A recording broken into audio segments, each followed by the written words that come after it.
Yeah, but anyways. Carl just lost his spanner too. Oh. And now I've got to get. Oh, you've got to get your spanner back. That's how Oh, it works. bloody hell. Our Stu is here. He's up early. Where's it? Where is he?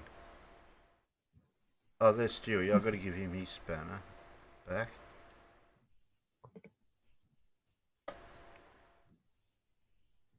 Back to what I'm doing. We should be going live any second now. What am I missing? That is live. Oh shit!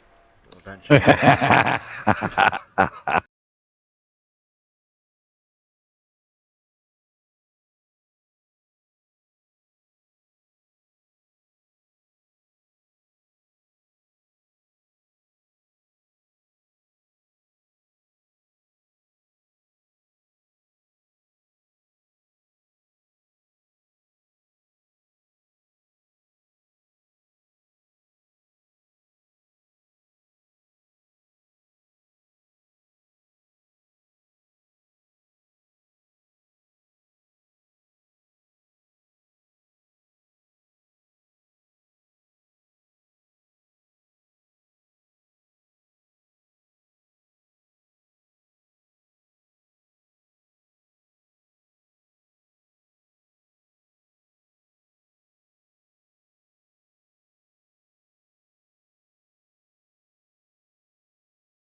Oh, here we are again.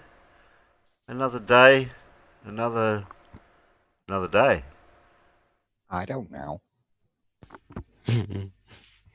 There's been a few things happening in the last couple of days. I've heard rumours and I've heard conversations. I've heard speculations. I've heard, yeah. You don't need to know what I've heard, or do you? Yeah.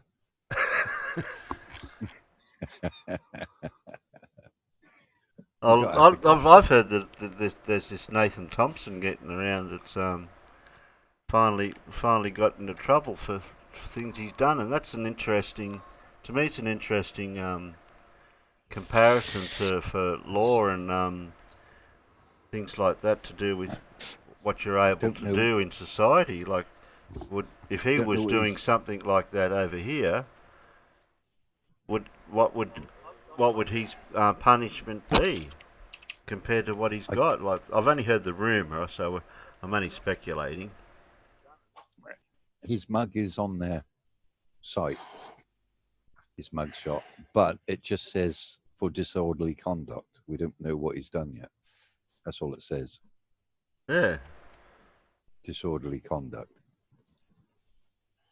I thought it'd be more like a public nuisance or something, or because I don't know the laws over in America for what you can do and what you can't do. Each state is different. Each town can have its own rules as well for disorderly conduct. I'm trying to look up the law. I don't even know what the equivalence would be over here if you're doing something like that. But I don't know what they'd class it as. Disorderly conduct. What about in England? Do they have a similar name for disorderly it? Conduct. Disorderly conduct is like being drunk in the street, shouting at people, or having an argument with your girlfriend, or just generally be a lout, basically. Well, it doesn't sound as serious what it should be. Like, depending on the circumstances, for the severity of what he was doing wasn't that good. Yeah, I don't know what he was arrested for, though. Whether he's arrested for the leaflets or I don't know. Interesting. So,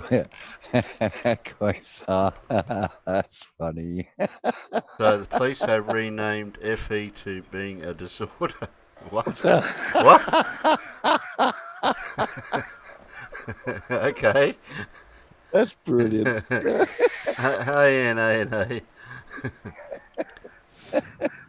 Hello, NA. Yeah, I don't know the laws in the other countries for what equivalencies. Oh, you're talking about giving leaflets to kiddies over their fence. Yeah. For what he was doing. Yeah, that's what we're assuming that's what he got done for. Yeah, no, that'd be enticing minors over here. Yeah. That wouldn't be disorderly conduct. That'd be, no, be a lot it just doesn't seem very severe to what he was doing. So that's why I don't know the story. We have to the verification of it.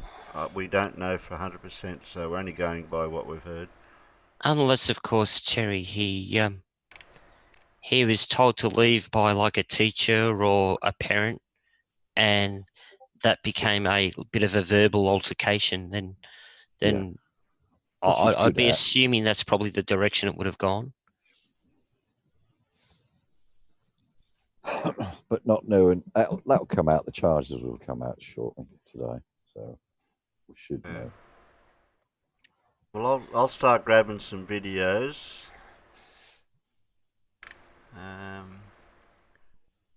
1, 2, 3, 4 bacons. NA. Look, I'm going to start being more strict here. This is beyond a joke. NA, sorry, you're gone. Jeez, that's harsh. And the moderators, do your job. Oh dear. Do I have to do everything? Like, I sit here doing what I got to do, I give you spanners. Oh, okay, shit. Somebody deleted. Oh, okay. Nip it. That's not good. Okay. Yeah, but the problem being is this is the. See, there we go. I can't help it. That's just the way it works. Oh, Dave, look. And it was time to help with it. Anyway, what was I saying? So you distract me too much. Yeah. Right. Yeah, I'm That's just harsh, grabbing. Terry. Very I'm harsh.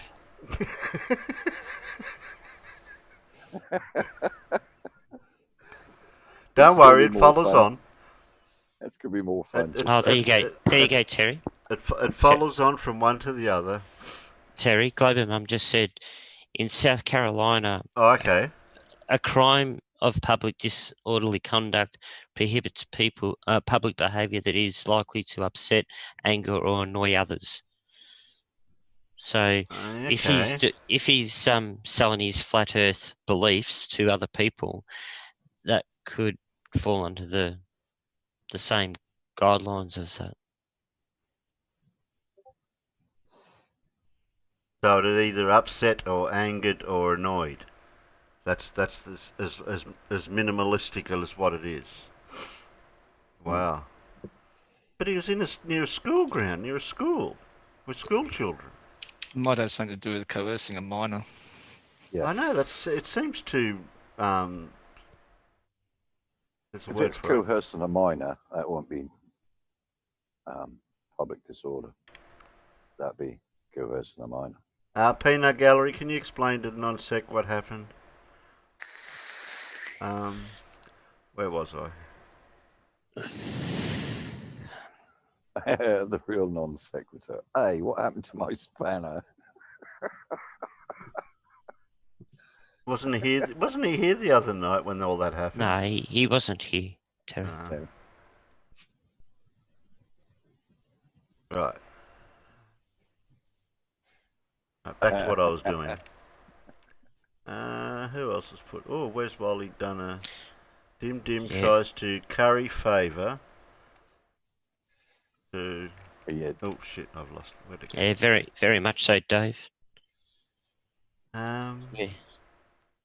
Nathan was yelling. What was that, Glober? Nathan was yelling and yeah, we seen it. I seen the video. I think I dropped it in. Okay, so I've got a where's Wally? Dim tries to curry favour to roast my southern hemisphere magnet. Okay, we'll grab that one. Who else is? Small galaxies hide massive wandering black holes. Anton Petrov.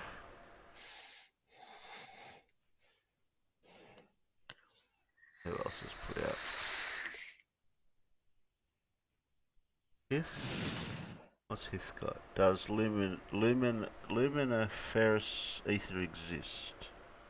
I've got no idea what that one's about. How long does it go for though? Oh shit, that goes for too long. No, can't have that one, it goes for too long. Trying to stick to a minimum. Davros is in the chat. Davros is in the chat, is he? I didn't see him, I missed him. He just popped in. Hello, Davros. Can I see your link? I forget who I'm up to with the spanners. Was Mippet the last person to time somebody out? The real non-sec? Yeah, no, yeah. I I think you get your spanner back, Miffy. I lost track for a minute.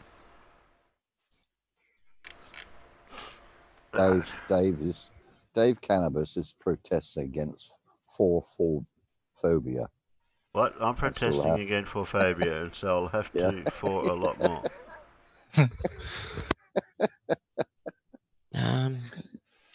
Demonic, I don't. Hey, buddy, can you see my link? I don't know what link you're talking about, Demonic. Yeah, he posted the link there. That it's something to do with education. Oh, okay, it's up there. Okay, sorry. just loading it. Trespass. Are you loading it? Yeah. Oh, School policy trespass. yeah, it's Victorian schools I haven't in really got Australia. a lot of. I got a 1 minute Yeah, it's debunk. Australia.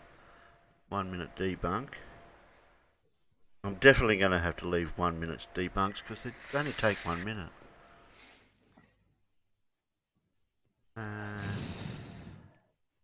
What else have we got?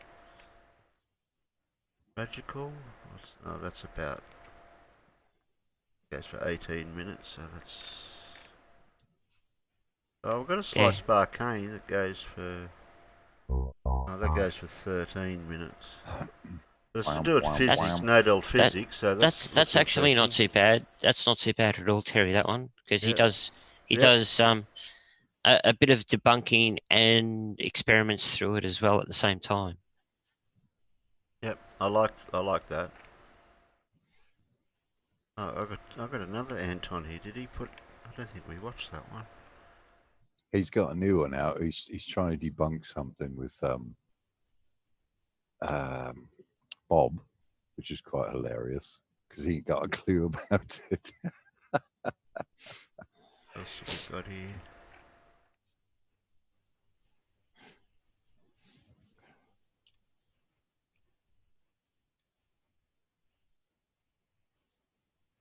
Isaac Arthur. Who recommended Isaac Arthur? On Friday, February 28th of 2020. Yeah, exactly. It's a tribute to Freemason Dyson, architect of the future. Goes for 10 minutes. Isaac Arthur put it in. Somebody here recommended Isaac Arthur as a channel. Oh, Professor Stick. I don't think we've had a Professor Stick. Okay, Carl, what the hell is a pigophile? There, I'll put Professor Stick in.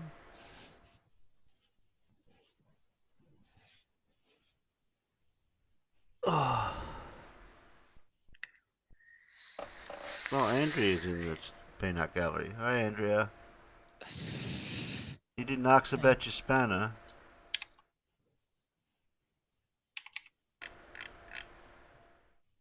Can I get in on the joke? NA wants to know about the joke. What joke? I told them that you can't pick the number between 3 and 5. It's an ongoing joke. So when Terry was giving out the numbers to choose for videos, it became quite evident that that particular number was being chosen regularly as a easy number to push. And I'll just put it this way, it was being spammed, okay? Terry wanted a bit of diversity in the channel. Just type the number 4 and you'll see what happens. No, don't do it again. Oh, demonic.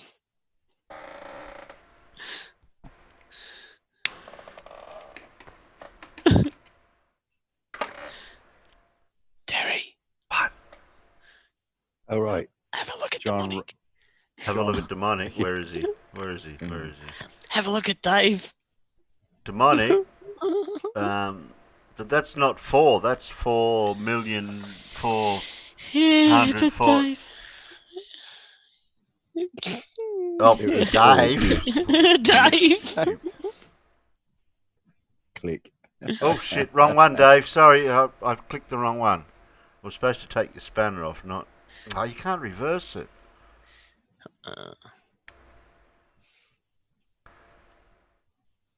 Supposed to do that one. Yeah, I didn't scroll down far enough. Yeah. Me too, number 4. Yeah, sorry, that was the wrong one. Well, John What? said So, Andrea, no, I know why I lost it and it doesn't bother me. The channel is yours to moderate as you wish. What, Andrea? I've got no idea what you're talking about, Andrea. Jeez. John Rapp is you mentioned Saturday night. Sam says press 4 if you think Terry is the best.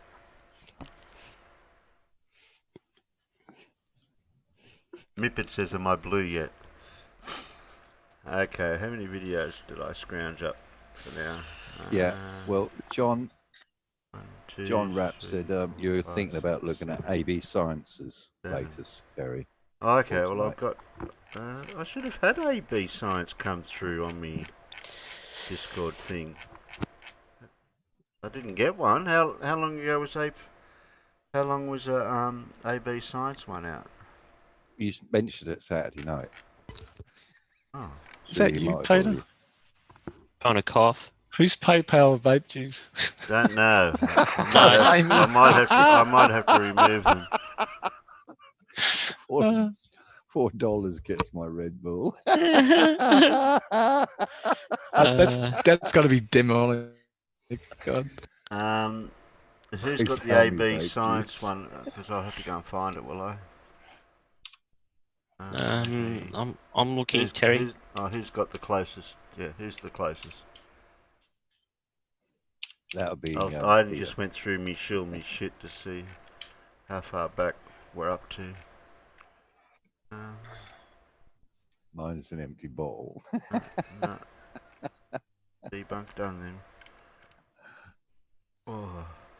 Hasn't been any debates in the last couple of days? The last one was the plain truth debate after show. The Mr. plain Sensible. truth, the plain truth, and Mr. Sensible did, and then Oh I yeah, we need think- to see a bit of that because we then didn't actually watch any of that, did we? You'll piss yourself laughing. Literally, the comments what Lily said was just. Oh yeah, the Mr. Riley and a sensible one. Yeah, not that I particularly. How far back's that? I watched it for about 2 minutes. Yeah. Lily, We're definitely going to have to watch a bit of that. Lily I can find it. and I thought, what? What? Did- I can find the Really? right one. The time will be precisely. 12:42. Yeah, I know. I heard the bips. Was that yesterday on my clock, or was that before yesterday? Because I got a So- Mr. Sensible live. It might have been The before last, that. Yes, the last that one was that the one. AB Science released was a week ago. Oh, it's a week old, that one. We're really behind on AB Science then.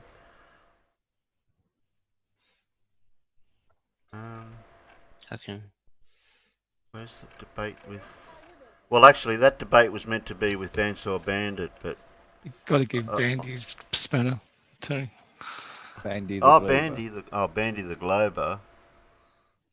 Is that Bandy? I don't know. I'm not. No, gonna... I think that's Dem again because he's got the Batman thing. Yeah.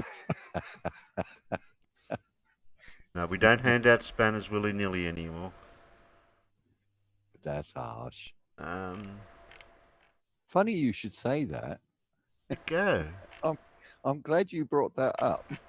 I've lost the one with Riley and what was that one? Copy. So there's the last AB Science one on the internal chat, Terry. Okay. Oh yeah, Mr. Sensible done a debunk on the Black Swan, didn't he? Yeah, he had a back and forth and to and fro with Sleeping Warrior. So yeah, that's that's the one I'm looking for. They just kept moving the goalposts and moving the goalposts. How many we moving got, the Mib? goalposts. 1, 2, 3, 4, 5, 6, 7, 8.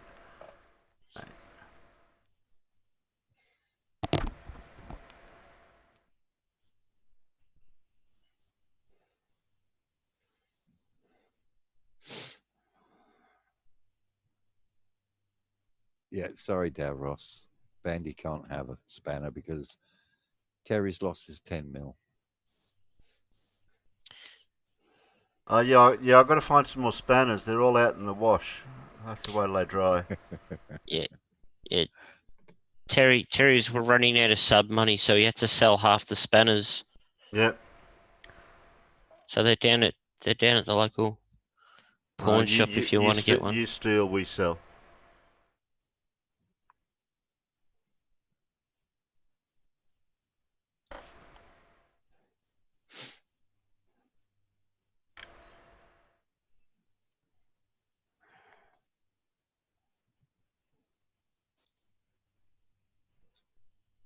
Hello, Colin. No, it wouldn't have been live. Saturday night UK time for the Sleeping Warrior one. Yeah, well, I've got yesterday, so that goes. Is that the right one? Terry only has Snap on here, I'm afraid. Yeah, I found it. I've got that one. I've got Mr. Sensible. Is that the one where he tried to use a beanie, or is that the one or he debates with the Yeah. beanie? Yeah, that's Yeah, the he's one. got that crocheted pillow. Yeah, I Terry. found Yeah, it. he's I found it. so Which is so bloody disingenuous. stupid. Yeah. Oh, So he's disingenuous. using a crocheted bloody pillar to get his point across. It doesn't make no sense. No. Oh yeah. Yeah, Globerman, your thing about Validation Boy tonight was awesome.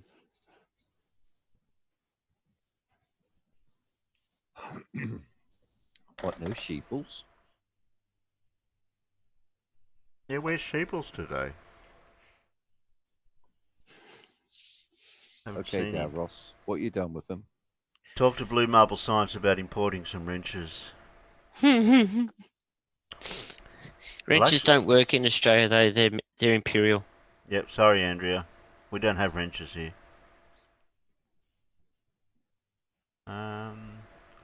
What the show tonight was fun, especially when Validation Boy popped in. Yes, it was. What show was that? That was the ladies on the Shill show, Terry, Oh yeah, okay. and they had Cheshire Vic on there as well, and I think was it last week?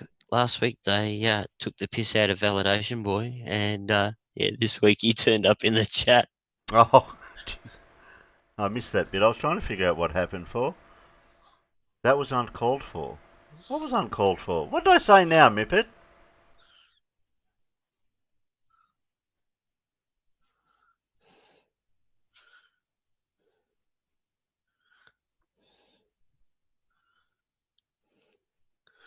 Can I get a ratchet spanner?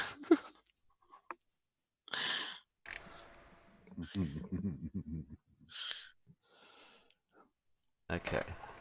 Who am I missing? 1, 2, 3, 4, 5, 6, 7, Oh, it was 2 8, weeks 9, ago. 10. 2 weeks ago, Glober Mum just said, Terry. Oh, okay. One more video. One more video. Who's One more video. Any Validation Boy? suggestions from the peanut gallery? Yeah, Norton. Norton? Are you? I Yeah. said peanut gallery.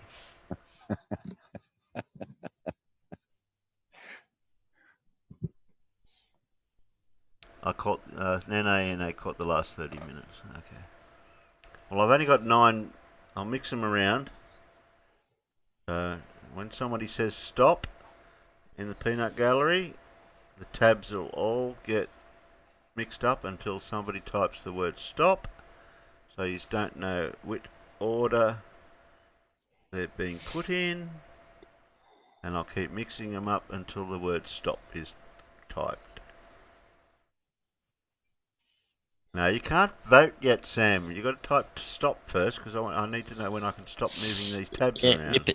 Mippet says stop. Oh, stop? Okay, stop. Okay, done. Okay, they're all stopped. RT96. I think I know an RT96. I think I've seen them before. 3 Nut What? Gallery. Mad? Well, there's a Mad 13 in the peanut gallery saying, how about Norton? What? I don't know anything about this Norton. Oh, it's gone bust. The bloke's been a skiving, evil, nasty Okay, person. we'll talk about Norton later. Yeah, you don't have to. But They can wait. The situation's not going to improve. Okay. Mippet, I can't press play until I type the... Oh, jeez. John stopped pretty Mippet's asking for it, I tell you. pause. Sorry, pause. Okay, right, okay. Now, I didn't get the 10th one, did I? I've only got 9. Oh no. Is Professor Phil put any out? Yeah. Well, I'm only going by the people that I shill. Oh, what about Bob the Science Guy? Did you look at his? No, no. One with Dim Dim on it. Idiot. I got to Where's Wally with Dim Dim. Let's have a look. Let's just have a look at this. I don't know.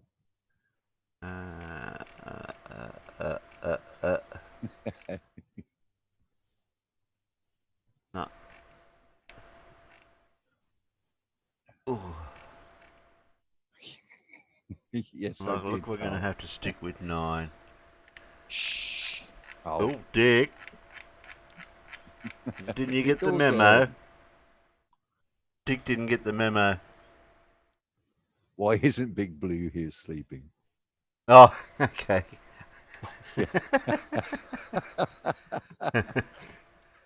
I don't know where Big Blue is at the moment. I haven't heard him heard from him all day. Well, he won't be up, will he?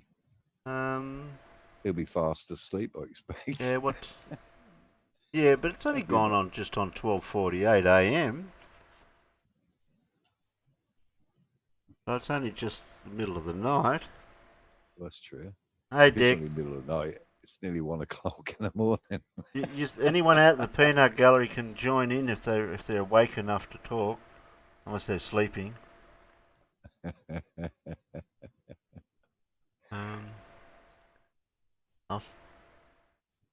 Let me know, Dick. I'll send you a link.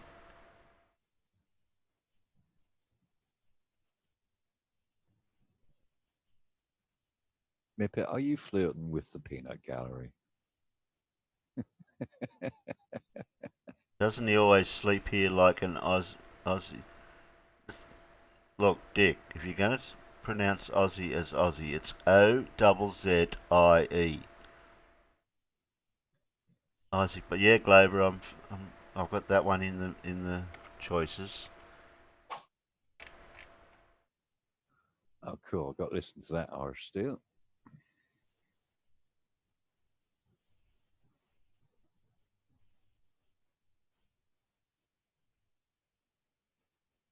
Dick, where are you, Dick? You in my Discord, Dick? Should be.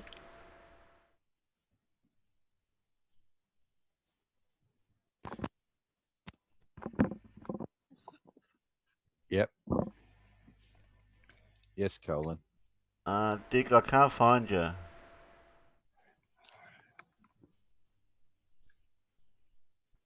Oh, Yeah. we're all asleep. I'm talking to myself, John Rapp says. I can't find Dick. Yeah, I'm leaving What? that alone. What? You might have to. You can't find your deck. I can't find me deck. Open your back door. I'll be laying outside. Do I have to go to the shills?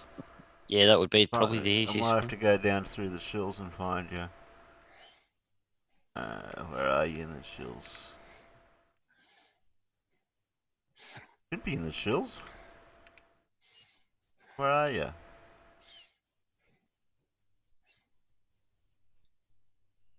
John Rapp.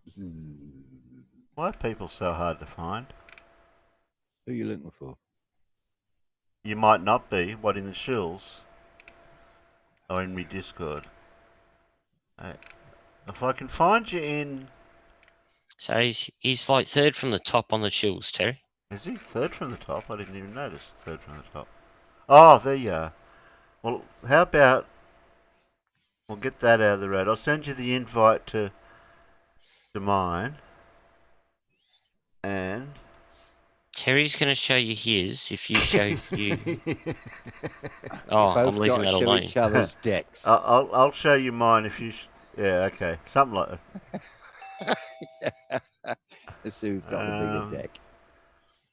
Message. You haven't got this. Oh yeah, I've messaged you before. I've got you on speed dial, Dick.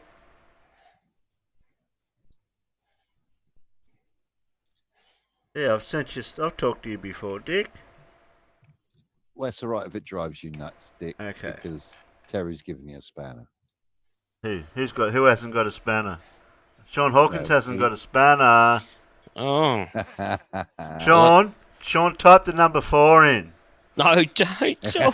Don't fall for it. Sean, type the number 4 in. In the He words of knows, Star doesn't he? Wars, it's a trap. It's a trap. Don't do it. type the Dude. number 4 in before I give you your spanner. Sean, Dave just dropped Sean. 4 leaves. use the force.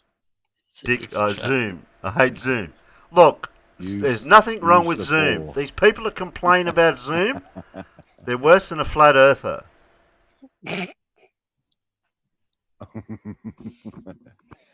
No, they can't because flat earthers don't know how to use Zoom. I still can't think what words you're trying to get in. Quasar. Oh shit! We've got 2 avatars. No avatars here.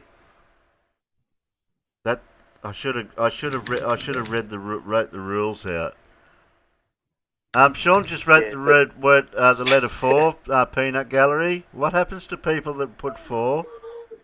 Well, no. it's a foregone conclusion. Anybody in the peanut gallery? Look, Sean Hawkins wrote 4. It is 16. Yeah, well, I saw we got a dick in chat. Yeah, No, but what happened to your avatars? Go away. Hey, mine's in here. No, it's No, not. it isn't. No, No. it's No, not.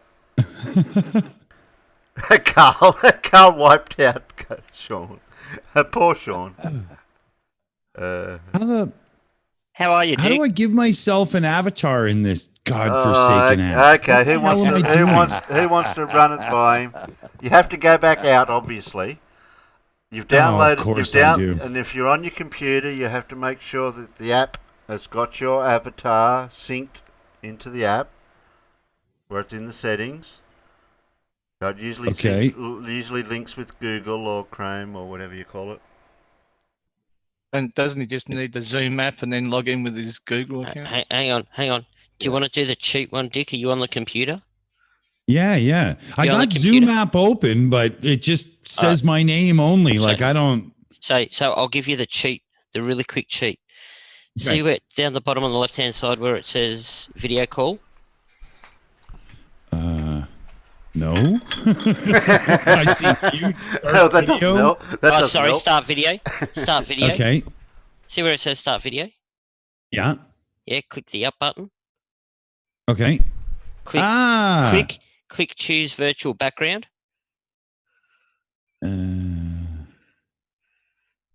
I supposed to find that in this list? Let's see here. It should be at the bottom where it says start video. Click up, choose virtual background at the bottom of the list. No, the bottom of my list is audio settings. I don't. No, you're on the other. Go to the other arrow on the other side of start video. Don't have one. Don't have it. No. He's got the app open. Yeah. Well, have you logged in? Yeah, at all? I don't know. I installed the app recently, probably for Jay and the conspiracy to join with him because he's a Zoomer too. And I honestly don't know what I've done. I was drunk that night, and right now I just clicked the link and the damn app opened. So yeah, you got to go and create an account at Zoom, or you can just log. I think you can log in with your Google account. With your Google account. Yeah. What if I close Zoom, open it without clicking the meet thing, get into my account, and then click the meet? Does that sound about right? No. Okay, I think I know what to do. Give me a sec. I'll be right back. There should be an option there to sign in. Yeah, once you're signed out. If you've got the app open, not the web page. Yeah.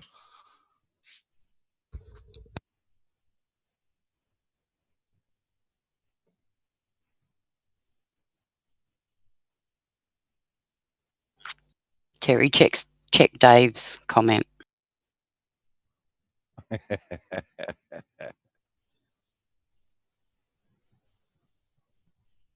He wants to change his nickname to 4. You'd have to open a sock account, Dick. Dave.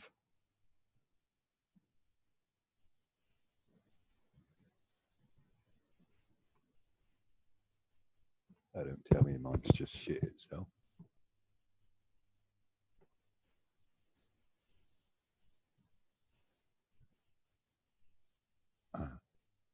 One, two. Oh no.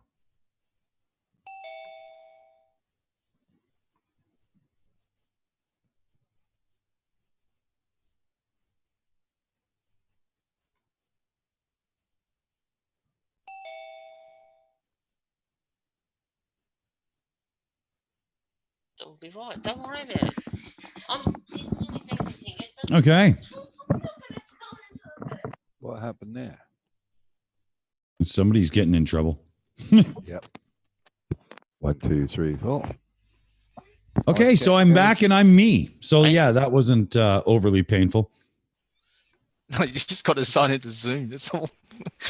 Yeah, it never asked me before because in clicking the meeting link, the first time I used Zoom, it opened Zoom right away and just asked me to put in my name, and I did, and I was in the meet or in the voice conference or whatever you call it, right? Zoom. Yeah, yeah, I always call it Meet because we use Google Meets, right? yeah,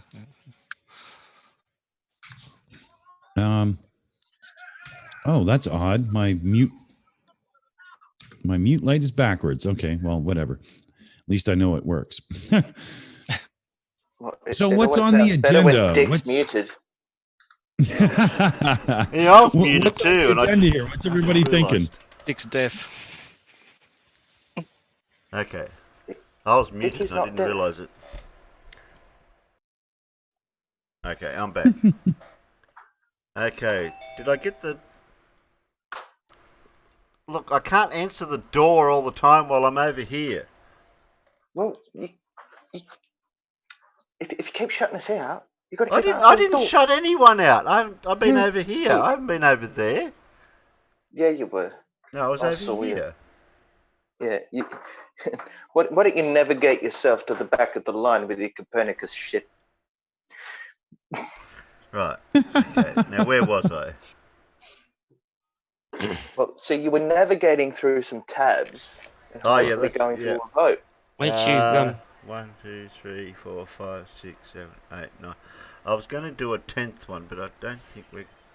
What was that one, Glober? Conspiracist. Oh, coronavirus explains. I don't know if we want to go down that road, do we? The coronavirus. Oh yeah, Terry, did you hear the conspiracy? silly thing that was said on Jose's earlier today? Oh, there was a few. There was a few. I think you might have to narrow it down a little bit, Davros. All right, I'll narrow it down.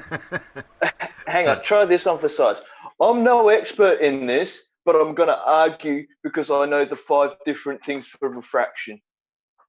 Oh, he started off with the no. 5, but I know, but he said I'm not an expert in this, and continued to Play the expert role. Mm-hmm. Oh, okay. Well, at least you I'll didn't turn grab it around and later. go, I'll give you a citation. Here's a link to my video.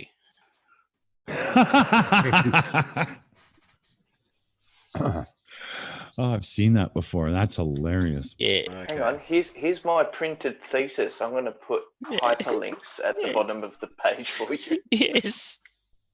No doubt. Okay, that gives Well, me. there- It's the sort of You thing know. Dick Dawson would do. No. Well, that's like going back to the 80s and typing in a basic program from a magazine. I mean, who's going to type the whole hyperlink out? That's ridiculous. What a moron. And let's face it, Dick, with today's technology, all you do is you take a picture with your phone, transfer it to the computer, and it'll all be there for you. Like Yeah, it just exactly. it would convert it straight into text for you. Yeah, true enough.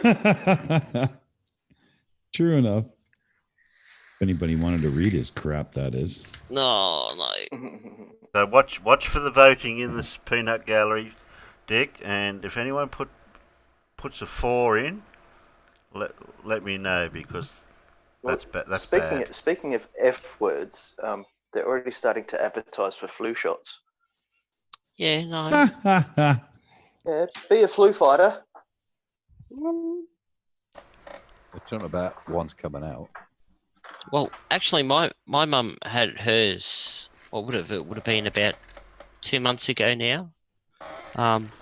Like her doctor did say that it wouldn't cover this strain of this strain of virus at the moment, but her GP said to her last week that as soon as the vaccination has been, because mum's old obviously, that as soon as it's been worked out, that they'll be speeding it out to the elderly and the sick as quickly as possible. So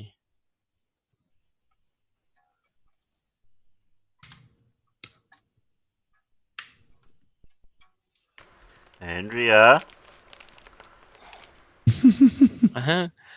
we got 1, 2. I got 7 and 8. I think. Yeah, we got 2 8s and a 7 and a 9. I got 7, 8, 9.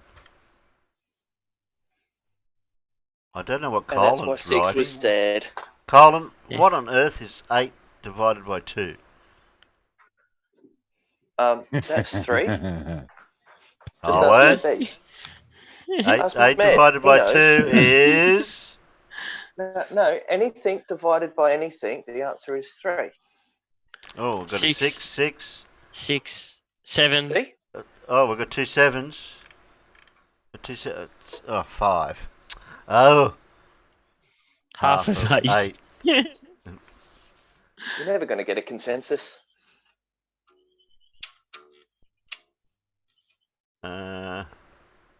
Carl, 8 divided by 2 equals 3. See? What would be funny is if every tab that Terry had open, it actually had just the number 4 on it.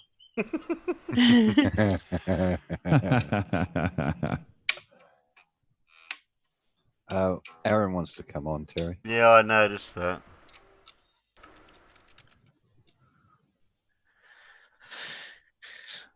Oh, no doubt. Okay, I see raise hand. So that's where people say that, eh? Yeah. Now I Yeah. get it. And you can make a cup of coffee. Yeah, you can do all sorts What? of stuff. One sugar milk, do you mean? please. So, hang on. I'll show you, Dick. So, have you got the? You got the? Oh, need a break. I see. Yeah, Need a yeah. break? And you've got a timeout. So you can go. You can go faster or go slower. Or go So back. I hit the coffee cup. What does that mean? That Meant to means go if for a coffee. if the secretary was working, they'd bring you a cup of coffee. But the secretary's on strike at the moment. Ah, yeah, secretary, right? I divorced her. Yeah. Okay. I just sent a link to Aaron, and I gave him a little bit of an extra instructions with it. So no favoritism here. Oh, Oh, sorry. Back to the voting again. Creamed potatoes and chicken chasseur. 7. I reckon we got enough 7s there, Terry. Oh.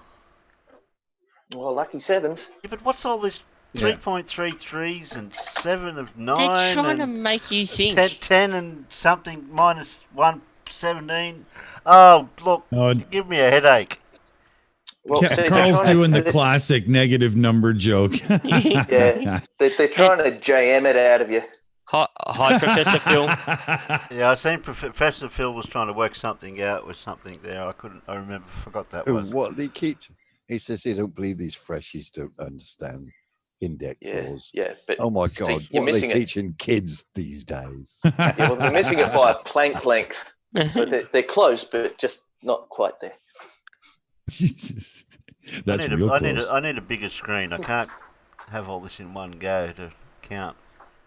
So I've got 9, 8, 7, 6, 7, 5, 5, 9. 8, 6, 7, 5, 3, 0, 9. Actually, that's too funny, listening to man. Terry's voice, then all he had to do was go 5, 4, 3, 2. 2, 1. Thunderbirds are go! No. Terry's voice was perfect for that. You missed it. You should have said number 4 is go. I am not a number. I am a free man. And yeah. You cannot leave number 7. Glover, you're not allowed to change your vote.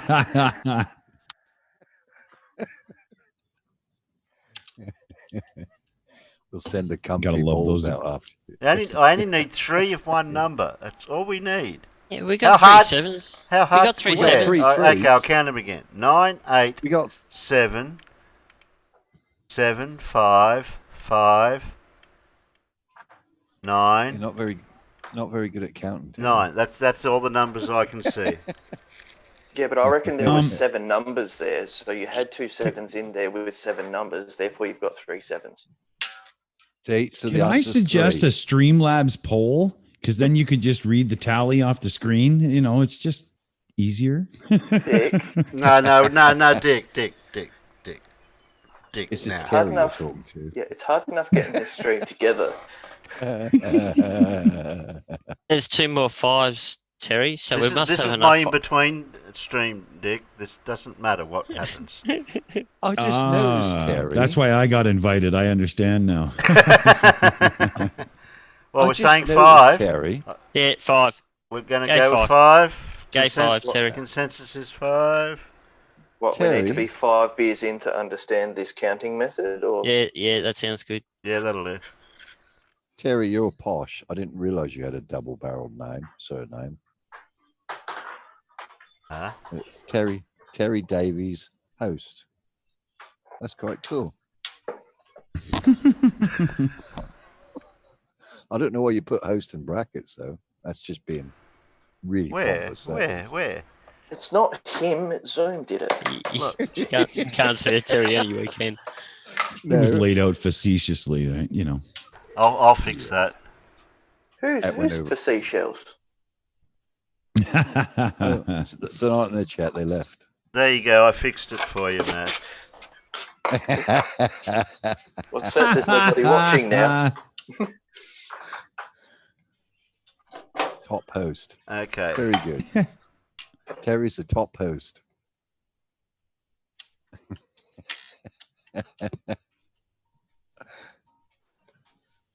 Mippet, I had only just got the... Ooh. Ah. You could crush it great. Oh, I could. Sorry. Oh, it took us 10 minutes to get the vote correct for a 1-minute video. Yeah, that sounds about right. Yeah, that's right. What's wrong with that? Yeah. That's quite normal. But I Yeah. thought we were saving up all the 1-minute debunk so we could do a 1-hour show. Oh, no, we're going to go back to the start. Yeah, we can always go back to the start. That's not a problem. We'll do a 1-minute debunk mega mix show. Marathon, yeah. No drama there. Oh, so it's a 1-minute remix.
I made a boo-boo, sorry. Oh, you got 4. No sound. Look, no, every no, single tab is 4. yeah, no sound in YouTube. Silent Yeah, movie. but I don't yeah, but read if you look lips. No. Yeah, I know, Okay. I mucked up. I clicked the wrong thing. yeah, Try- Ever done this before, Terry? What? Look at What all did the I do? tabs. I reckon 4, Terry. I'm 4 beers in, so that's I'm Oh, you finished. got 2 4 5s. beers Oh, in. good. Good. You know, they should make an OBS YouTube version that's just drastically simplified and dummy proof, because every one of us screw this up all the time. It's hilarious. Yeah, but it wouldn't be one of my streams if we didn't have a little technical difficulty. So you're like the down under creaky then, are you? Is that what you're saying? No, it's a cross between the Down Under Creaky Beaver stream. Well, since it only goes for 1 minute, we'll have sound this time. Alrighty. The Shroud of Turin, a burial cloth, the linen that wrapped Jesus of Nazareth after the crucifixion and bears his image. Real or fake? I don't know a lot about burial cloths, so let's take a look at other similar cloths.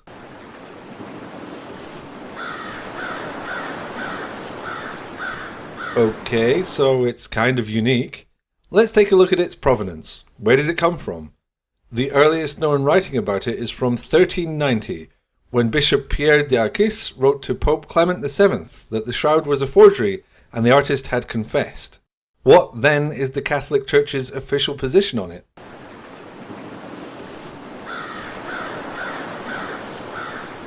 Radiocarbon dating shows that the linen of the shroud is from sometime in the 14th century. Uh-oh. What the shroud is and how it was made are difficult questions, but when it was made, that's pretty well answered.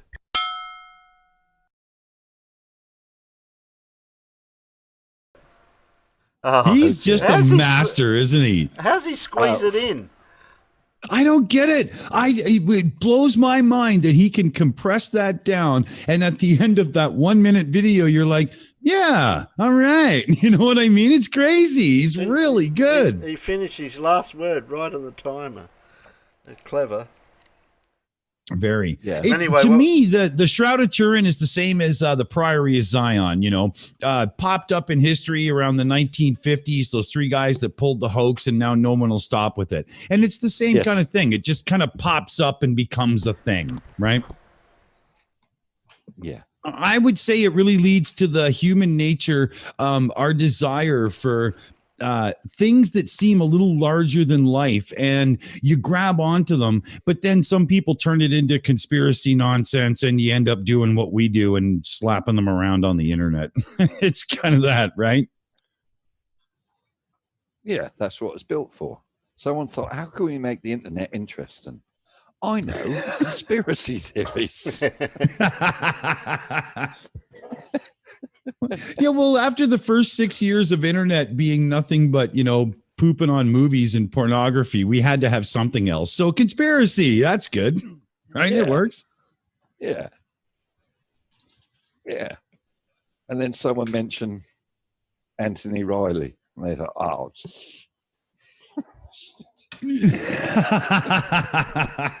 yeah. Oh, you know what would be a great gag is we should all pitch in a couple of pennies a piece, and we should get Riley a subscription to Grammarly.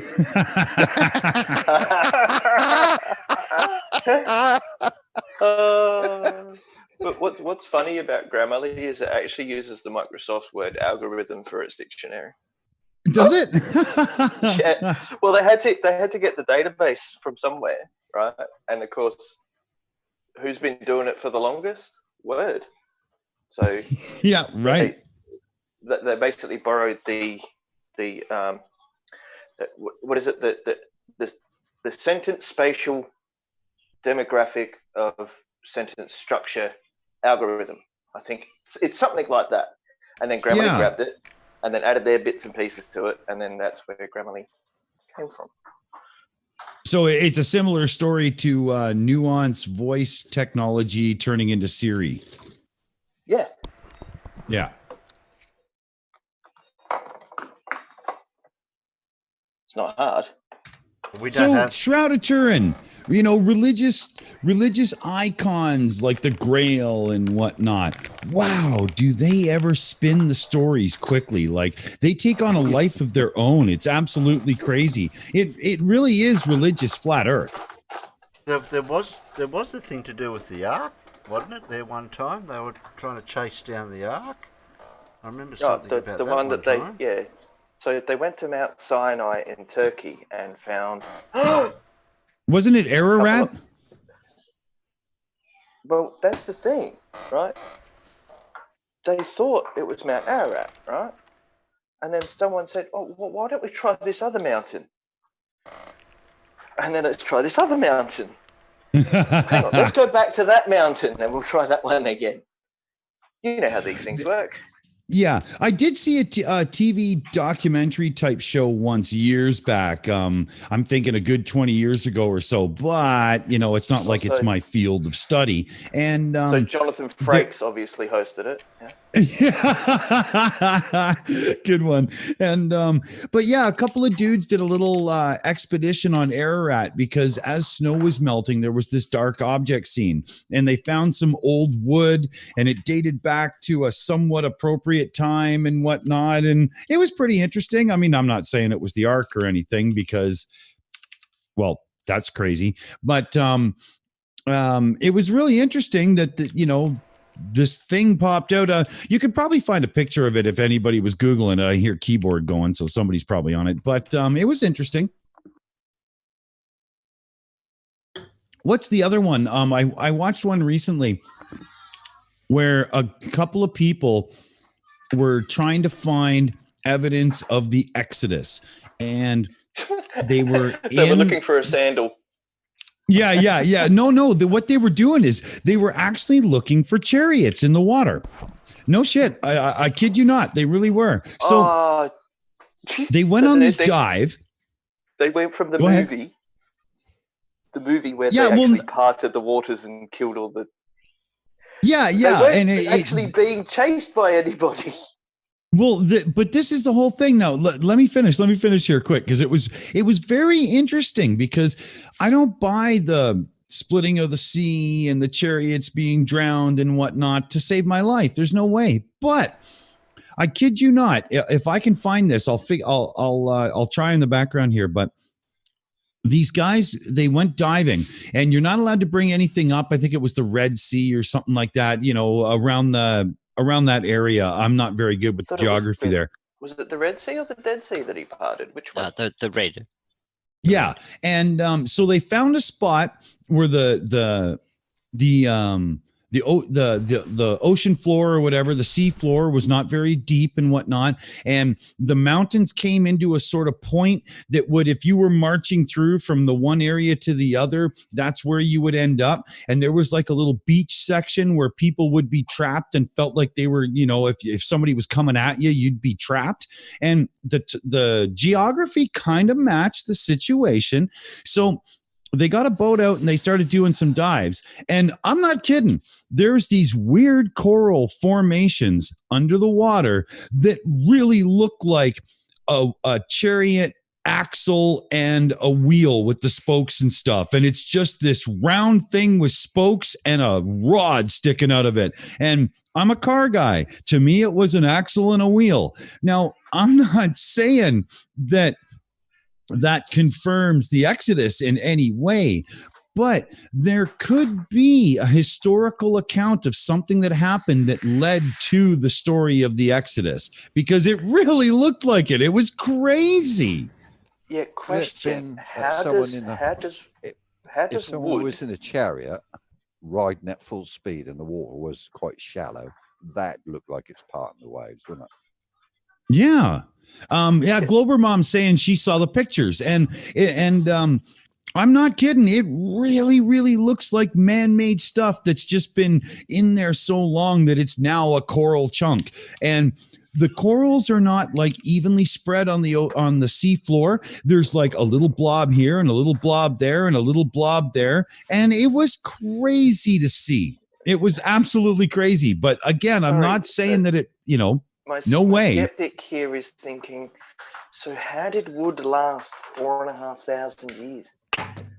No, but it's not wood. They're encased in like bronze and stuff. So what happens is the coral takes the place of the wood and becomes a solid structure. They had an actual. Sure? Were you there? No, I'm not. I'm not sure myself, but don't do that flurf thing. Come on now.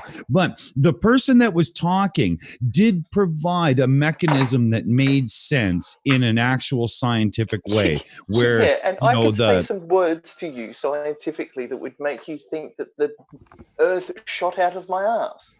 No. You would have to see this to understand. It really, really had a perfect circle with 4 spokes, or no, the 6 spokes, because the Egyptians upgraded the what's their names, chariots? I can't remember, but it had the 6 spokes and all. It was unbelievable. Yeah. Krager SS rims, right? Yeah, they had to pimp their rides. Yeah. But, I don't want to keep beating on about it, right? Because I've already done too much. But it was really interesting. And the Shroud just brings it up, right? It's the same kind of thing, that historical. Can we find any evidence to prove biblical, right? But hang on. Here's the question. Yeah, just the question on how long did it take them to get from Egypt to the Red Sea? And who would have chased them for that damn long? Well, the police. Yeah. See, I'm not giving any credence to any of the story. I'm just saying. I know what it was. I know why they ran so far for so long. It's because Nathan Thompson was trying to give them a leaflet.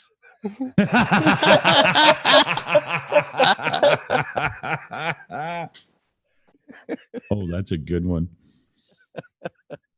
I love it. Did you guys hear he got himself arrested for flat smacking kids? Yep. Oh, we didn't know about the flat. We just know he got done for disorderly conduct. Yeah. It turns out it was because he was approaching children near a school, and he's lucky he wasn't in like a 1974 Chevy van. Otherwise, he would have been arrested as a predator. Well, doesn't he have that white van? All he needed was a bag of lollies, and he would have got himself in trouble. Oh, big time. Yeah, if you'd have thrown a bag of lollies in his truck as you walked past it, that'd have been funny. Oh, well, yeah. I know. I'm not doing anything, officer. What are these lollies for? I know if he was in Australia, he'd be actually happy that he got arrested, because if any of the parents or the teachers saw him doing something like that here, my goodness, they would have just gone over the top to make sure that he didn't come back. Yeah. If I was any of the parents, I wouldn't have been walking away from the fence. I would have been walking up to the fence. Yeah, he'd know how well they treat you in hospital, wouldn't they?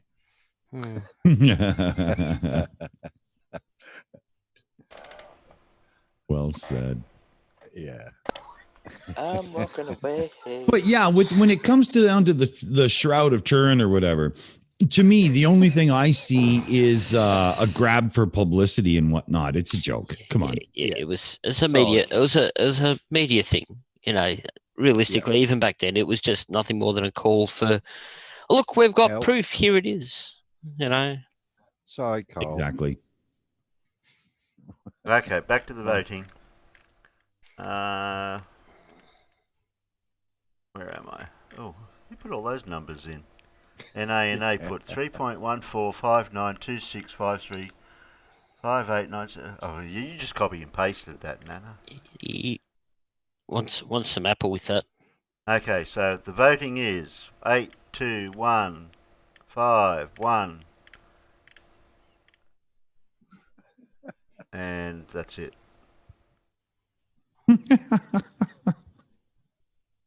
Come on, what's going on here? I vote 11. I'm a Spinal Tap kind of guy. No, you're not allowed to vote.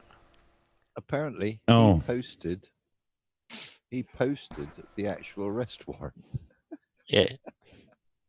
Yeah, he's wearing it like a badge of honor, as if getting arrested for harassing children about pseudoscience is a good thing. What an absolute fool. Oh, Andrea, you got to vote for a tab to watch your video. I vote for a beer. I'll be right back. 1 second. Okay. Yeah, I just voted for coffee, which I just made. Hi, Terry. Hello. We're in Zoom. Oh, you are. Oh, okay. Oh, can I have a linky, please? No. I want to play. Well, screw you and you die. You keep asking for things, and I keep saying no. Wait a minute. Did I just bring the shit show with me? Yeah. If you Hey, no name. die. Screw until he dies. What's up, Right. guys? Quasar, are you in Let Discord? the horse. Yeah, that's better. Yeah, Wait a minute. Wait a minute. I've got to sort these links out. Yeah, I'll just give you the key to the. Yeah, you've got the key. No name. You're right. Philosopher of nonsense. Who else is in there? Oh yeah. Did you already post a link? Yeah. No name is right. It's in the special wrong. place. Jesus. Just mute yourselves in Discord when you come in. Man, make sure you bring your avatar, or else. I'm gonna make pancakes. All right, Key? back to what I was doing. Who wants a pancake?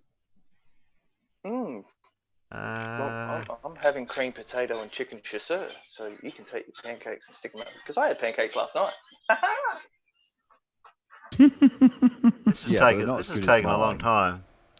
Mine are flat and round. Well, Earth cakes. mine aren't as flat as Kansas. Yeah. Okay. He's as flat as the International House of Pancakes.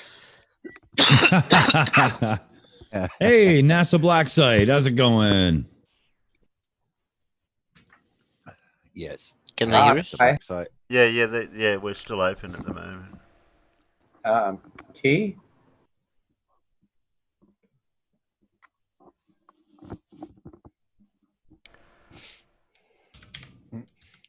I'm sorry, I forgot where to find that.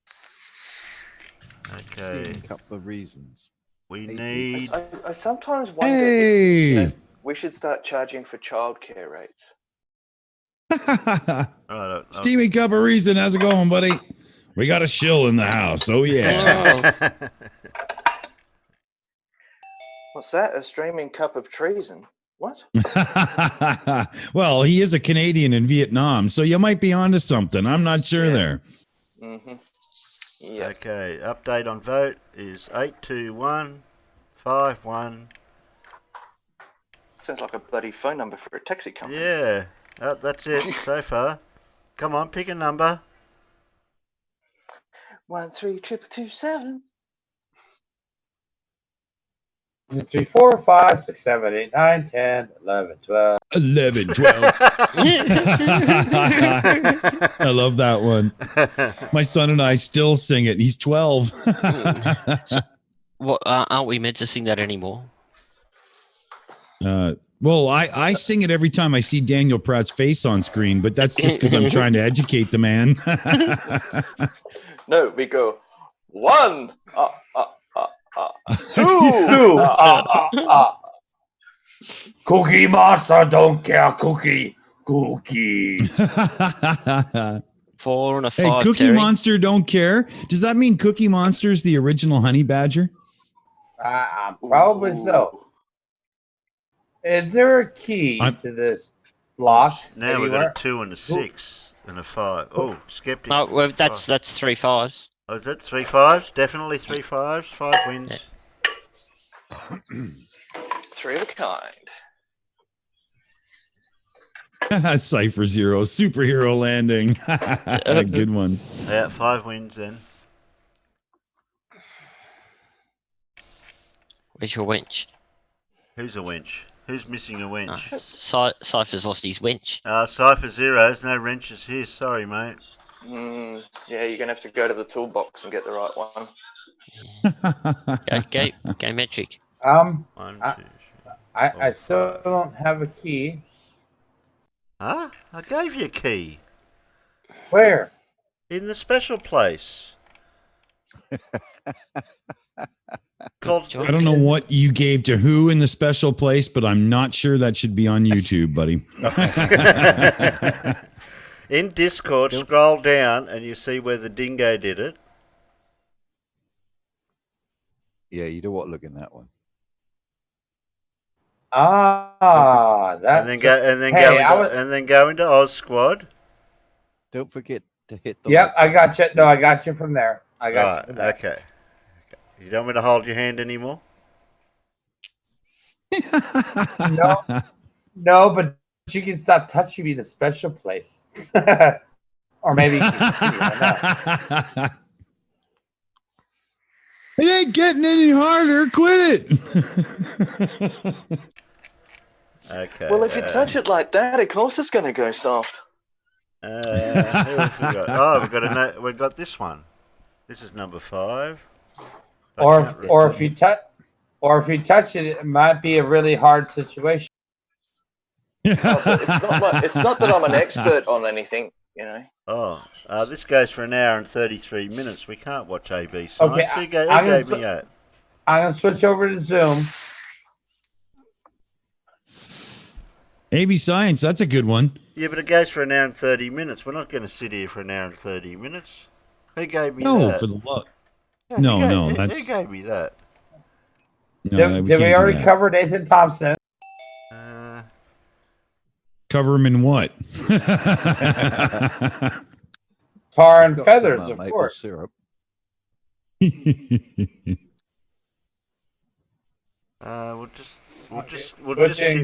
We'll just skip through AB because I don't think we're going to sit here for that long.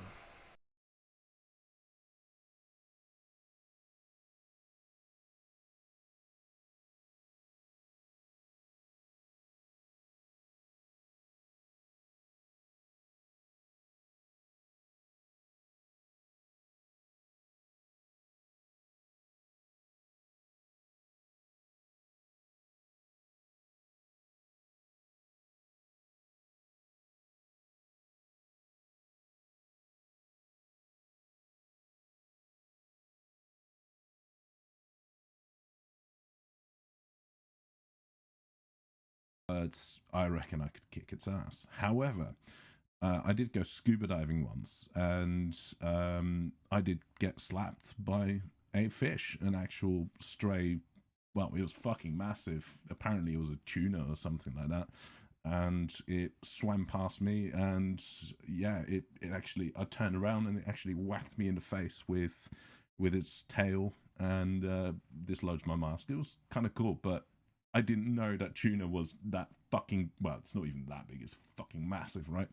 So yeah, that was quite a scary episode for me.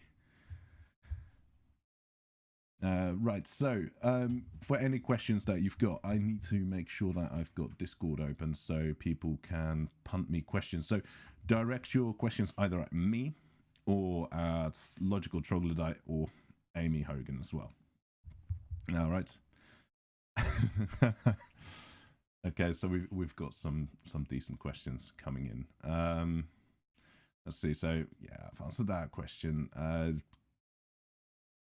Now there's another question. Can't remember where that was asked, but it was Mike Bertelson who asked, "Do I think whether we've reached the limit of stupidity when it comes to science denying claims?" I would like to say yes, but no, because I thought we were at that point 5 years ago, and then I heard about flat Earth, and yeah, you know, I was wrong before, and I've been wrong many times on that question, and I'm not going to say, yeah, we've reached the limit, because they're fucking stupid.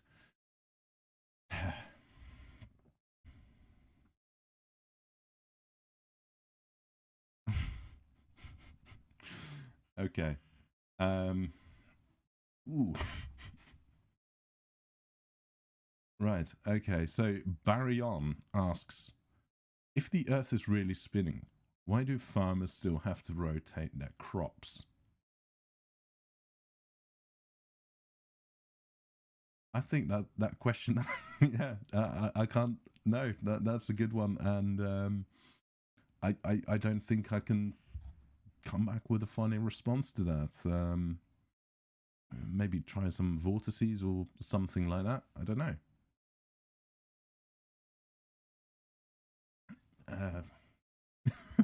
Yes, Barry On. I think you may have broken me already. But yeah, okay. So let's get on. Right, well, what other questions have we got?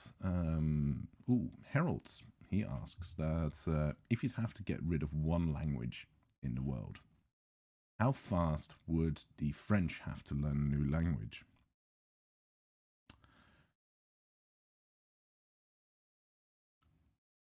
Well,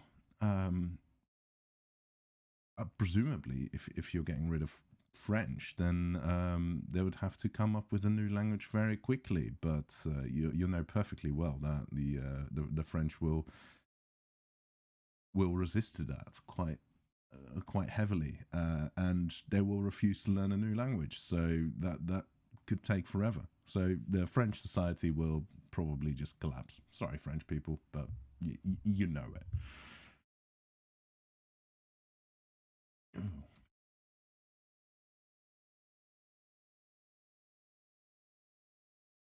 Right. Yeah, they will collapse. Absolutely, Amy. Right, I've got some more question. Two left thumbs. This is actually a genuine question. At least that's what he claims. Oh fuck, this is weird because I've got my own screen open and I can see myself with a massive delay. So two left thumbs actually said that he would be interested in this notation and what, if you imagine the notation that I use in the logo where you've got the triangular brackets called a bra and a ket with the vertical line in between, and what X and Y in place of the A and B would actually mean. Now, what that means in my realm, actually, that just means the dot product. So that means, yes, I do have a use for a blackboard. Way, fantastic. So if we have, if we actually have this notation where we have X and Y. Now, what that means is that, well, X is some vector which has components. Fuck it, I'm going to call those components chi 1, chi 2, chi 3, and then Y is the same kind of thing where we have Y is equal to fuck it, let's call it gamma 1, gamma 2, and gamma 3. Then actually what X Y would mean is the inner product, and that means that we take X, well, chi 1, we multiply that by gamma 1, and then we add chi 2, gamma 2, and then we can basically do that for however many components now that are there. So that's basically what that means. It's yeah, it's not too excited. It's pretty straightforward. Right, so I think I've answered that question. Harold's 998.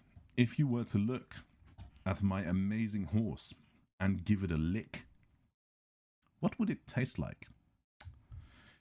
That depends on the horse, really. But if it is an amazing horse, it absolutely has to be raisin. Just don't stroke its mane.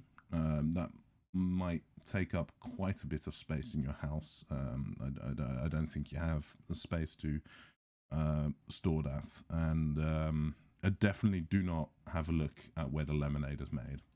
Absolutely not. If you didn't get that reference, then perhaps the internet is not for you.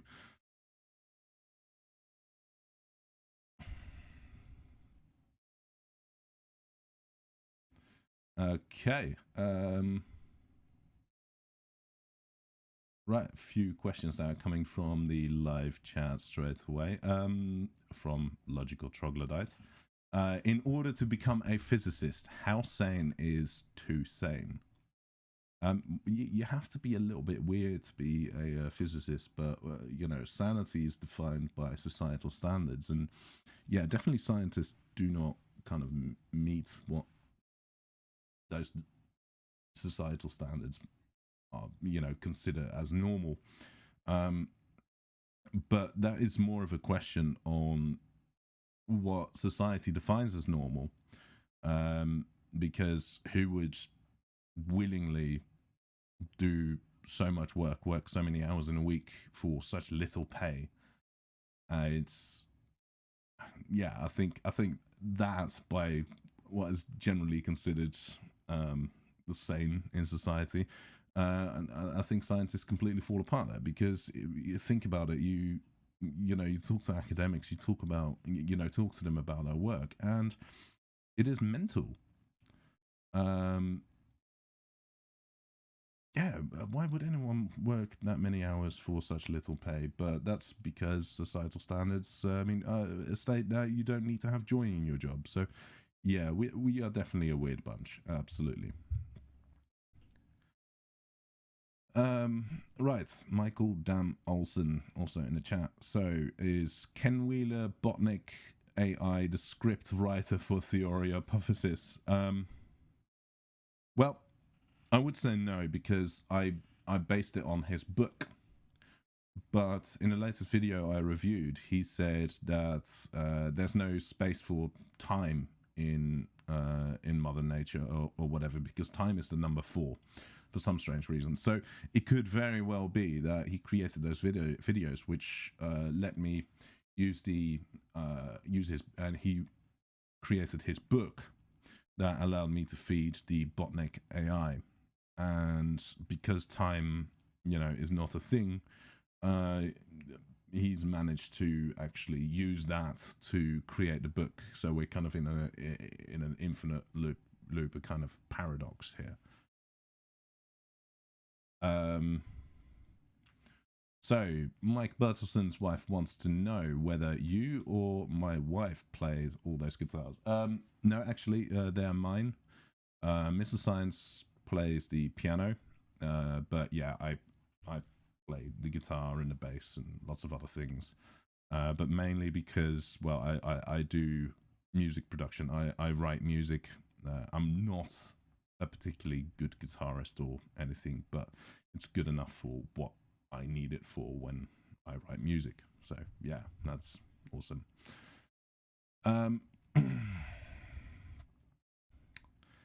Brian Shannon asks, if photons don't have mass, then how do they have momentum and therefore solar cells? You haven't read rules, have you? This is a tricky one, and actually perhaps a good idea for a video. But let's just say that phenomenologically we can confirm that they do, and they do not have mass. But yeah, I'm actually not going to go into that, because that's kind of rule number 3. Sorry.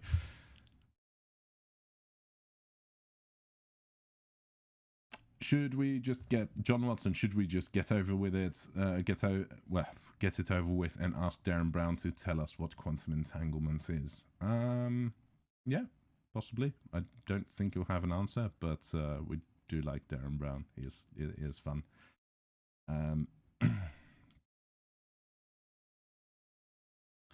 So Ugly German Truth kind of talks about, well, saying that sane doesn't sane mean healthy, so it should translate as being able to live your daily life without any problems or discomfort. Actually, no, healthy includes sane, but so you can't be healthy without being sane, if you get what I mean, but you can be perfectly sane without being healthy. But does it, so it should translate to being able to live your daily life without any problems or discomfort. Have you ever tried solving nonlinear differential equations? There are many problems and there's a lot of discomfort. But yeah, no, we joke, but yeah, we're all pretty standard, actually quite normal people, and that's actually one of the rationales behind this channel. And the way I present stuff is actually to try and avoid how well, trying to kind of dismantle that whole ivory tower view that people have of scientists, and just kind of give it a bit more of a human feel, that we're all just normal people with different interests, and we're not that inaccessible. Okay, so Barry on again. Have you thought of asking a certain genius physicist if microwaves interfere with counter space? Leave it up to him if you mean the radiation or the appliance. I'd be very tempted to ask him that question. I don't think I'll ever be in a position to ask Ken Wheeler anything. I don't think we'll ever really have a conversation. But yeah, that's a good question because if I look at my kitchen, it definitely does interfere with the counter space if we're talking about the appliance. I mean, it's just a big fucking thing that I never use, and yeah, it doesn't really go there. Ooh. From Tommy Grunwald, can I make 2 + 2 = 5? Yes, I absolutely can. No, his video on why conspiracy cats is a Satanist is a really good one. That would have worked well for you. Yeah. Well, what you're trying to say he's not? I think you seem to be suffering from atomism. Oh. That's your Luciferian atomistic paradigm talking again, Davros. Holy shit. Hashtag But you lemon see, ball, Mr. y'all. Dawson, you've got no idea about the paradigm that you're living in, because mine, according to Jesus, is the best because you were satanistic, heathenistic, atheist ways. And you live on a pagan. You also live on a pagan globe, and you presuppose you're unnecessary antecedent. Lemon ball for life. Oh, for good. life. 2 3s, Terry. A gutful of that guy. By the way, Hello, everyone. hashtag Lemon Ball Cypher 2020. See, Andrea is my kind of girl, man. Cypher, She yes, votes you Spinal killed me. Tap 11 all the way. All the way. But yeah, Cypher, you killed me with that lemon ball, man. I was like, yep. It was just like I was thinking of his name, and we were talking about balls, and I was like, oh, lemon ball, for fuck's sake. And it was 3, Terry. born. I think I got Brian with QE Montreal. It was like, that was shit, a good, why yeah, didn't I that come was a up with good it? one. Yeah, that was a good one. No, some definite memes were started in that thing over at Jose's today. Yeah, that was fun. That was fun tonight. But what shitted me was when Philosopher was talking to SE, and he turned and SE goes, "Oh, you'll get respect from me because I don't know you." And then after Philosopher started talking, he just went ape shit at him. Like, yeah, nice, good respect. Yeah. Yep. Yeah, it's so fun. Oh, look what they got. Yeah. What's this? There's nothing wrong with a bit of stick. Oh, nice. Professor Stick. His humor just goes, his sarcasm goes straight over the head of the. The floats don't get it. This is the guy that drew me into the whole flat Earth thing. This was the first cat I ever saw. Good old Professor I Stick. think it was King Crocoduck for me. Wait, when I watched the first video of his that I ever saw, I wasn't even sure that I thought he was making up the whole thing. I had to watch a second and a third before I realized that he's talking about people that are real. It was unbelievable. I thought it was just a gag from beginning to end. Well, they're people, but real. I mean, sure, you want to die on that hill? Yeah, you got a good point there. Well, Dick, if you watch Seek Truth, Speak Truth's latest video, he did a thing on how the whole thing started off as a joke back in about 2004, I think it was. And Math power lab. yeah. Yeah, it started off as a joke and ended up being this YouTube triangulation. It's the only way you'll ever learn about, how the Earth is really flat and blah, blah, blah. And here we are now with, secret Wild. NASA-run squirrel black sites. And speaking of which, did any of you guys here on the panel see AB's latest video or one of his latest videos where he fell down the rabbit hole? What he did was he signed up a new account. No interest picked, no searches done, nothing. And all he did was start clicking videos that were in the recommended feed. And within 23 clicks, he had landed on Eric Dubé. And they're trying to say they're censored.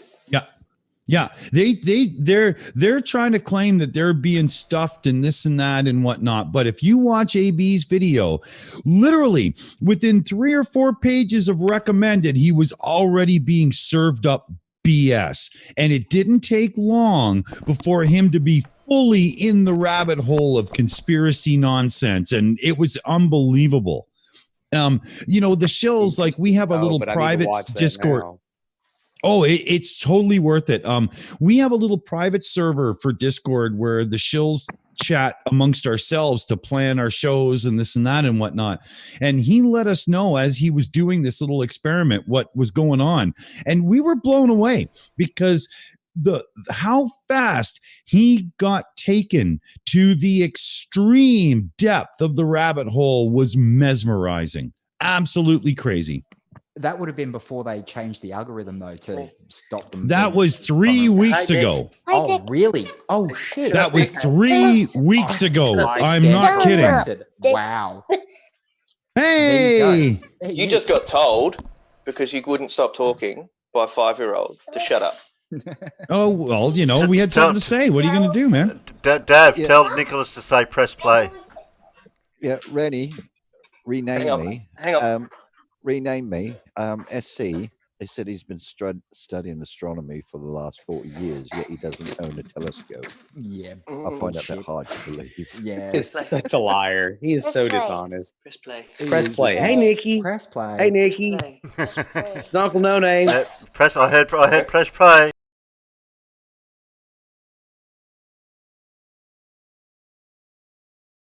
Maybe people just don't. You know what really disappoints me sometimes? I don't get many video responses. I don't know why. Maybe people just don't want to associate themselves with a stick figure. The thing is, I'm sort of an internet bully, let's be honest. I bully people on the internet, but I say it's for a good cause. But it's also for my own entertainment. And when I respond to other people's videos, I'd like for other people to respond back to me. That way it doesn't just seem like a one-way beatdown. Also, it adds a bit of flavor to everything, you know? Anyway, I don't get many responses, or maybe I'm just not aware of them, except there are a few, but they're generally so bad that it's not worth my eyeball energy. For example, alright, this is Dr. Guyman, and I'm 18 now, so I can, cuss and stuff. Okay, but anyway, this is a response to, Professor Stick video. We're gonna be defending Genesis apologetics today. Yep, that's right. This is the type of stuff I get. A guy in a silly disguise who is obviously playing some sort of character makes these types of responses to me. I don't like giving this guy attention, but his videos are so silly I have to show you at least a few segments. Humans have a few vestigial organs that are in direct corroboration to what evolution states. For example, your brain. But we don't see this in just humans. We see vestigial organs all over the animal kingdom. Flightless birds no longer require their wings, but those wings did serve a purpose in the past. Okay, so first of all, fact check. According to an article on labroots.com written by Zon Pham, that's XUAN spacebar PHAM, the human body needs at least half a brain to survive.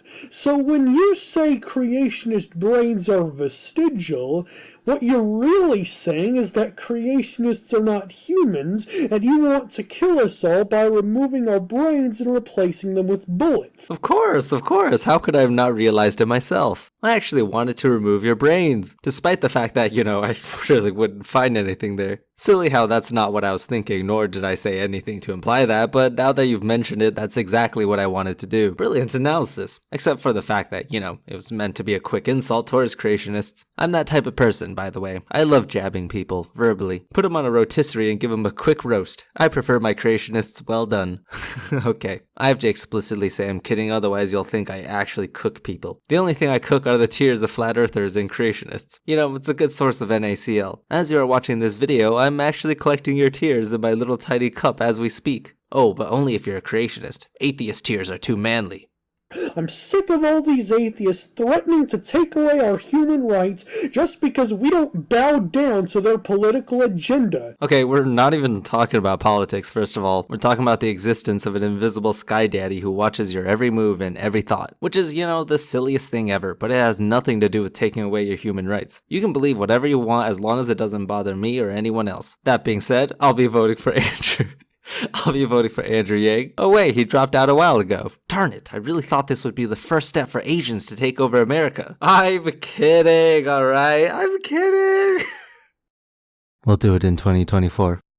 You threaten me, you threaten my brethren and my family and my kinfolk, and you expect the media to just let you get away with it? Yes.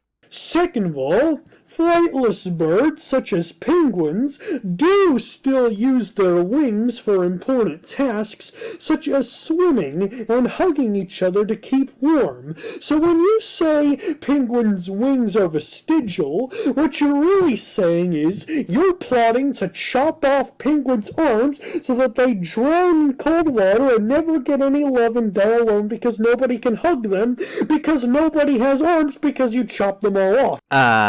I'm trying to make this into a funny video. Tell a few jokes here and there. But at this point, I think we're all a little bit tired of this guy. I mean, it's obviously satire, and I've collected enough creationist tears to last me a week, so I think we can move on now. I'm just gonna pull out a few random videos. Here's a guy who responded to me, and his video is over an hour long. Wow, that's a long time. I mean, do people even still watch YouTube videos that are that long? There's so many things you could do with 1 hour, like take over the world. Us stick figures would only need that much time to destroy the human universe.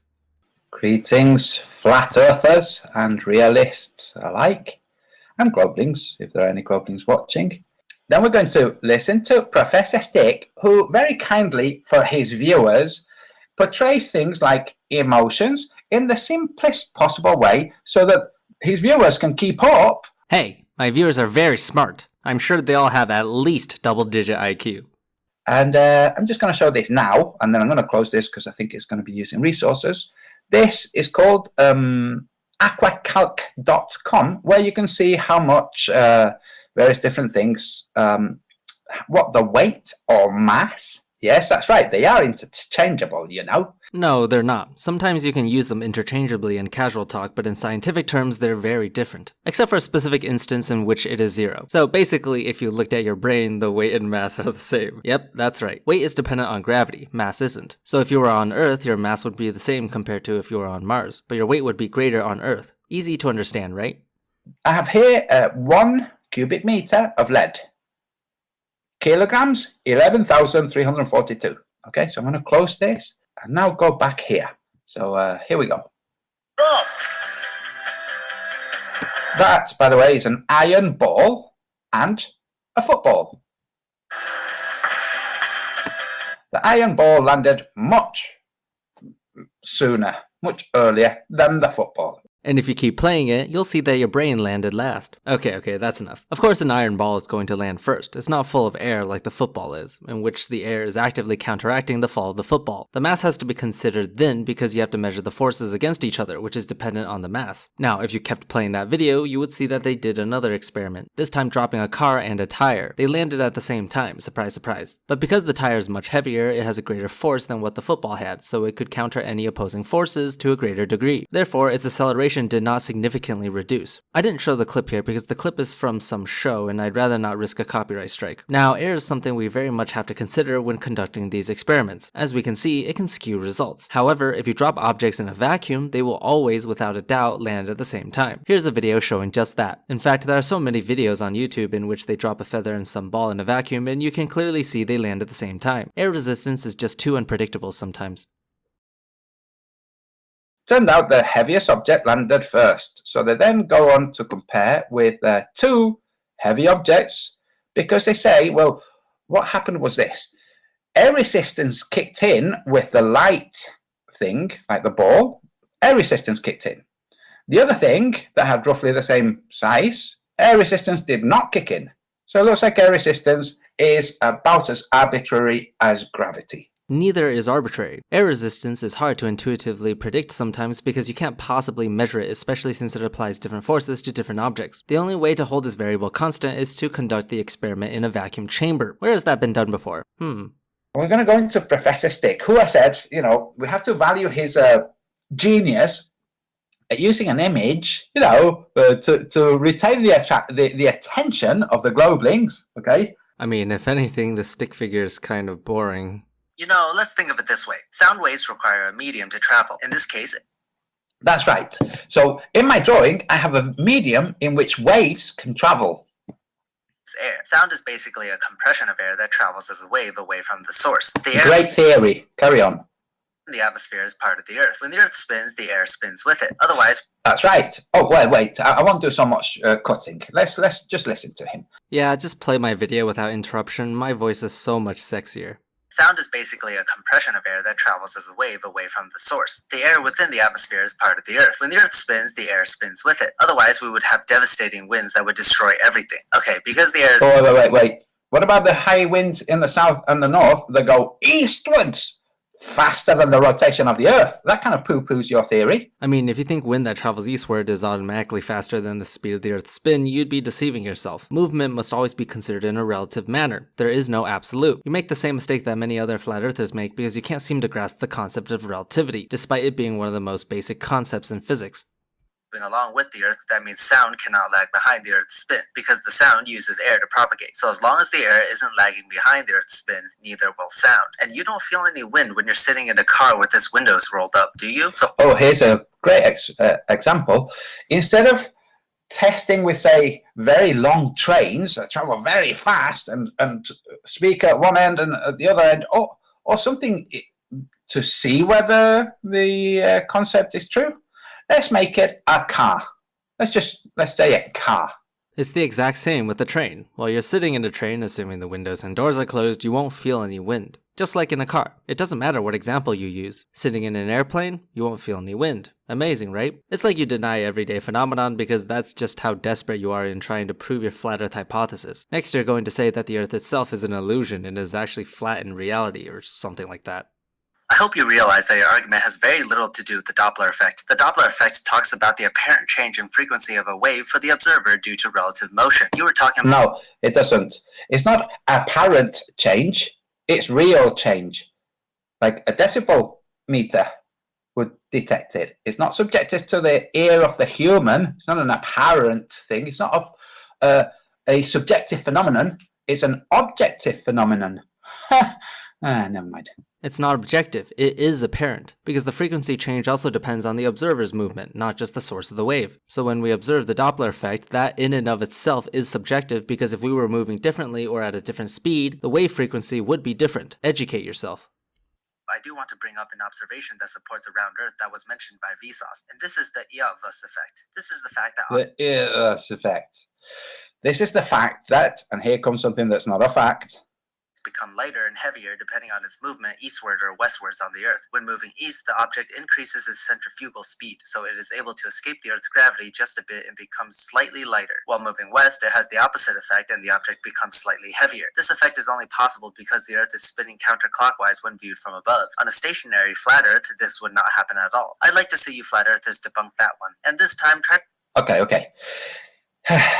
Oh, I can't wait. No flat earther has even attempted to answer this one. Let's see what he says.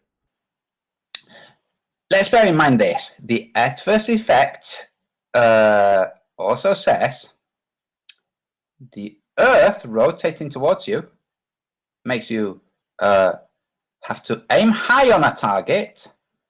And if you're facing the other way and the target is rolling away, kind of from you, but not from you, but just... then you have to aim low. That's right. That's the Eötvös effect. He doesn't even address the point. And, he doesn't have much time to think because he's doing a live recording of this. So he's like replaying my clip here multiple times so that he has just a bit more time to understand what the Eötvös effect is. Meanwhile, pretending that he's playing the video for his viewers' sake. That's kind of sad, but oh well. Flat earthers have no grasp of physics anyway, so I understand if it takes a bit of time for you to understand what I'm saying. Now, I'm going to rewind to a point earlier. He just said, this happens because the Earth is spinning counterclockwise when viewed from above. Does it spin counterclockwise when viewed from above the North Pole? Because this is being viewed from above the, Antarctic Circle. See how that's Australia? Yes, it's counterclockwise when viewed from above the North Pole, so it's clockwise when viewed from above the South Pole. That's exactly what the diagram there shows. See that arrow? That's clockwise. Oh my god, I can't take this guy anymore. Thanks for watching. Shout out to Fireshard, Liam, Don Jessica, and Joe Goldenberg. Bye bye.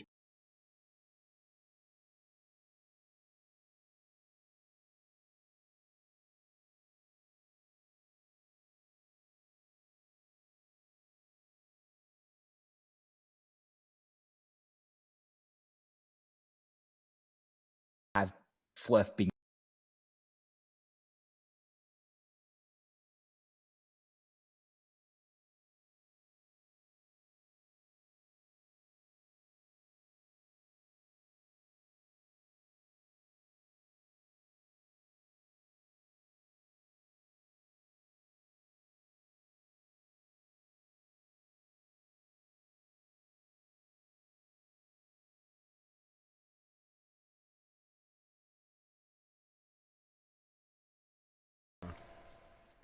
Thank you, Terry.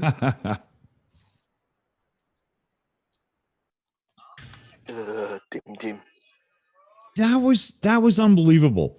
That there was He so said much- nothing with so many words.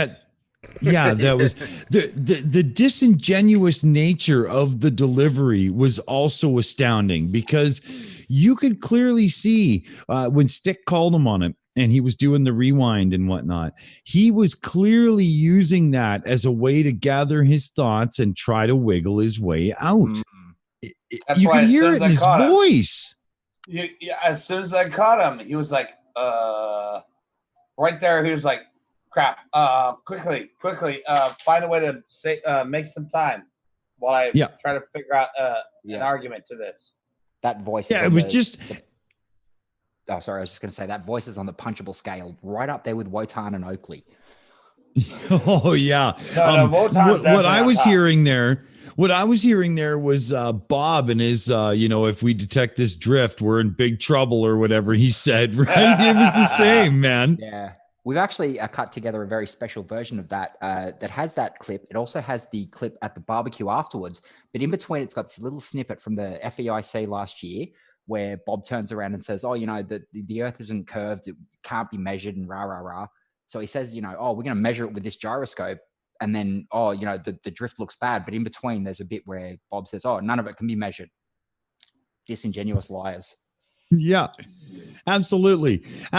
You can always catch those moments if you're paying attention to where the Poe, who is protecting their income stream, really comes out. I'll restart Discord because it keeps crashing on me, and I'll send you that little clip that we've got that Phil put together, the whole thing actually. Awesome. We just got the bits and Phil put it together for us.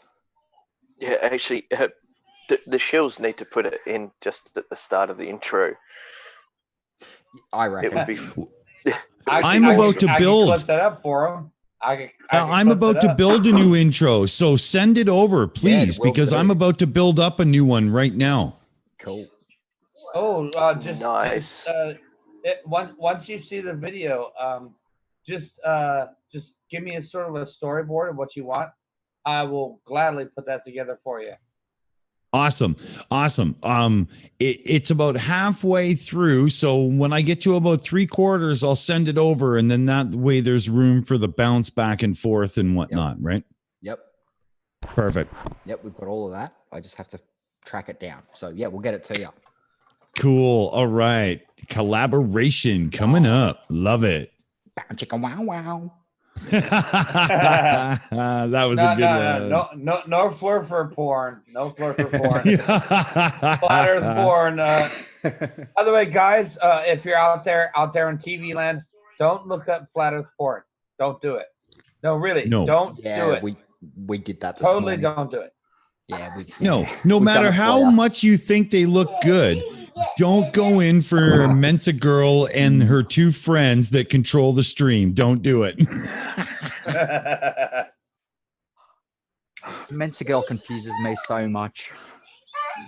Oh, wait. Yeah, well, does everybody here know her previous channel, Orphan Blue, where she was giving like sex advice and stuff? No, Yeah. 60 nursery rhymes. Oh, good God. I was Now I'm even desperately more trying to confused. block that memory. I was trying to block I think that she was memory. trying to write a new book, The Brothers Gross. I'm not really sure though. Yeah. Oh, the brothers. Gross. Gross. Yeah. Yeah, but she had. Yeah, she's a horrible sales girl, because that's what it is. Like, in my view of the world, if you were going to sum her up, and I'm no expert or anything, I just, I got some life experience, so I think I got a valid opinion, but it's no expert thing. But She's somebody that went to like film school and whatnot, and just has enough insight into humanity due to her upbringing or whatever that she can completely sell it to at least a big enough group to have her little apartment and whatnot pretty much cared for by YouTube and maybe the dole or whatever. Well, I don't know actually, how. And I'm just gonna throw this out there again. I am also no expert, but I think her boobs and her little cutesy girly voice didn't hurt. No, sell her product either. Exactly. You know what I'm saying? I mean, in regards, that's the hugest part of it. That's the hugest part of it. You mentioned her living thing, Dick. She was on a stream today, actually, literally, that I happened to click on for a few seconds. She was talking about moving to Europe, but is hesitant because of the coronavirus broken out over there. Yeah, she was talking about setting up a $1. Just put a lime in it. She was talking about setting up a $1 tier for her Patreon, so everyone could give her $1 and she could move over there. And yeah, she confuses the hell And out. everybody. And you know what happened? Every one of her Patreons and members who were from Europe just unsubbed. We can only hope. And everybody in Canada just gave that $1 to get rid of her. I can tell you right now. I'd say $1 per Patreon. Isn't that a little presumptive a little bit that you have enough Patreons that they all only have to give $1? Yeah. I mean, very much so. Yeah, but when you jump on Instagram and do what a certain set of thoughts do on Instagram and pay-per-view. Oh, you mean like when Instagram? I'm not thinks sure. you I probably don't shouldn't? follow thoughts at all. They piss me the hell off. Yes, Sorry. but thoughts are the ones that have the members only views. Yes. Yeah. Yeah. I've never done Instagram. I don't really know. Yeah, Dick, you have enough trouble being on Twitter, mate. I know. I You have enough literally trouble spend with half. YouTube, really. Well, in a way, but like Twitter, I spend a third of my Twitter life in Twitter jail. It's just ridiculous. I know, but I go to scroll through Twitter and I lose my dick. Yeah, I know, right? You know what I do these days is I only go on like 2 days a week because otherwise I get into arguments with morons and then I'm in trouble again. So you It ban happens yourself every from time. Twitter. Yeah. Yeah. Yep. I got to use it for lovey-dovey communication and self-promotion, but it just never works out that way. I always end up going, no, you moron, and way harder than I'll do right now. But yeah, and then I get in trouble every time. Well, see, the problem is that you're doing lovey-dovey promotion and self-cuteness. That's where you're running into trouble there. So you got to figure out how to separate the two. It's hard to do on Twitter though. Oh, it's nigh on impossible because all it takes is one person to jump in and troll a conversation, and I just let it out. It's off the chain, and I just go. So the dick gets off the chain, eh? Yeah, I mean, in real life, if I was having a conversation with somebody and somebody butted in and pulled that kind of crap, I'd smack them right then and there. So I don't see a difference. You know what I mean? I'm still going to give you crap. Speaking of someone who needs to be smacked, a certain someone's gone straight back into what was her name again? Shit. I saw it just before. So not the woman he was bitching about 3 months ago, but the other girl that ended up getting caught up in it. He's gone back to her. I'm like, dude, get a life. Wow. Fiona, I think her name is. Well, let's just hope he didn't go straight back into her. Ew. Then there'll be more of them. Not even some vape and Red Bull's gonna fix that. Oh. No, just do what I do. My doctor said I needed more vitamin B6, so I one-upped him and got vitamin B12. That's called the 12-pack of beer.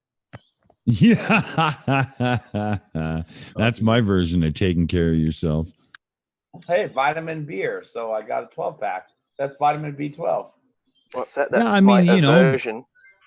you got barley and stuff, so you got your cereals. You're working. It's good. Yeah, right? it's nutritious. Part of the Yeah. nutritious breakfast. Right from the, right from the early farmhood of man. Like, I'm sure beer came really early, right? Beer was super early because actually it came from well over 5,000 years ago. They were able to make bread, but they couldn't store it because it got moldy really fast. So they put it in jars, and then they discovered, hey, that makes beer. Yeah. And then TMZ came out, and it was Girls Gone Wild, and and then there's that for a little bit, and now we realize that it's part of the nutritious breakfast. Yeah, he's exactly right. If there's one sound you want to hear in the morning, it's ksh.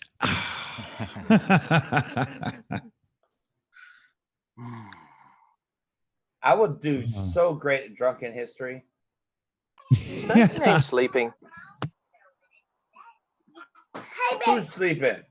No name. There should be a drunken version of like Jeopardy or Trivial Pursuit where it's basically what's the guy from Cheers? Cliff Clavin. Basically his type of knowledge. That would be what you would want, right? Well, yeah, wrong. That's why he can play a flurf better than a flurf. Yeah, I love that. The Aztecs worked with the Mesopotamians, and that's how they got water to flow in aquifers. And I read it in the book once. And their babies were Incas, and their ancestors were aliens, white aliens with wings, and they brought the airplanes and the technology. See, this is why anyone with the last name Daniken should not be able to publish. Not a chance, man. Or Hancock, apparently. That's There you also go. like the thing about how Jesus was a 6-foot Caucasian blonde man living in Mesopotamia. Was he not? No. The We've got blonde pictures. Jesus We've got is the photo Aryan evidence. Jesus. And do we have to take it to Joseph Smith then and the whole don't get me started on the Mormons. I like to dude. think of Don't my even get me Jesus started. as like the lead singer for Leonard Skinner. He's up on stage and he's got like giant angel wings and he's singing. Oh, you mean Freebird. Jesus? I know that guy. Jesus. He was really cool, man. He built my hot rod. Yeah. It's a love affair. Yep. It's a beautiful thing. Too So funny. how's the voting going, panel? Oh, I don't know. I can't. Oh, they forgot. Yeah, the panel did. Yeah, well, I'll go get a beer. You guys let me know how it works out. Hold on. I was in the not one camp. I believe I was firmly in the not one camp. Oh, we've got a 9, 1, 8. A 4. I was in the camp of any other number apart from 10. There's a couple 1, of 4s. 9, 8. Oh, 8. You've got your. 9, 8, 8. Have you got 8? 90102110. There's one thing I do have to ask. How does everybody know what they're voting on? Like, is this the Stevie Wonder, Ray Charles? Well, they've poll got a vid. of- I've got vids here ready to go. It's a lucky draw. it's a lucky draw. And they're just voting. And when they vote when 3 people vote the same number, that's the tab I open up to play that vid. Oh, so it's a Stevie Wonder vote. It's completely blind. I get it. Okay. But as Yeah. the tabs dwindle, the IQ of the audience goes down as well. Oh, red pill effect. Got it. Well, it's the Converse square law. Everybody knows about that one. It's settled sign. No, this was explained by ancient philosophers. Okay, he who shall be first shall be second, and he who shall be fourth shall be third, and he who shall be fifth shall be last, and he who shall be sixth doesn't count. Well, if you're not, that first, sounds you're like last. Brother Maynard. That must be Brother Maynard. Oh, I've heard of Brother Maynard. The number to be counted shall be 3. Yeah, good one. Not 2, nor 4. 5 is well out. 5 is right out. Right out. I have a particular. What you got to remember, these movie are keeps coming small and close. Those are far away. No, see, I have a particular set of skills. That's why I know these things. No, you don't. Yes, I do. No, it's not particular. Hey, Terry, Mythic wants to know if she can play with naked people. Well, take your clothes off. Then you can play with the naked person right there. I didn't know if this was an adult stream tonight or what. I'll get naked if you want to play. Well, we did have a scientist on here swearing like a blue-assed fly. So I don't think it matters anymore. And General Mayhem, yeah, I've been really good. How many times I've got to say we do not have wrenches here, General Mayhem? Yeah, Dick Dawson, your sidekick, or sorry, your boss is running around in the chat. General Mayhem. Yeah, General Mayhem. How's it going? I Mippet timed him out before I could give him the scratch. That's hilarious. Yeah, that happens. General Mayhem has been pent up lately. He's been plotting more stuff down in the basement, and it's not going well. I'm gonna go get my tinfoil outfit and become Professor Chaos.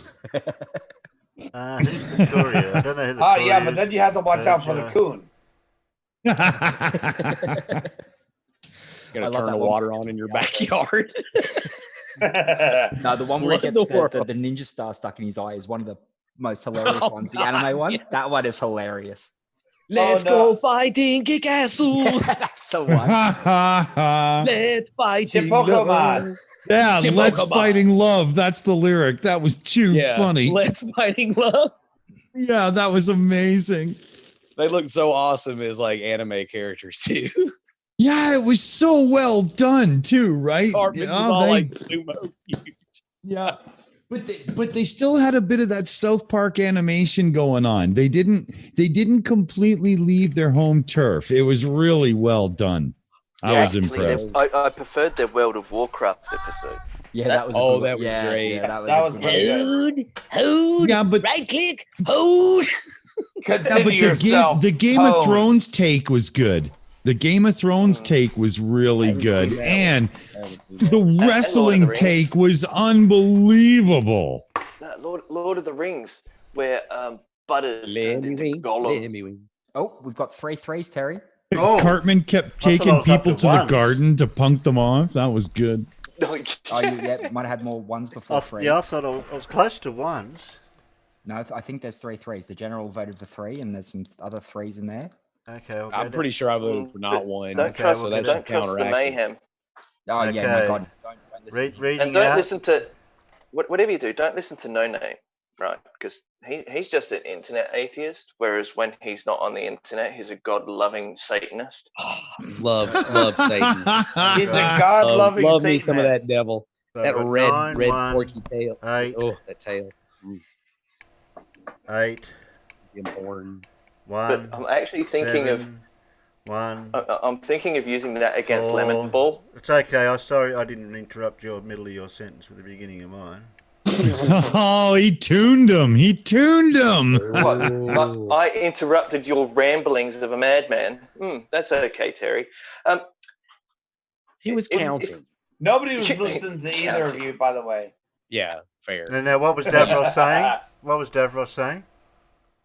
I don't Nobody know. I cared. wasn't listening. Well, he's not. He's not. I couldn't hear him over your counting. I put him in the rubber room. Got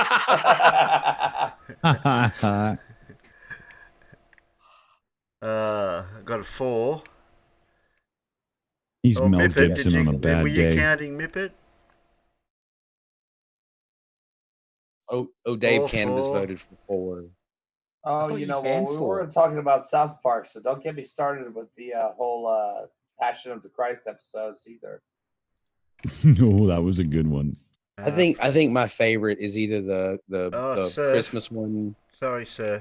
With Oh, the Woodland Critter Christmas? Woodland Critters, yeah, Woodland Christmas, Critter or the Christmas. the one with the pan flute players that were keeping the Oh, giant. God. No, that was hamsters. the The giant Pandemic. gerbils. Pandemic. Pandemic, That was the one Pandemic. about where the hamsters took over, or the gerbils or something. Yeah, giant yeah. gerbils. They were gerbils or something, and the pan Yeah. flute players were the ones that kept them away. Kept over them the at world. bay. Yeah. Oh, damn it! Yeah, Those the guys. Peruvian pan flute gangs kept all the Yeah. gerbils from taking over, and they rounded them all up, put them into an internment camp, and ended That up was making funny. fire. Although finding out who Cartman's father was pretty fun too. That's Oh, cool. yeah. Cartman's mum is still a dirty such and such. Yeah. Oh. But then when they found out it was Tenorman and they did the whole chili cook-off, that was Scott Tenorman wild. must die. Oh, I forgot Yeah. about Scott Tenorman. Oh my God. Oh God. That was brutal. I literally, I'm not kidding you guys. Okay, like I wasn't drunk or anything. I watched an episode.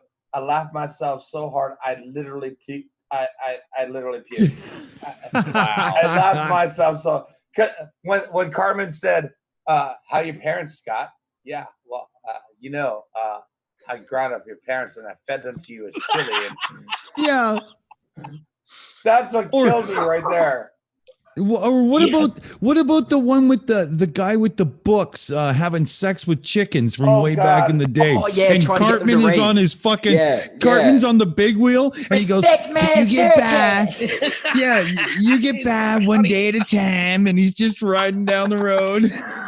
Oh wait, no, there was the one where they were trying to get Family Guy off the air, and they had that Bart Simpson was in it. That chase episode where like movies, like they're on the highway, they're screeching back and forth, and And he the lets cop loose a car whole just heap of spins cheesy out and poo. blows up. Yeah. That's a good one. Oh damn Fuck is it! What just about the one? classic. What about the one where the internet goes out? Oh yeah. Oh, Yep. yeah. And it turns out to be an old Linksys router.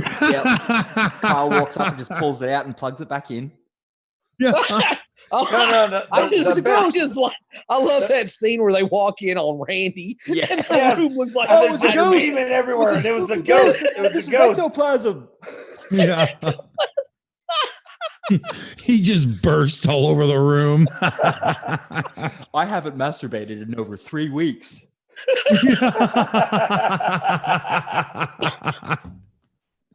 He's coated the whole room. I tell you what, and if I could move to South Park, I would move in next door to Randy Marsh. He would be the best neighbor ever. Do you know it's Randy Marsh's birthday today? Oh, is it really? No way. Yeah, I saw it on the internet. It was there was a post from South Park Studios. Happy birthday, Randy. It's true. It's his Nice. birthday today. Nice. Well, then it is appropriate we are discussing him right now, I think. Yeah. I had no idea. Yeah. Because you got to have integrity. Integrity Farms remembers. Oh man, a volcano. And he just sips his drink. Yes. Very first one he showed up in. Actually, he's in the Christmas episode where they have minimalist composer, whatever, from New York. He Philip stands Glass. up and he says, "Hey, don't push your religion on me, buddy." And that's his actual first appearance. No. His first appearance was in the second episode, but they ended up changing that from the second to the third one if you get any of the DVD box sets. And you were right. No, that's the volcano episode. And he's sitting there in the geology center and he turns around and he goes, "Oh, hang on, what's going on here?" So he rings his mate up and he's like, oh, a volcano. Yeah. And then there's the do music and then he sits Trust me, I'm a South Park encyclopedia. I've watched it since I was 14 when it first came Cool. out. And it was that. Yeah, my son's finally old enough so that I can show him the episodes, and he's just loving it, man. Oh wait till he classic. gets the Mecha Streisand and Trapper Keeper. Yep. Wait. Yeah. Trapper Keeper's a How classic. old's your son, Dick? He just turned 13. Oh, okay. Nice. Yeah, the way you made it sound like he was like 18 or 19 or something. I don't know why I got that impression, but Oh yeah, no. I feel like a very I'm- bad parent now. Yeah, My yeah, daughter no. started watching that show when she was like 11 or something. Yeah, no, he watched it when he was really, really young, but it was just, paper cut characters bouncing around on the screen to a child who couldn't speak. But now we can enjoy it, right? And Oh, I got you. yeah, and he's autistic, so I use it as a way of teaching him, okay, this is okay to say in private, but then in public we have to, choose different words, and it works out really well. It's actually a teaching tool as well, then, right? Nice. Wait a minute. You can't say, "Screw you guys, I'm going home" in public. Yeah, no, you can say that, but you can't say what I said was, "How would you like to suck my balls, Mr. Garrison?" Suck on my chocolate salty ball. Put them in your mouth and suck on. Dick, I love that one. You might run into a little bit of problem with Man Bear Pig, because that's when Cartman swallowed all the treasure. Oh, well, you know what's really funny is my son being autistic. One of the funniest things he's ever found in South Park is Mr. Mackey going, "I think he has Asperger's." Jokes are bad. Right? Okay. Jokes are bad. Yeah, my son loves Mr. Mackey. It's Nice. But how could you not, right? I mean, it's the voice, Oh yeah. Yeah. We all had a teacher or principal like that, though. Yeah, but did you have Mr. Garrison chasing a mouse with an ear on it all over town? No, that was hilarious. That wasn't I regret not having Mr. Garrison as a teacher. Yeah. What was that one line in the episode? Let me in. Mr. Matt. Yeah, Mr. Mackey says, "Mad enough to kill Kyle." Little extreme, dude. Yeah, that was the Christmas special. That was the very first one. That's it. Yeah. The very first one I ever saw was the end of that Christmas special where Kenny was climbing up the ladder to take the star down above the stage, and I was sitting there watching it, going, "What the hell is this?" Because they looked all weird, and the animation style was something different, and I was like, "What is this show?" And then Mr. Hanky pops out. I'm like, "What the is going on here?" I love you love me. I went on a quest to find out what this show was, and ended up finding it on VHS over here back in the bloody 90s. So yes, was that before or after the golden PSP? That was well before the golden PSP. Yeah, well before. Yeah. I saw it when it first hit Canadian television, when it was brand new. The first episode came on a Friday night on CBC at midnight. And I was waiting for a guy to pick me up so we could go to the bar and have some drinks.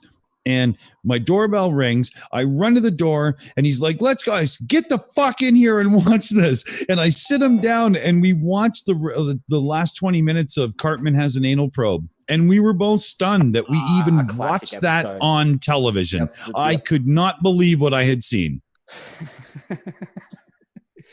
Sorry, Terry. We kind of took over with the South Park talk there. I think he's waiting to press play.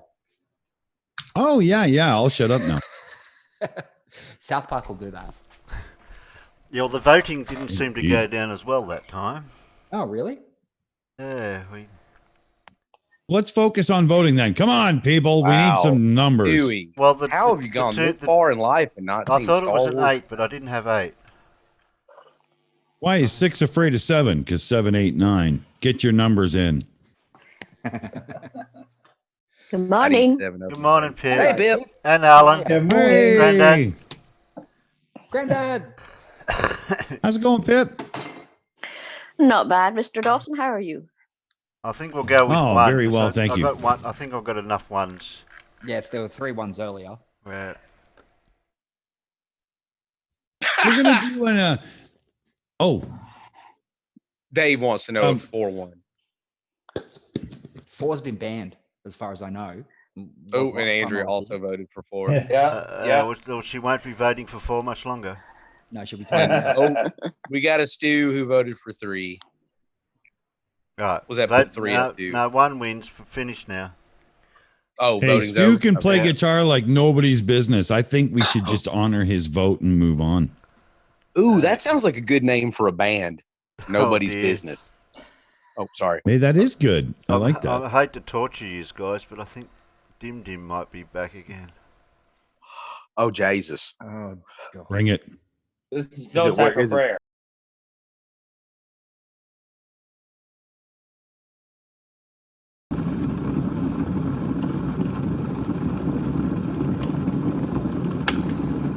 Oh, this guy. Let's see what he's saying. Really, really embarrassing. What's really, really embarrassing? Yeah, that brings us to Meg. Oh, where's Wally's really, really embarrassing? Yeah, we're going to see why now. G'day everybody, where's Wally here? Well, it seems like Dim Dim, he must watch SciManDan and he saw Where's Wally got a special pat on the back and he couldn't go past it without having a comment. Wolfie, that little space you have rent-free in Dim Dim's head, move over buddy, I'm coming in there with ya. So it seems like he saw the 3 proofs and he thought, well, how many proofs do you need? Well, I even got naming rights. I don't know. So it's a bit like when those flatties said, show us the curvature, and we said, well, here, have a look at Lake Pontchartrain power lines. And he said, no, not that much curvature, that's too much. I don't know. Because I've given him 3 plus 2 proofs, then Dim Dim's just gone all bananas. He couldn't handle it. But the funny thing is, at the end of it all he said was, I wasn't lined up quite right. I don't know. Now, I lined this one up to... This is brilliant. He's lining his compass up to this fence. He's lined up pretty much with this central bar here. It's just slightly off, okay, but never mind that. I've drawn a vertical line.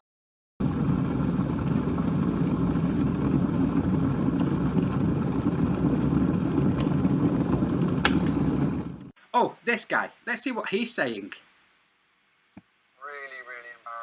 Really, really embarrassing. What's really, really embarrassing?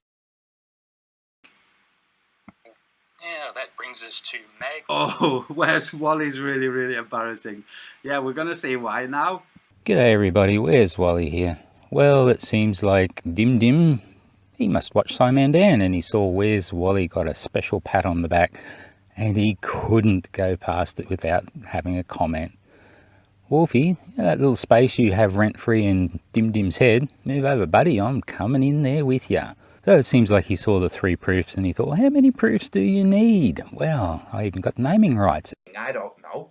So it's a bit like when those flatties said, show us the curvature, and we said, well, here, have a look at Lake Pontchartrain power lines. And he said, no, not that much curvature, that's too much. I don't know. Because I've given him 3 plus 2 proofs, then Dim Dim's just gone all bananas. He couldn't handle it. But the funny thing is, at the end of it all he said was, I wasn't lined up quite right. I don't know. Now, I lined this one up to...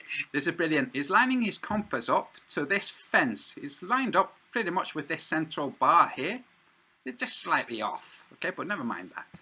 I've drawn a vertical line. That blue line is a vertical line from the point that he said this is where. So very good. You can see the celestial pole's not there. So he's probably just got it a bit wrong. But anyway, not important. It's just something embarrassing from Where's Wally? Didn't even have a comment about the whole thing anyway. So that was fairly pointless, Dim Dim. I don't know.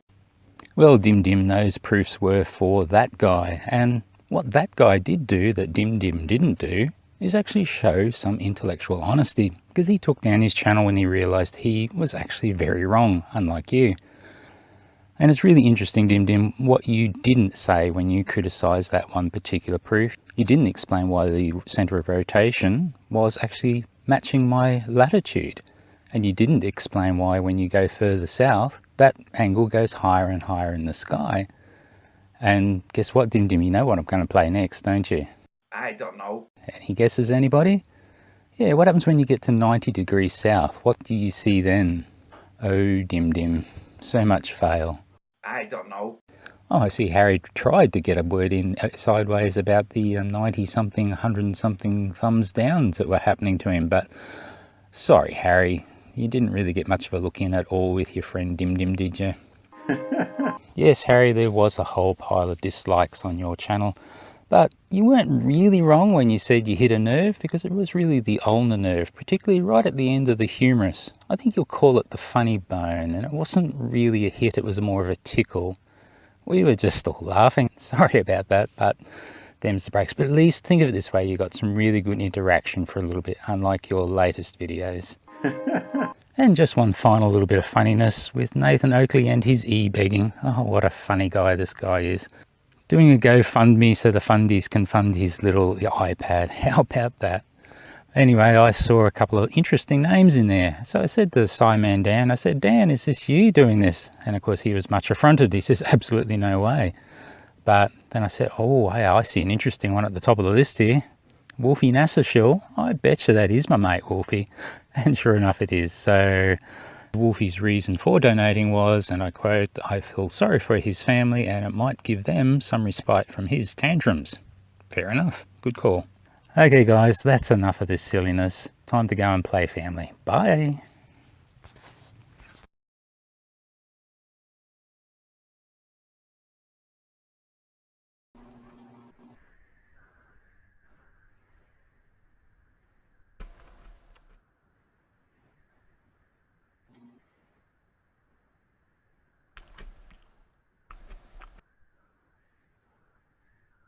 Tar for that.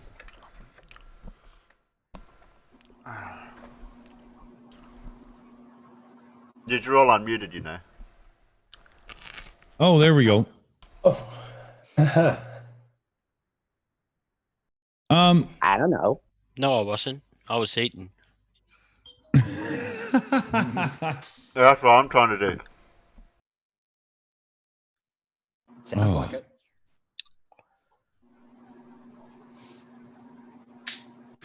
So the sewer rats debunk of SciMan and Wally's video was, I don't know, basically. Anyone know what happened to Davros? Well, I have multiple theories on that one, but I'm not a professional, so I'm going to leave that to the experts. I'm just going to say that Australia has some very lax lead paint rules during Davros's formative years, and maybe perhaps he should have worn a helmet more.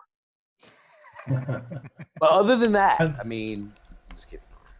Actually, I think I can sum up the that whole response from him in 2 words. It's impossible.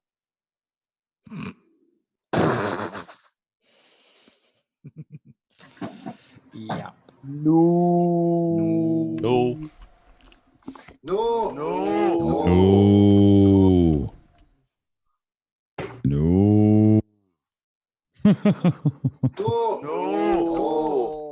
Much better when you got lots of them. Every time I hear the Dell no, all I can think of is that radical thumbnail Dell points and talks stupid or whatever it was, that episode he did a way back. Damn, it was funny. Dell was pointing at a church and talking about parallel lines, and yet he was getting everything wrong. It was unbelievable. I actually quite like the that herd of Dells that I created. You know, the Dell cows are fun. You know, that's half this crew, and some of Dell himself.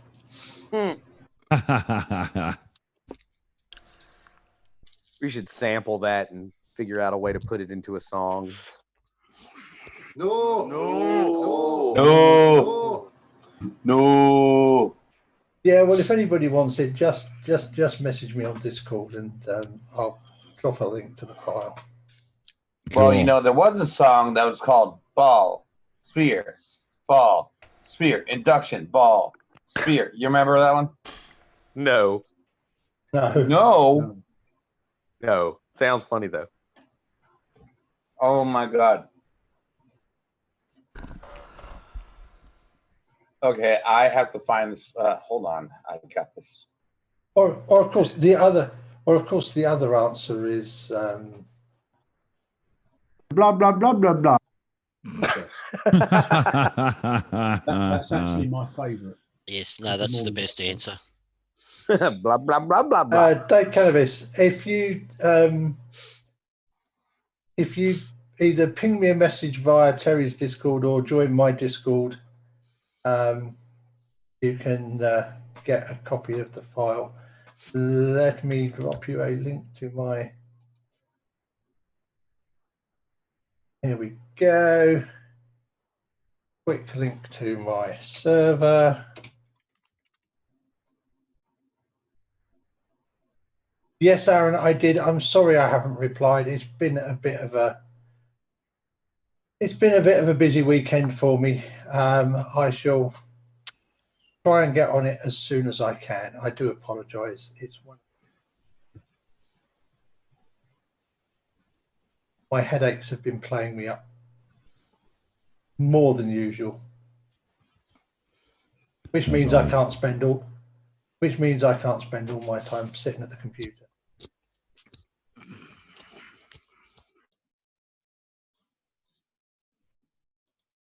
No name deltoids. Press play. Oh, that wasn't mine. I was laughing at. Oh shit! Who said? This video, we're going to be trying to answer the question of, well, how big is our Milky Way, our galaxy? Where is the edge of our galaxy? One of the recent studies tries to actually very thoroughly analyze this question and even gives us a rough estimate of where we believe the edge of our galaxy is. So let's talk about this, and welcome to What the Math.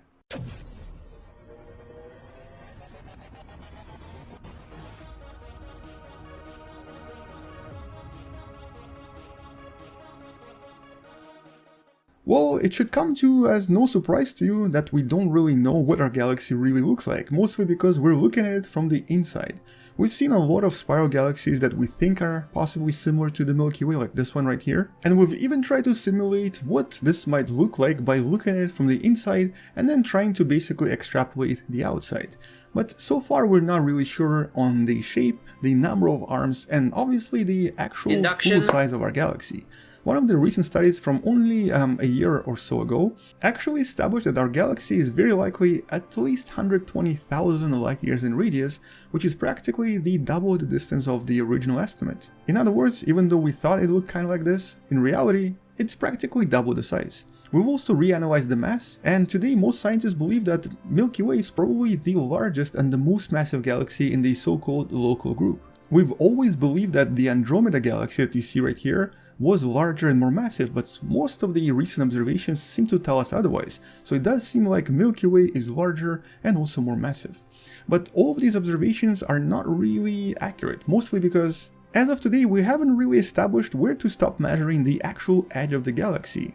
In other words, how do we actually establish where the galaxy ends and where the other one begins?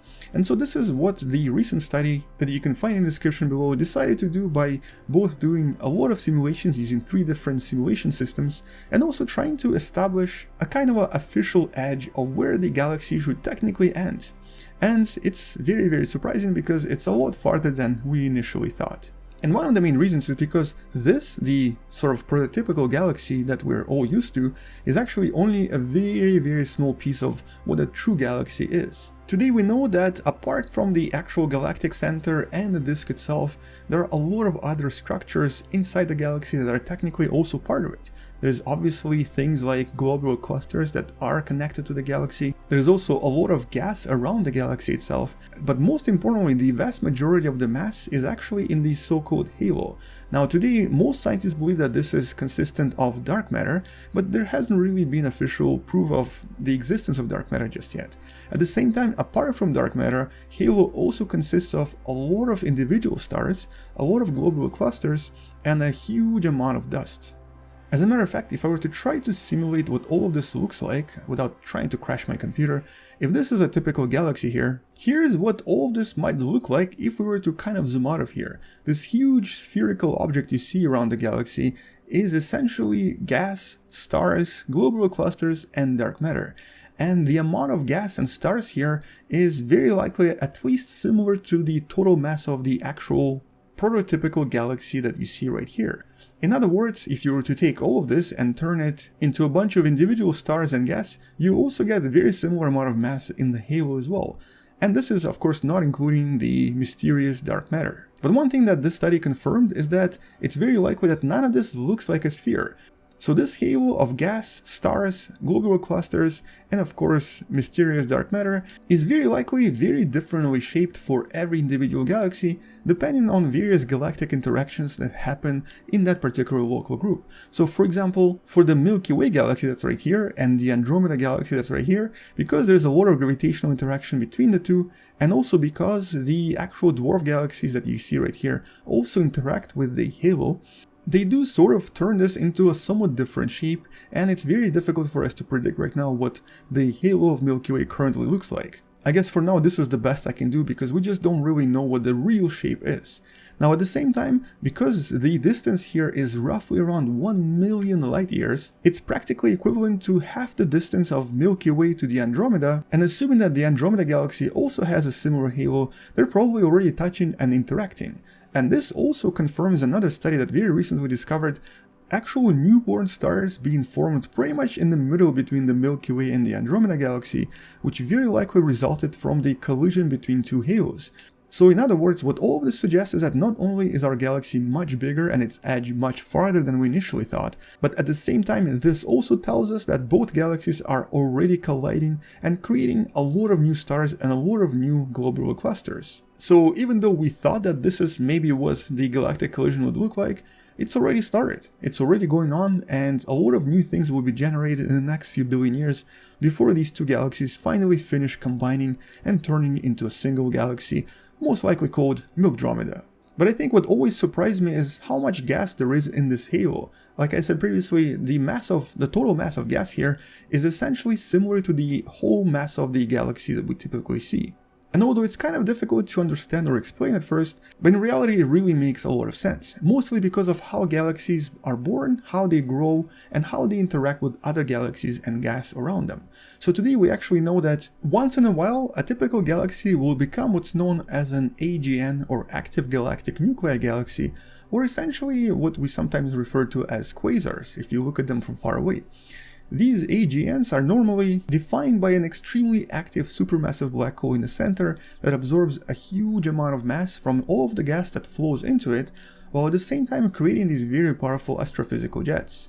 And these astrophysical jets, this is the picture from the M87 black hole astrophysical jet, kind of act like typical fountains. They throw out all of this matter really far away from the galaxy and sort of recirculate it back into the halo. But then once in a while, all of this halo gas accumulates into a big chunk and falls back into the center of the galaxy. So it's sort of like a self-feeding fountain of gas and energy. So once in a while the gas gets expelled, then it comes back and starts feeding the black hole again. And we've even observed this as what's known as Fermi bubbles right here in our own galaxy from the last such eruption. This was approximately a few million years ago, and this gas is slowly moving out into the halo, and at some point some other gas cloud might come back and restart the AGN inside the Milky Way galaxy as well. But because these eruptions are always very different, this is why the halo itself is not spherical. It always has these blobs everywhere, and including of course the interaction with other galaxies, it grows into different directions and creates this interesting, unusual shape that's always different for every single galaxy. But for our galaxy, using these simulations, the scientists established that the edge is probably around 1 million light years away, or roughly around 300 kiloparsec or so. But this value might also change as we discover a new dwarf galaxy in the vicinity, and as we understand how all of this sort of influences the size of our own galaxy. And one of the main reasons it's important to kind of understand what the total size of the galaxy is in regards to calculating various galactic interactions. Here, normally, we don't really count the mass and the size of the galaxy when we try to, for example, calculate a velocity of an escaping star or an interaction with another dwarf galaxy. But by knowing exactly how large and how massive the whole galaxy is, we'll be able to get much more accurate results in the future. And most importantly, this will help us one day understand and explain how the Milky Way galaxy was formed and how, essentially, we came to be as well. Because all of this is sort of connected. And just to give you another visual representation of this, here in Space Engine, you can actually even see some of these halo stars and halo globular clusters. They're basically these random stars here and there, like there's one right there, that appear away from the galaxy, but within the bounds of the so-called galactic halo. and they do extend quite a lot, up to several 100,000 light years. And what's interesting is that some of these stars are actually really new. They're baby stars, so the only way that they could have been created is if there was a lot of gas circulating around the halo, and once in a while it would actually initiate the star formation. And as you can see in this particular case, this star even has its own planets. So maybe one day we'll discover a very unusual planet somewhere outside of the galaxy, looking at us and being able to actually see what the shape of the galaxy is. So it's very possible that one day we'll discover such a star with planets orbiting around it, but being completely outside of the actual plane of the galaxy. But until we discover something else about the size of the galaxy, or until some other revolutionary study, that's really it. Come back tomorrow to learn something else. Subscribe if you still haven't, share this with someone who loves learning about space and sciences, and maybe consider supporting this channel on Patreon because it does help me quite a lot. Alternatively, you can support this channel by buying a beautiful, at least beautiful in my opinion, t-shirt, or also hoodie, or possibly a pillow. That's the one I'm wearing right now, by the way. Anyway, on that note, I'll see you tomorrow, come back tomorrow to learn something else, space out, and as always, bye bye.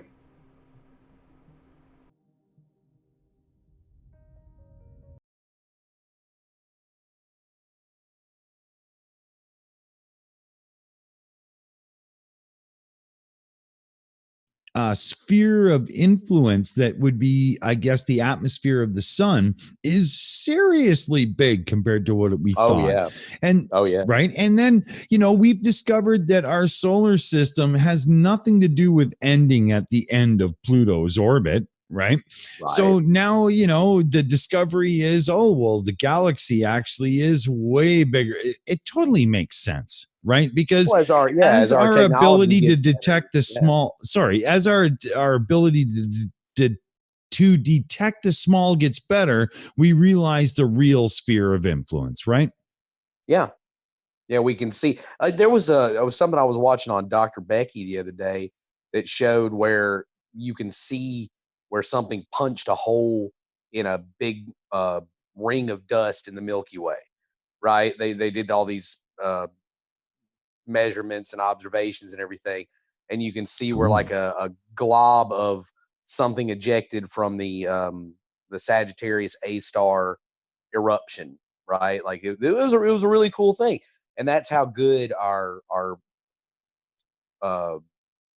telescopes and satellite probes and things like that have gotten. They just have opened up a whole universe to us. Can't wait for the web to get launched. Although galaxy creation, I mean, it's still theoretical. Like I know a little bit about galaxy creation, but I actually think he's got it all wrong, because the way galaxies are created is it's when a mommy galaxy and a daddy galaxy, they really care a lot about each other. And then they wrestle naked. I think the stork brings the baby galaxy. What do you guys think? Well, to me, the dark matter is the king size bed and the duvet that brings the galaxies together to really get it on. No. Bow, chicka, bow, wow. All got it wrong. The baby galaxies are found in the Cabbage Patch. God. That's right. I found Davros. He's out in the side chat. How'd you get out there, Davros? Yeah. Yeah, how did you get promoted to audience? He pulled the little cord too hard, and it was the wrong one, and he jacked his mic out instead. He jacked his mic. You said jacked his mic out. I did. But it's a slang term for jacking the guitar into the.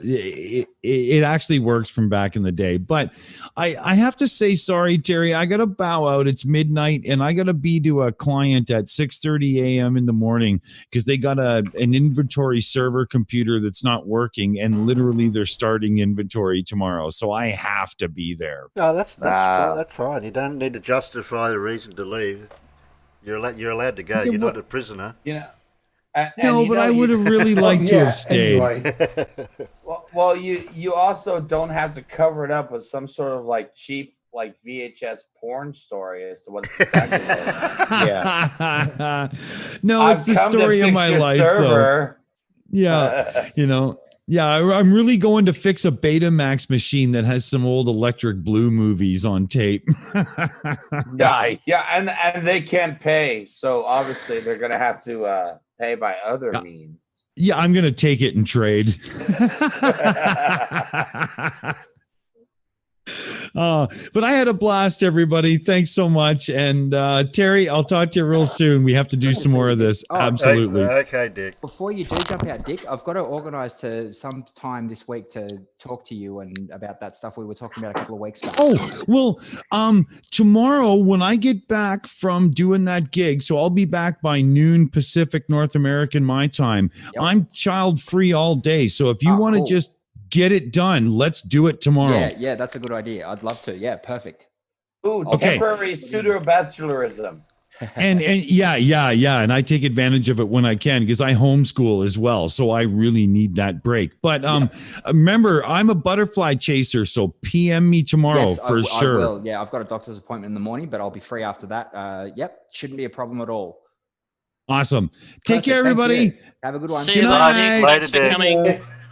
Love you, Terry. Take care, buddy. Okay, you too, bye. Now that we got rid of that guy. I don't know what happened to Davros. I put Davros in the rubber room because he back chatted and then he disappeared. He probably got snarky and went, oh, for me. We all know you probably Screw you guys, I'm going you home. triggered Davros, didn't you, Terry? I was just about to let him back in and then he go, whoop, okay, go. Fine then. No, you fine. triggered him. Oh, he's back. Now he's back. Now he's back again. Now he found his way back. Uh-oh. How triggered is he? Dav, how triggered are you? Now we got to talk nice about him again. Yeah. Okay, everyone pretend to be nice. Pretend. Right. So yeah, I know why Terry dropped me out, but I actually ended up having to go and make dinner for the kids at a phone call, so it was actually good timing. Oh, but nice. listening to you guys talk about space is like walking into a kindergarten and trying to say, "Who knows the ABCs?" Can someone slap him for me, please? Sorry, Alexa, but, Alexa, the only one slap that got slap close with Davos. no name.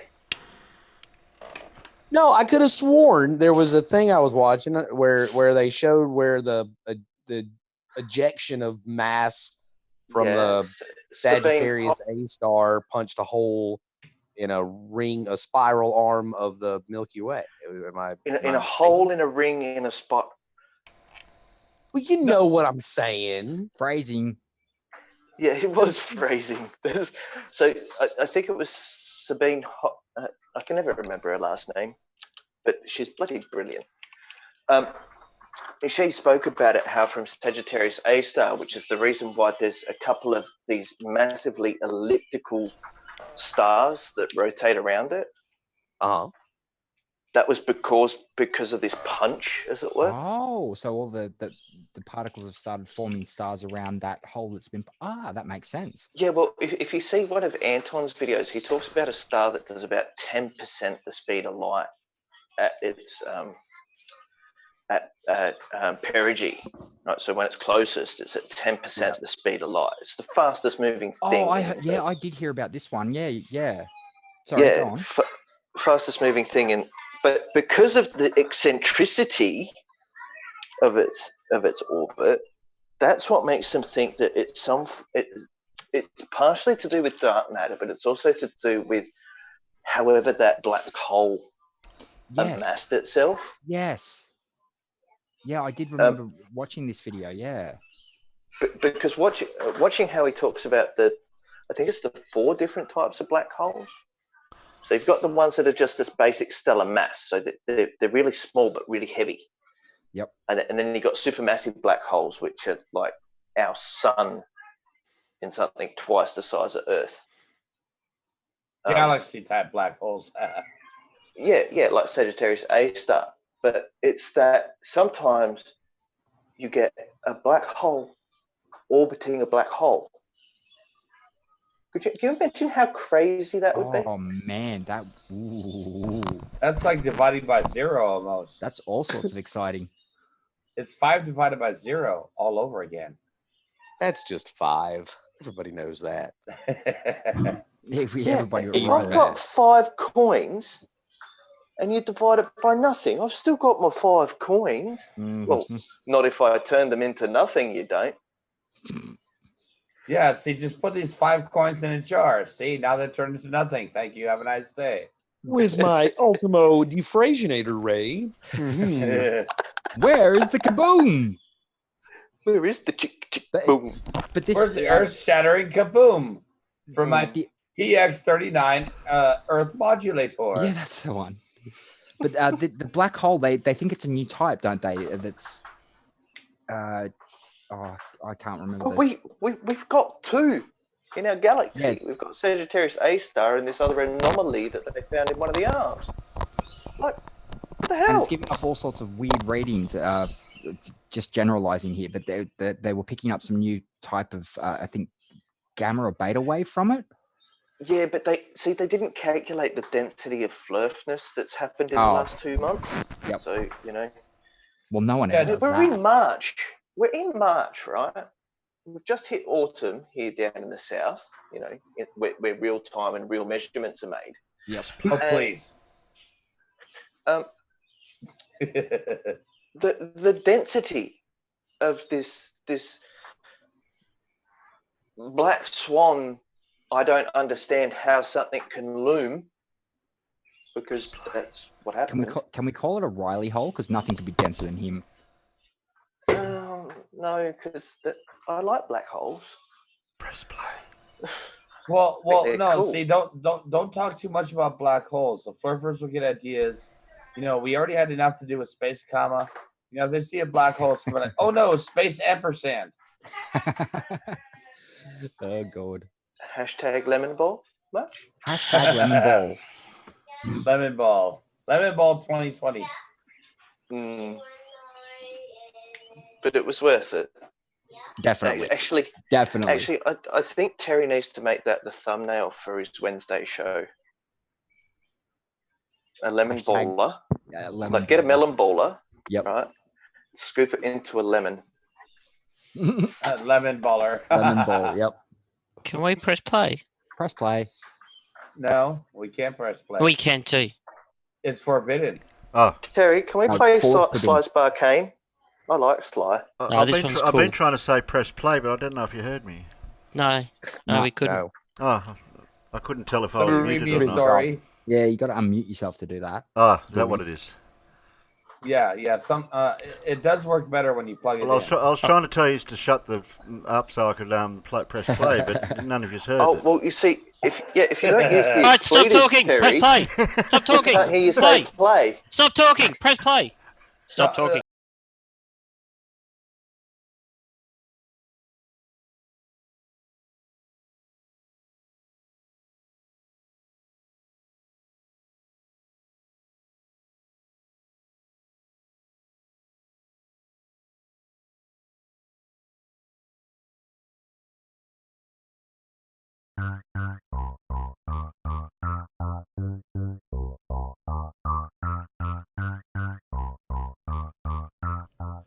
Well, after watching the disgusting display on Globebusters the other day about Mad Mike Hughes dying on his rocket launch, basically Bob Nodell, Karen B, and Jeranism discrediting the man and even hinting to the possibility that he might still be alive and did this all in a matter to make money and sell t-shirts, don't worry, I'm pretty sure that your title is secure on being the masters of making money off bullshit and selling t-shirts. At least Mike did stuff with the money that he received. But of course they moved on to another subject.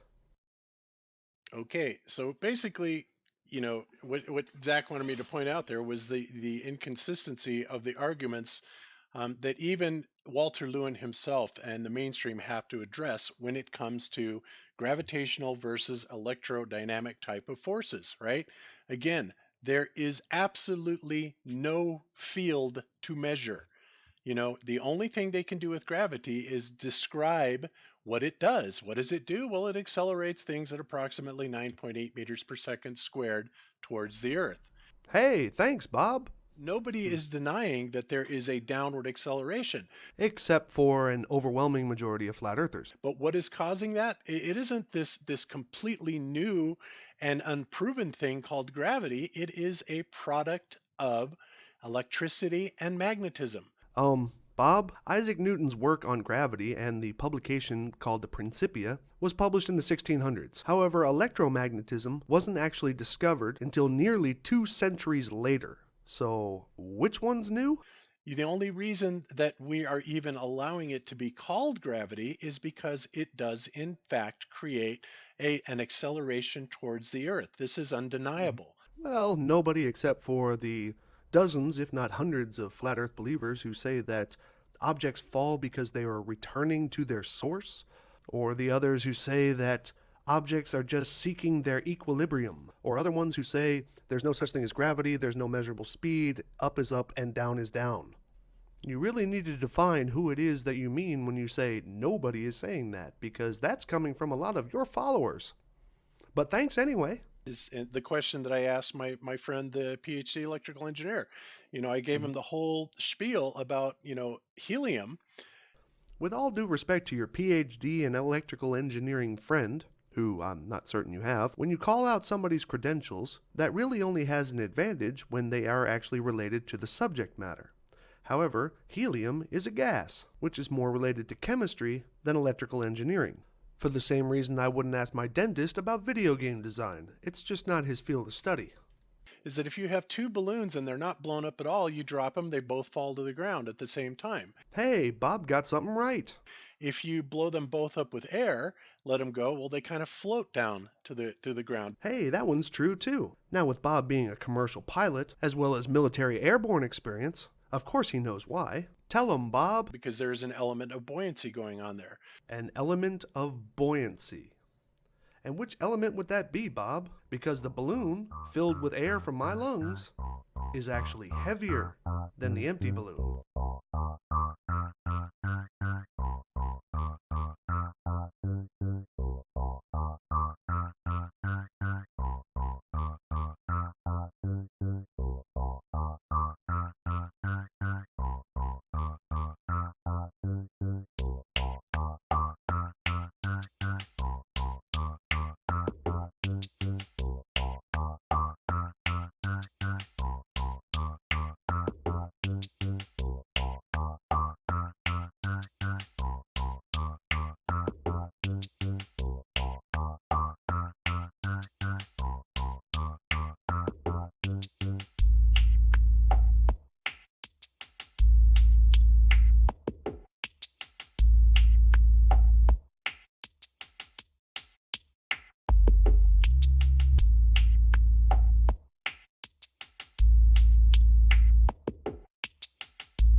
Now let's not forget, Bob claims to have been a commercial pilot, and he has some military airborne experience, according to him.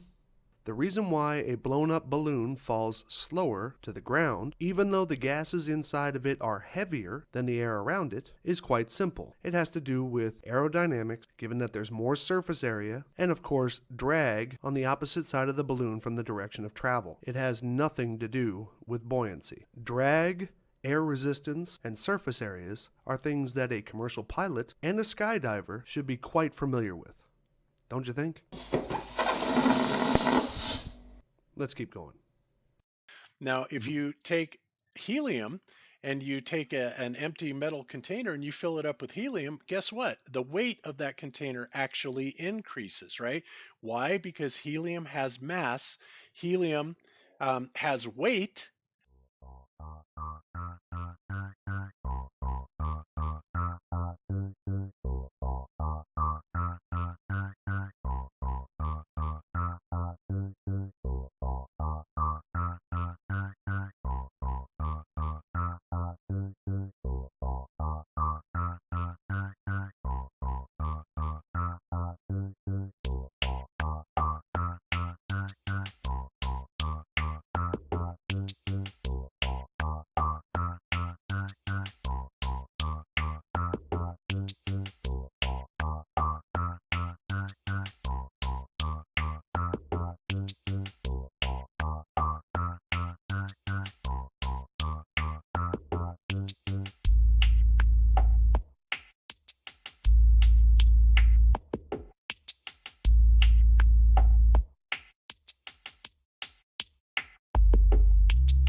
If you were starting with a vacuum, then yes, the introduction of helium would increase the weight of the container.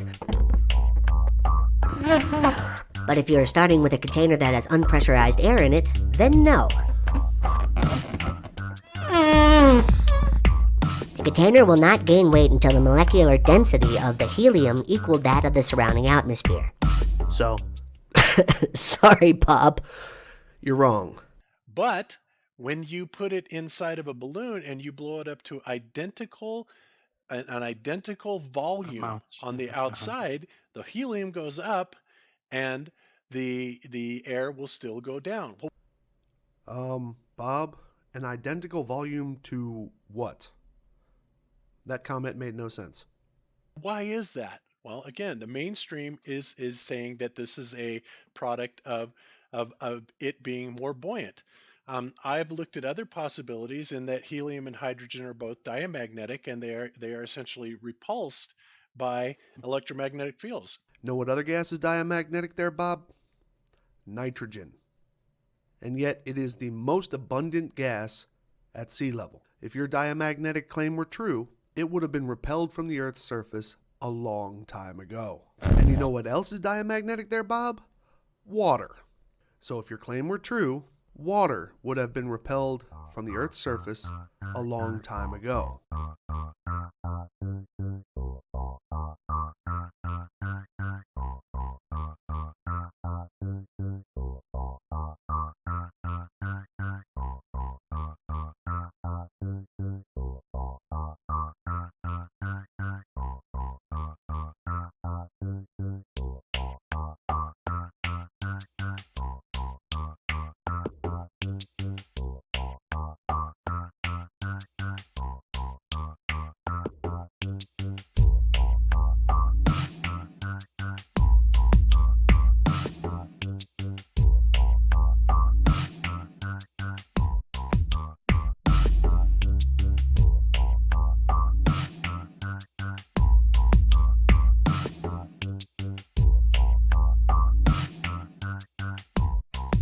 Additionally, do you know what the human body is mostly comprised of?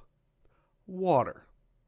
And yet, here we stand firmly on the ground, not repelled upwards, as your diamagnetic claim suggests it should. Now I know what you're wondering. Did I try the same magnet test with a helium balloon? Of course I did. However, no matter how I tried to discharge it, the tiny amount of static electricity on the balloon's surface overpowered the magnet. But if Bob's attempted claim that the diamagnetic properties of helium gas were a suitable replacement for gravity, the magnet should have simply flung the balloon to the other side of the tub, and the small amount of static charge would not have been an issue. I also look forward to Bob showing us how this all works with lead, because lead is also diamagnetic. But then again, so is krypton. Maybe that's why Superman can fly. Here you go, Bob. Let me help you out with your next big test. Oh my god.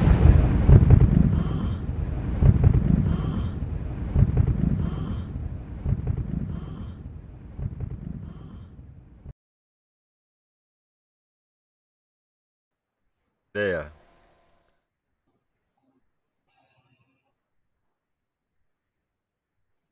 See, now he just had a lot of trouble Killed tying that, him out of it.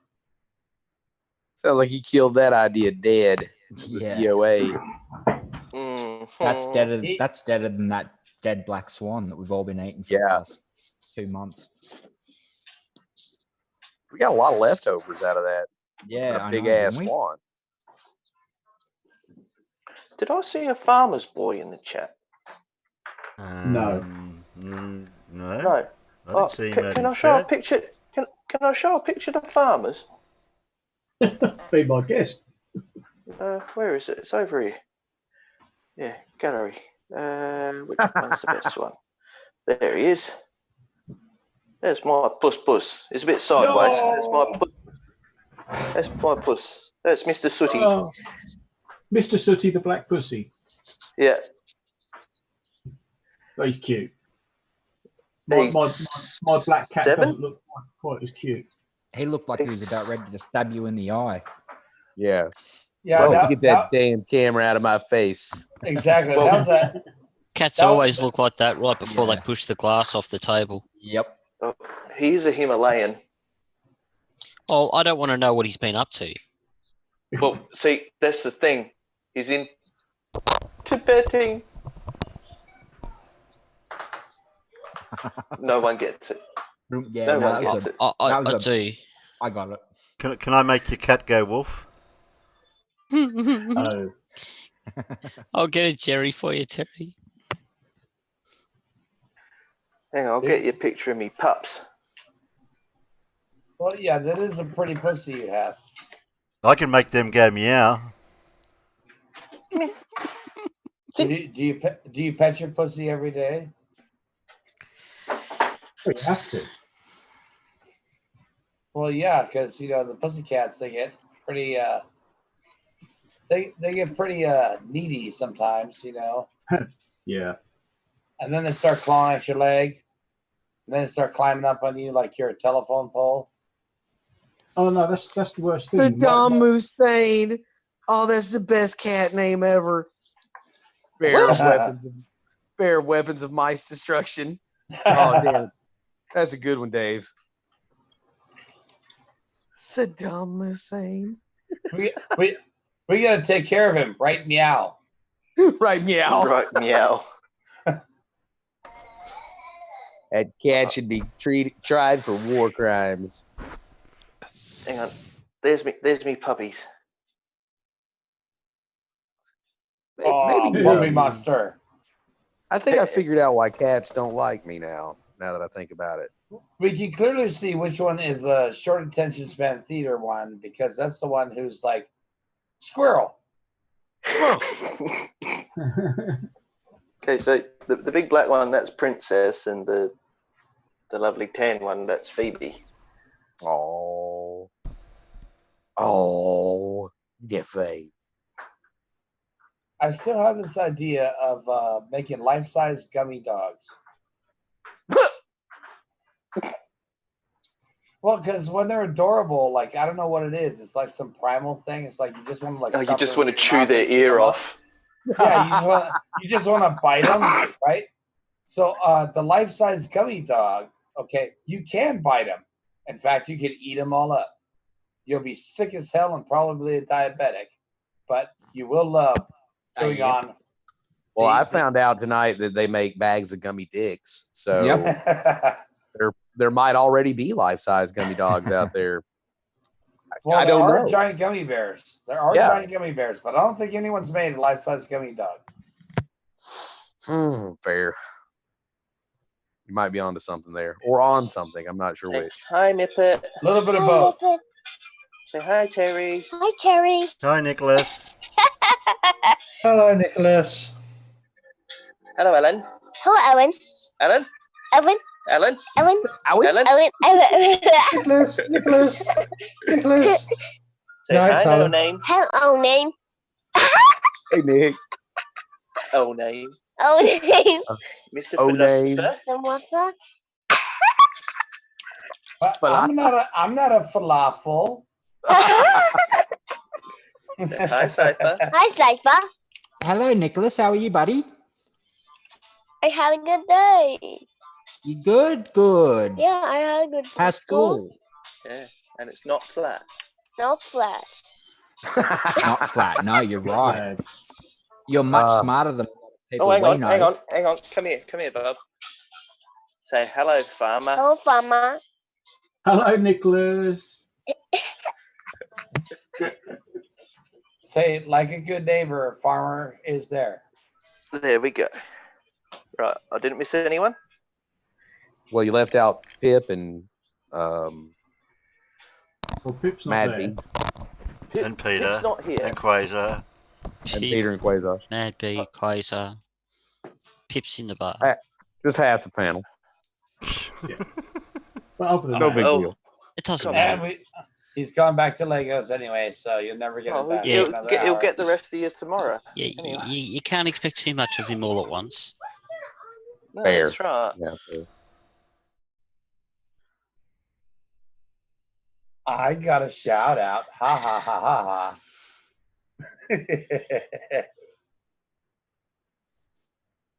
I'm gonna start calling you Velociraptor now. Hey, actually, ooh, you know, I like the sound of that. Falafel raptor. Falafel raptor. That would probably be closer to what he Hey, actually said. I'm hashing all sorts of new things today.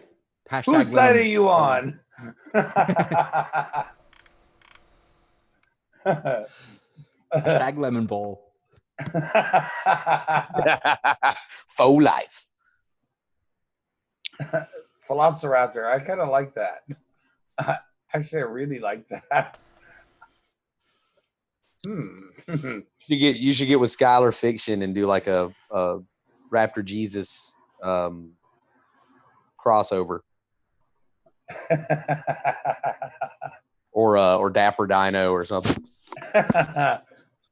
Terry, have you noticed that the peanut gallery's gone against you?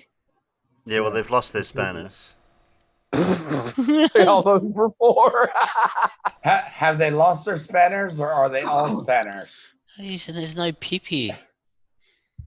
Peanuts are revolting. Oh, that's Peanuts right. are She revolting. she was going to go I'm fond hop of peanuts. Me too. Just Peanut those M&Ms peanuts. are good. Well, I had to say peanuts because I thought it'd be a bit unfair to call them peasants. Hey, leave Charles Schultz out of this. Plebs really doesn't sound very nice, does it? No, it doesn't, does it? I mean, traditionally, you could say, "Oh, the peasants are revolting," to which the answer was yes. I know. I'm more partial to cashews. Oh, I don't like cashews. Macadamias. Macadamia nuts are tough. Yeah, but cashews aren't a nut. Bless you. Yeah, that's true. They're a But fruit. neither are peanuts. They're a legume. Peanuts are legumes. Legumes. But cashew's actually a seed. Bless you. Yes, you're right. A cashew is a seed. Plant your seed, ladies and gentlemen. No. Plant it Oh, deep, plant it yeah. early, plant it often. Plant your seed. No, a cashew is dirty money because it's cash you. Ooh, good call. Ew. Well, Ew. Yeah, you don't want to put that hashtag stuff lemon in ball. your mouth. Hashtag lemon ball. Hashtag I didn't know hashtag if lemon ball. was I supposed to write falafel or I forgot the word you said. Falafel raptor. Falafel raptor. Yeah, is that how, I don't know how you spell Falafel it. raptor. I do prefer Velociraptor. Falafel raptor. Velociraptor? Did I spell it wrong? Falafel. So falafel raptor. Falafel raptor. Filofil. Fi. FA. It's FA. Falafel? Oh, it's FA. Okay. Falafel. I couldn't give it FA. Terry. Way to skirt the swear jar, sir. Tip of the hat. No, he skirted No, it that time. No, I put it in the chat. That's how you spell it. Well, okay. Now, are there 2 R's in Raptor? No. My name is not Dora. Oh, you're right. It's not. Sorry. Actually, I've got a picture of King Ghidorah, the Explorer. King Ghidorah, the Explorer. This I gotta say. I think it's on my phone. I'll have a look. Let me have a look. Where did I put it? I prefer the way Booma spelled it.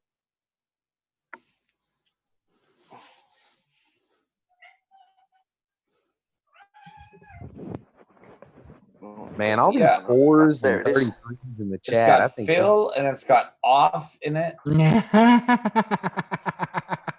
King Ghidorah the Explorer. There's also awful in there. Where's Swiper? Where's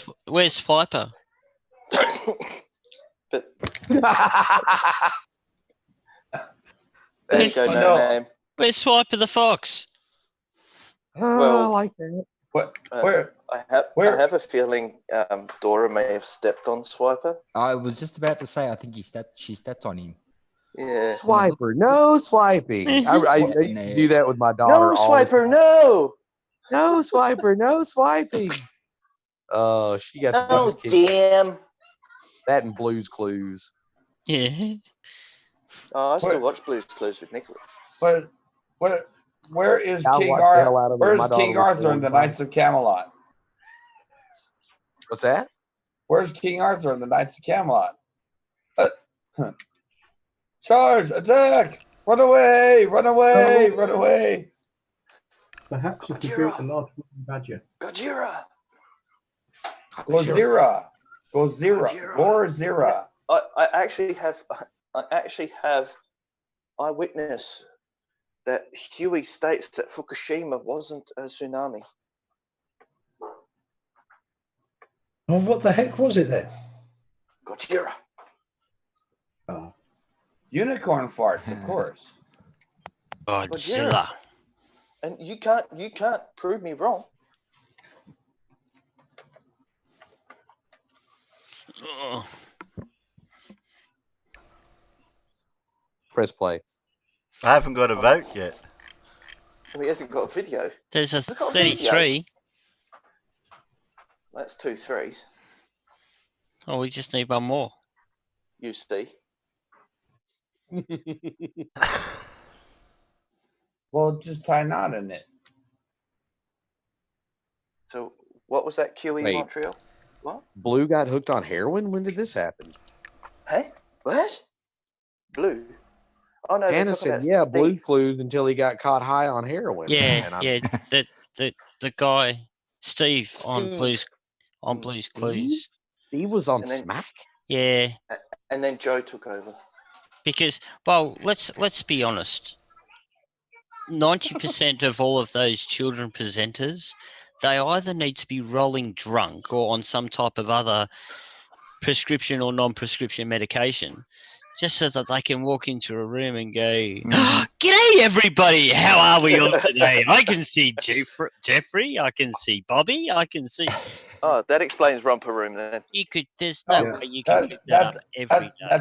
That's fast acting ecstasy. That is. I'll tell you what, I used to work at a mall in Sydney, and one day the Wiggles were performing there, and I managed to turn up in time to see them rehearsing in the morning, and they did not look at all happy to be on stage. Not one of them had a smile on their face. You could just tell how pissed off they all were first thing in the morning to be rehearsing for this big show. Yeah, you honestly think someone who made millions of dollars off of children's music would be happy to perform in front of them? Yeah, they were not at all impressed. What about poor old Jeff? They kept waking him up. They wouldn't let him sleep. No, Yeah, and he had to wear purple. Yep. Hey, what's wrong with purple? He would have been the purple-shirted eye stabber. Yeah, but he... No, I'm not going to go into the Jeff conspiracy. Hi, boys and girls. I'm Barney. Oh, Jesus. That was one that was banned immediately in my house. I was like, put my foot down. Press no Barney. play. No, Barney just like instant No, contact. philosopher, this is your best friend. You're gonna like this. Yep. You're Press gonna like this play. We can pause this and we'll just go through it a bit at a time. I don't know when it starts. One of them Oh no, to- the real film. Right, this is a good one. Warrior. Just saying, hey, I've got Yeah. a live stream Yeah, tonight. off camera Do you or want to come on? something else. And to be honest, Creeping I warrior. wasn't even 100% sure he'd get the comment in time, let alone agree to come on. That's such short notice. However, he has. And he has Come on, turned Bubba. up, and I can see him in there, in the green room, Bedtime, come on. waiting to come on, which is wonderful. Tony? A bit of a I think I was there for, disclaimer. like, the A first bit of a disclaimer hour. here. A bit of a disclaimer here. Mr. Sensible did have Bensaw lined up before Sleeping Warrior. Oh, really? Yeah. And also, this was just Sleeping Warrior. And he didn't show up? No, Bandy was No, no. already. What happened? Bandy was the fall guy. Yeah. Oh, Just in case he got- Sleeping he got- Warrior didn't turn up. right. He got Because booted, let's so- be honest, he would have been stupid not to organise someone just in case Sleeping Warrior didn't turn up. That's true. Oh, yeah. And Bandy would be a great guest on any show. He's freaking hilarious. And As he long, can as do long the as you're only float talking thing. about water being flat, you would have been right. One argument only. Flat and level. I'm glad you asked. Thank Yes. you. Okay. Just to make that's clear harsh. to everyone, this is not a formal debate, okay? Because it's unfair on me, it's unfair on Tony. Neither of us have had time to prepare for it, so it's not that sort of thing tonight. It'll be a bit of a chat. To be honest, I want to try and find out something about Tony as well. But I am sure we're going to be talking about that dead black swan that we think is dead, there's and a he whole lot thinks about is Tony he didn't swimming find quite out happily, afterwards. and he's feeding it bits of bread and whatnot. I did say to Tony that I'll bring him in a couple of minutes because I had a couple of announcements, or an announcement to make. But I want to make it at a certain time. Is Osvaldo Greco in the house? I think he's going to be coming tonight. If he's not here yet, that picture he did was great. Put a comment, or get him to put a comment tagged on me when he arrives, because I just got something to announce. Full disclosure, right about at this some time in the point when video, he's here. I hope you've all been fine. He showed up in the same room as all of us, and he thought he was going to get shit on, and we were all really nice from to him. Australia on Fight the Flat Earth. More may happen with that at a later point. He has agreed that he would debate again, which is good. So I'm getting distracted by the chat. I see it's quite busy already, which is nice. So anyway, I had that. I did the video, my video with the ball Black Swan killer, which then both Anthony and Oakley did response videos. I did a counter response. They've both done counter responses. And at this point, I thought, as I said, hey, why not just ask him, see if he'll come on? And he has. So props to you, Tony, for that. Because, you know, it's a channel from the other side. And as I said, it was such short notice. So thank you. I think, unless is Osvaldo in so far, just having a quick look, see if I can see him. If he's not, I'll announce anyway, but it would be nice if he was here at the time. There we go. Right, I think then, I'll give him a few seconds warning. I think we'll see if we can get Anthony on the channel. Let me just get prepped. I'll drag him over. I'll give him a few seconds because then he'll get warning. He should be able to hear me. And let's bring him on. I've just pulled him over into the room. Let me switch on the sound. Hello, Anthony. Oh, he's got his mic and headphones disabled. Hello, Anthony. Yo, yo. Good evening, and thank you very much. As I was just saying, thank you very much for agreeing to come on at such ridiculously short notice. Yeah, it was about 6 o'clock this evening, wasn't it? 5:30ish. Something like that. I've made clear, and as you can see, I've put a title across the top that you're the guest, but it's not a formal debate because neither of us have had time to think about it and prepare for anything formal. So you said in the lead into this that you think that I'm feeding the dead swan. Well, no, I say that we think it's dead, but you think it's happily swimming, and you guys are happily feeding it. So we must have a men are from Venus, women are from Mars situation here, because I don't know how you can possibly think it's dead. Do you want to run me through how you think it's dead? Oh, we're getting straight into this then. Straight into Yeah, it. why not? Why not? Okay. Right. Let's just take our position that the Earth is a sphere, okay? Then if you're stood on that sphere, looking at a tangent across it, there will be a point that you can't see beyond. That would be your geometric horizon. Would you agree with that? No. Oh, okay. Can I ask you why? Are we talking about an Earth with air and atmosphere and stuff that we breathe, or are we talking about an Earth with no atmosphere? Okay, let's start with no atmosphere first then. No atmosphere. That's fair enough. Yeah. So no atmosphere. If you're okay, then yeah, go on. Then it'd be the actual horizon, the geometric sphere horizon. edge. Yeah. Yeah. So that is what the geometric horizon would be, isn't it? With absolutely no distortion at all, because in our example we're just talking about, we have no atmosphere. We agree on that. Sure. Okay. Sure. So can I ask, do you accept refraction at all? Sure. Okay, cool. Okay, so if we pop an atmosphere on our Earth, refraction varies. You would agree that as well? Yeah, it continuously varies. Yes. Okay, so sometimes super chat. Sorry, I just had a super chat come through. It just distracted me. Sometimes the refraction would, if you like, be positive. Sometimes negative. Sometimes it would be exactly the right point to match up with the geometric. Would you agree that? Well, Soundly showed in his little Tensor Bayou time-lapse video that when he was putting all his lights along the bridge stanchions, he was doing, I think it was a 6 or a 7 mile observation. He put a lamp on each stanchion at each mile long. It was roughly a mile. It wasn't exactly. But was this across the ice? No, Soundly's little Tensor Bayou. I've not seen it then. Not seen that one. That's okay. I could show it you. It's on my channel. I used it against him because it supported our assertions. All the lights that he had dancing up and down on the stanchions at every mile marker, there was 5 or 6 of them. They were all independently dancing along the length at every point. So imagine if you had, instead of just 5 or 6, imagine you had 10, 15, 20, 50, right the way up to 7 miles. They would all be independent and interacting like all by themselves. Some of them would be moving up, some of them would be moving down. So you're right in that it's a continuously variable thing. Sometimes they go up, sometimes they go down. But it's at every single point along the path. It's not following a particular pattern. It's independent. So if you were looking at the furthest one, the one closest to wherever the geometric horizon is, that particular one is going to be distorted by X. But then they're all going to be distorted by X, aren't they? Because it's the path that... Okay, I must admit, and see, having not seen that video, I'm finding it hard to picture what you're getting at.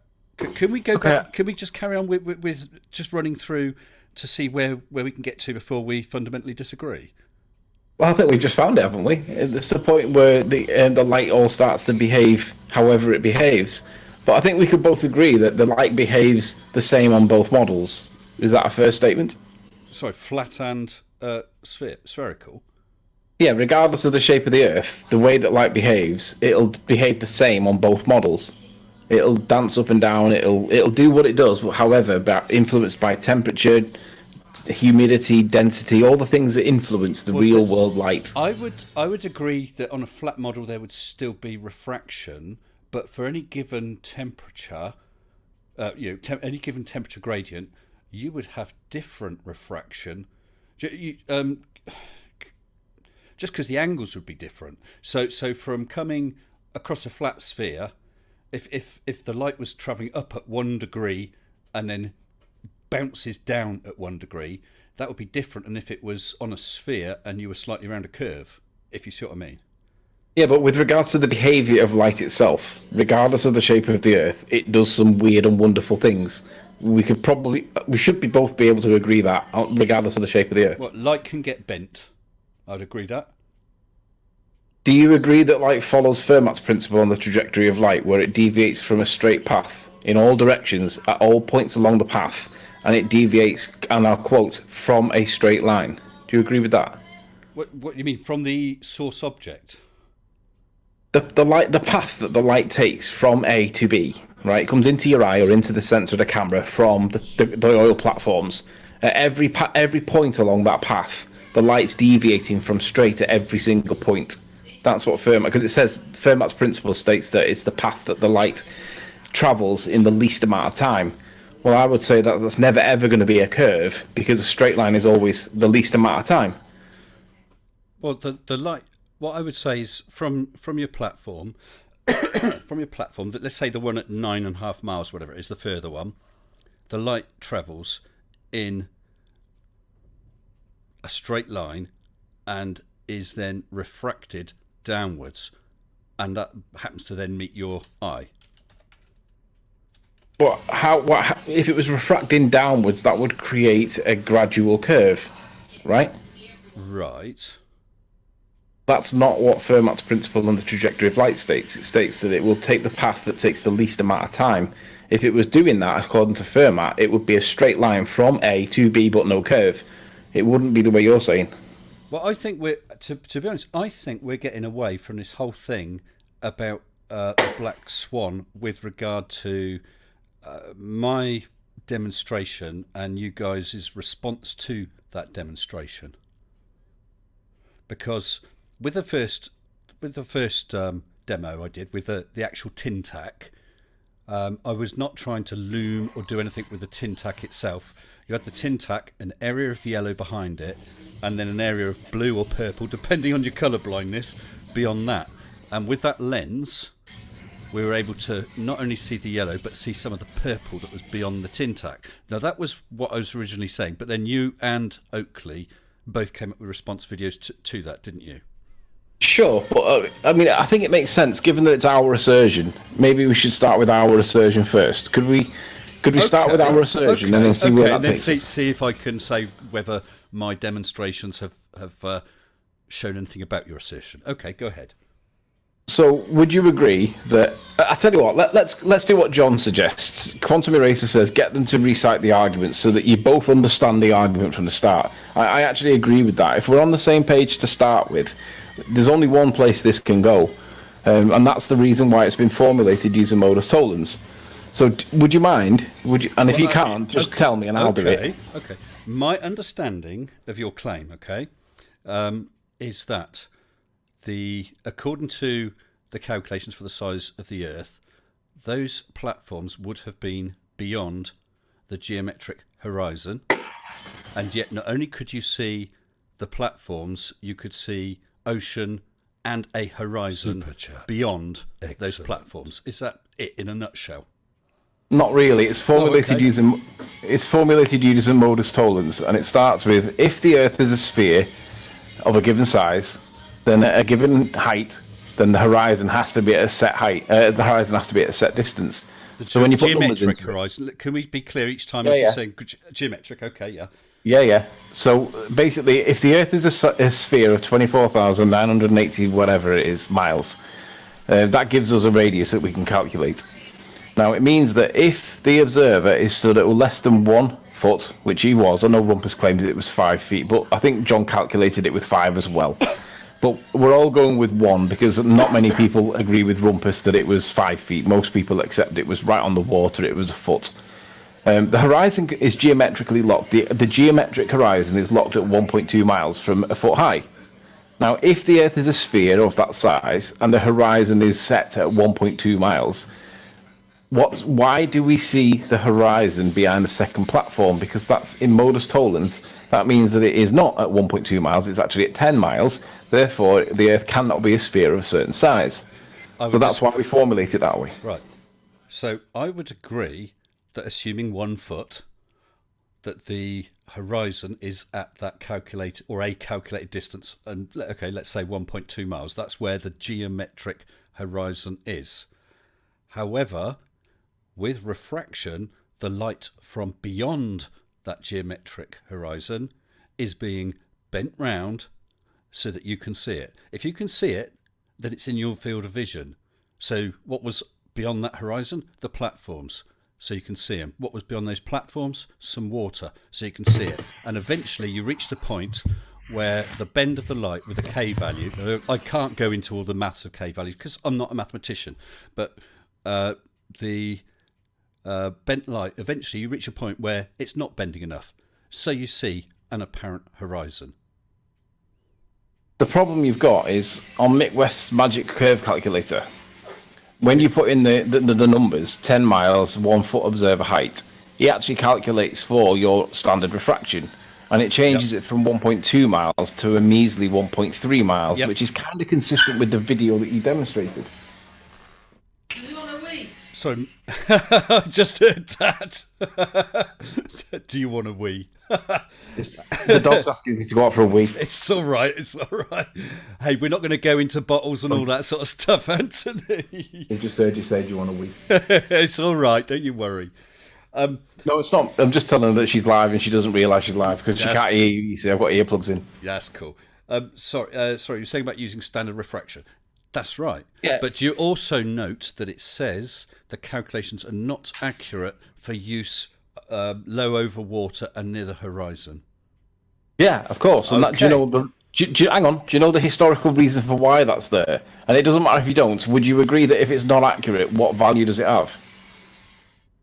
Well, no, because it has limited value if you're. Although it also says unless an accurate temperature gradient is known, but either way, it's useful under certain circumstances, not all. Well, it's not useful under any because it says that not accurate for observations close to the horizon. So all observations that we do are very close to the horizon. Yeah, but there must be other people want to work out a curve without the horizon.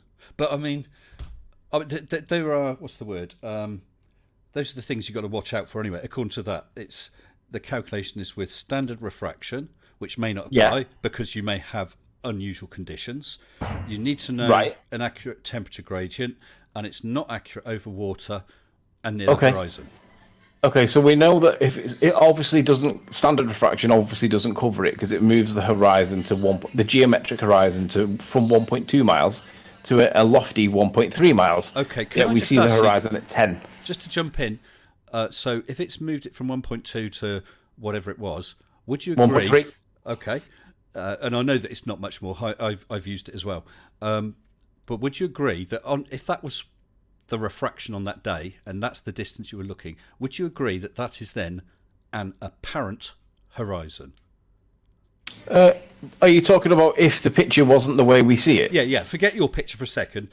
So if you had the perfect day with the refraction with a K value of 1 or whichever it is, which means it matches the geometric, that's 1.2 miles.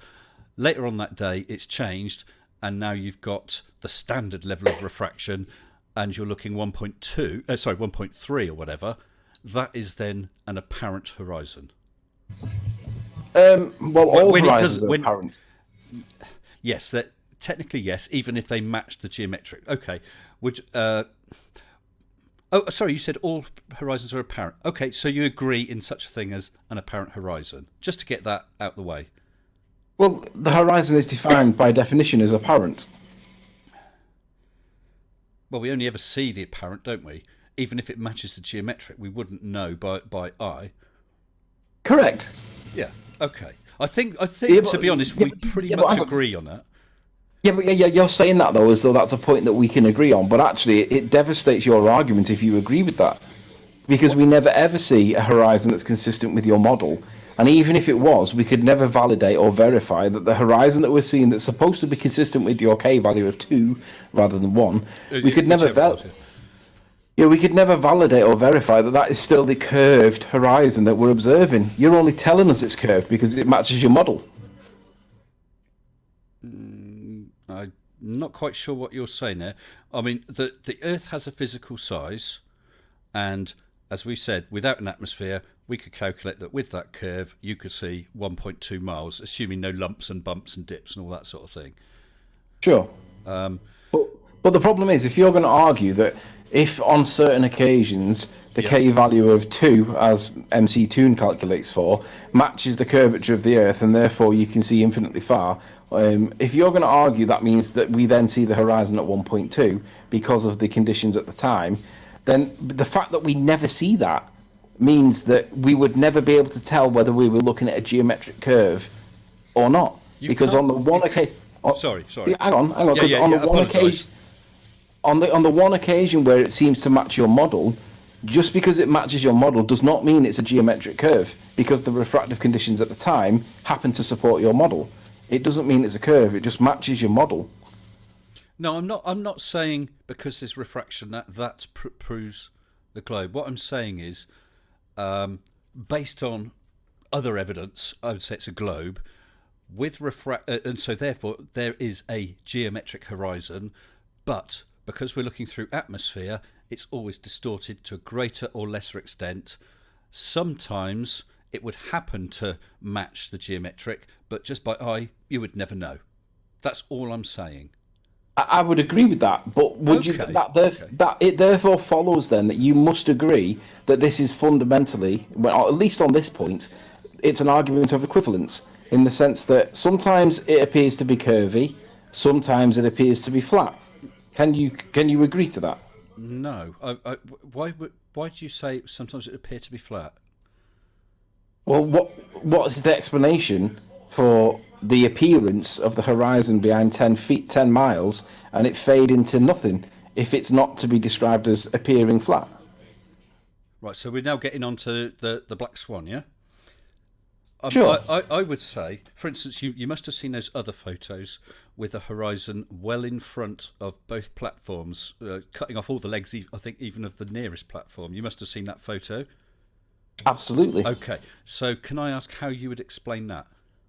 Easy. Go on then. If the light's not coming to your eye and it's bending into the floor, as you would describe it, before it gets to your eye, the light ray from the bottom of the platforms is not getting into your eye. It's missing your eye. Now, and that's the first explanation. If there's an incoming tide, because he is on the shoreline and the tide does come in, if there's an incoming tide and he's close to the water surface. So this is going back to the little chat that Riley and Nathan Oakley were having behind the scenes when Cat Earth was talking to them about the lighthouse at the Isle of Man, or Morgold Lighthouse, I think it was. In that chat, Riley says something incredibly stupid, and Cat Earth even sits there for a second and goes, "What does that mean?" He says to Nathan, "Does the eye see the light, or does the light come to the eye?" Oh yeah. I'm paraphrasing here, but he's again doing that same sort of thing with that. Yeah, I'll find a screenshot that I've got. Perfect globe proof. What? Yeah, the perfect globe proof one. Yeah. Yeah. Don't say that, because that's don't talk about that one. He seems to not understand how either the human eye or light work. Like he is dumber than a bag of rocks, and that's being disingenuous to the rocks. Well, no, that's being disingenuous to the bag. Yeah, yeah, good point. Well, Yeah, no, light he bends is- down to your feet. Hey, my feet don't see. There's something wrong with that laser. There's something wrong with that laser, yes. Yes. I have this obstruction. I call it kind of a curvature that's obstructing my feet, and I think it's just refraction. Personally, I think it's a 6-pack, but I can't see around the ether band. I think it's mellow yellow. Mellow yellow. Don't drink Coca-Cola. Mellow yellow zero, sir, has no calories. Thank you very much. Zero. Well, mellow yellow did kind of look like what was in Riley's coffee cup. Yeah, but I think this is one of the biggest problem Anthony has is how both the eye and light itself work. Yeah. I mean, you could fill a library with stuff that Anthony has a problem with. I had a theory for a little while that he might actually be smarter than Nathan Oakley and was playing everyone, but now I've gone back to thinking he's just a dumbass. Well, he does know how to engineer like 800,000 effects on his mic. So he covers every possible audible range. I know, but Cypher was about to say the F word then. Yeah. Yes, I was, and I caught myself right in time. Well done. What he almost said flurf? He almost said flurf? Yeah, the other F word. Yeah, the other F word. It's the one that's the reason for the jar on top of the fridge. Yeah, that's right. I can't afford that this week. The cookie jar's empty. Yep. But yeah, he has massive problems with both how the human eye works and how light itself works, it seems. That's the perfect look, Terry, on Mr. Sensible Space right there. Yeah. Yep. Well done. Oh no, wait, don't worry. What the hell are you talking about? Don't worry. He will go into full disrespect mode at some point in the video, probably about halfway through ish or so. Yep. He looks like he just threw up in his mouth a little bit. It does, doesn't it? Yeah. Like he just heard something so dumb that it caused him to So Anthony, throw up a little bit. Riley.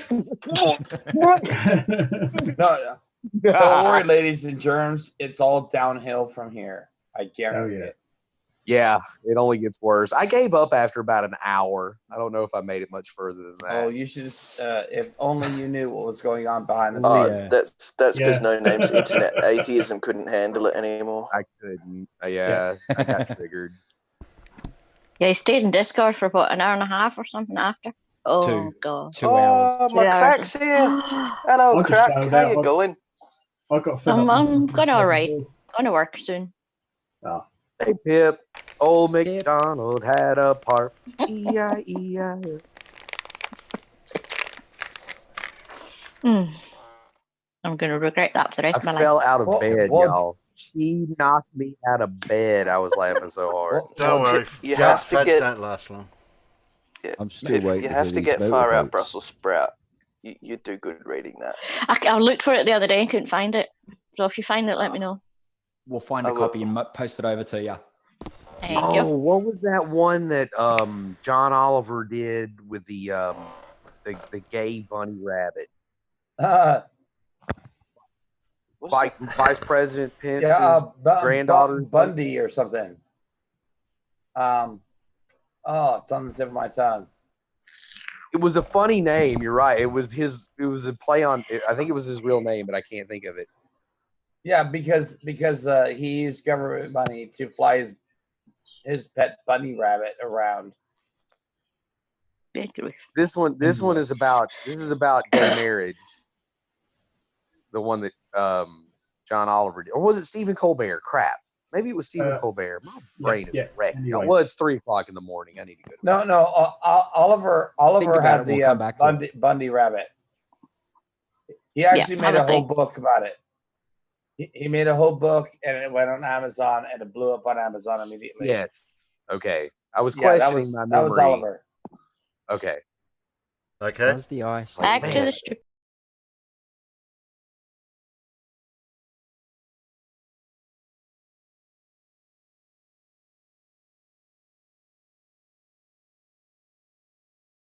That. The subtitles If are you sometimes don't more mind, funny than... Peanut Gallery, I'm going to put the subtitles up because they'll make more sense than what Riley's saying. It only takes a small amount of water to start building up against the incoming tide and buffering against the shoreline to start ramping up. Hold on a minute, though. If you were taking it as a flat Earth, the tide comes up, and perhaps he has to move further up the beach, whichever, but he is still looking level across the water. So, okay, the tide comes up a bit. Some of those No. If you watch how hiding half the platform. Well, if you watch how wave machines work when they hit barriers and obstructions, because there's water volume and the water volume is running up against the obstruction, it causes it to resist because it's a slope. And when it starts to resist, you've got the water pushing from behind it, you've got the resistance of the shoreline pushing it back. That creates a concertina effect because you've got two things pushing in different directions. Right. And where does that pressure go? Right. That you're talking about how waves form, like when it comes into the So in which case, you should be able to take that photo of that platform showing half of it missing every day, twice a day, when the tide is right. But you should be able to show a geometric horizon all the time. Why? No, because it's distorted all the time. You've agreed that there's distortion. No, but right. So the geometric horizon is 1.2 miles, but the standard refracted horizon is a measly 1.3. That differential is only 0.1 of a mile. It's negligible, but you should be able to show that time and time and time again. However, you rely on refraction. Yet BMLSL 69 has gone back for a third time just today, and he's got the horizon again behind the third platform. But this time he's demonstrating stooping, and he's got the platforms are all squashed, not towered because they're not stretched, they're squashed, stooping, and that's a known refractive definition. It's a known refractive thing, and he shows that even with stooping and squashing, the horizon still appears behind the second thing. Now you would argue, oh, it's just refraction again, and I would say, yeah, but it's stooping. It's not refraction as in looming, because we can see that it's squashing, and that's got a defined term. So we looming. Hello, Tony. Not one of the when you need to. Sorry, pal, you dropped out for a second then. Tony. Hello. Oh no, we seem to have lost Tony. He is in there. Tony, I hope you can hear me. Oh, don't know. Oh yeah, you get in. I'll tell you what, Tony, do us a favour. Just try. Don't know. Yeah, do you want to just drop out a minute, come back into if you reload Discord or whatever, come back into the waiting room. I'll pull you in, and I'll take this opportunity to do that announcement thing I wanted to do. Is that okay? Maybe it'll okay, he's done that. Right, Osvaldo Greco. I want to say a big thanks to Osvaldo Greco because he gave me a little gift. Let me just make sure I'm looking at the right thing. Osvaldo drew this. Absolutely fantastic. Over the moon with that. As you can see, there's little old me and Arnold. Look at those ears on that spacesuit. Absolutely fabulous. I am over the moon with that. Absolutely over the moon. So what I'm going to do, Oz, right now, it's going to have a place on the wall.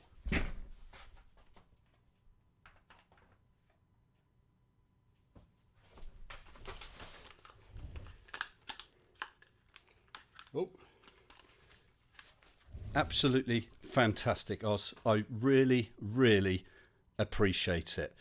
And hopefully that's pretty good timing. Hopefully Anthony's back and all sorted out. Hello, Anthony.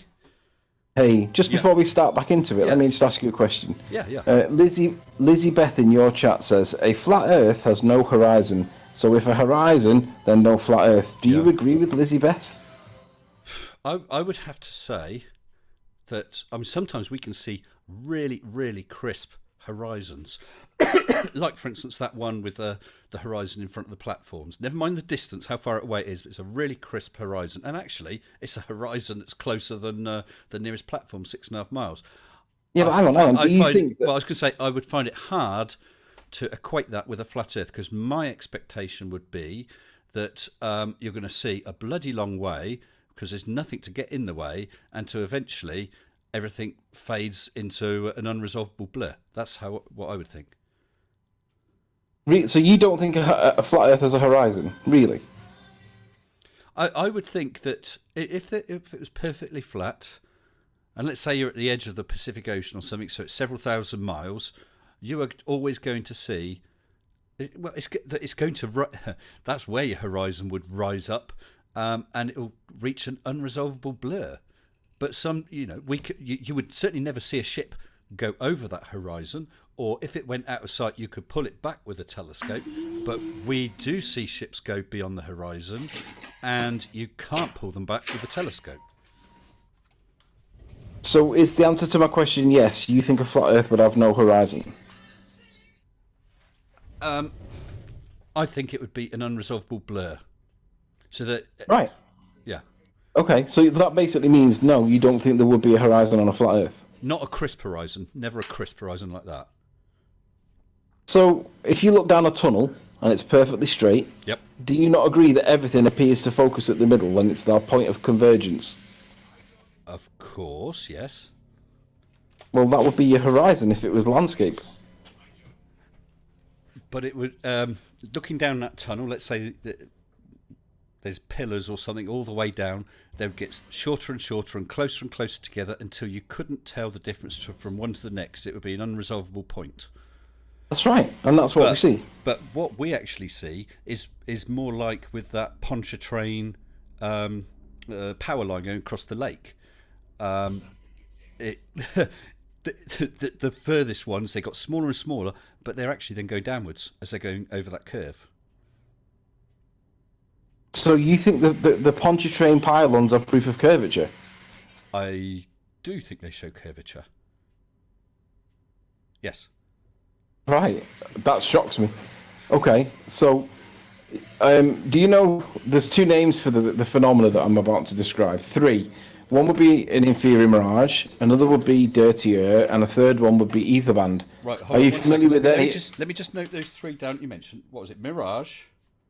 Yeah, inferior mirage. Dirty air. And what was your third? An ether band. Depending on what part of the conversation you're into, depending on how long you've been in this topic, you'll know them as one of them three. Right. Well, with mirage, that would change depending on the conditions. No, but my point is, do you agree that there's always a mirage of some kind, be it inferior or superior, and the name of the mirage is often, like, because dirty air and ether band are colloquialisms for the same effect. Well, do you agree? Hang on. Do you agree that the horizon is always masked by some element of inferior or superior mirage?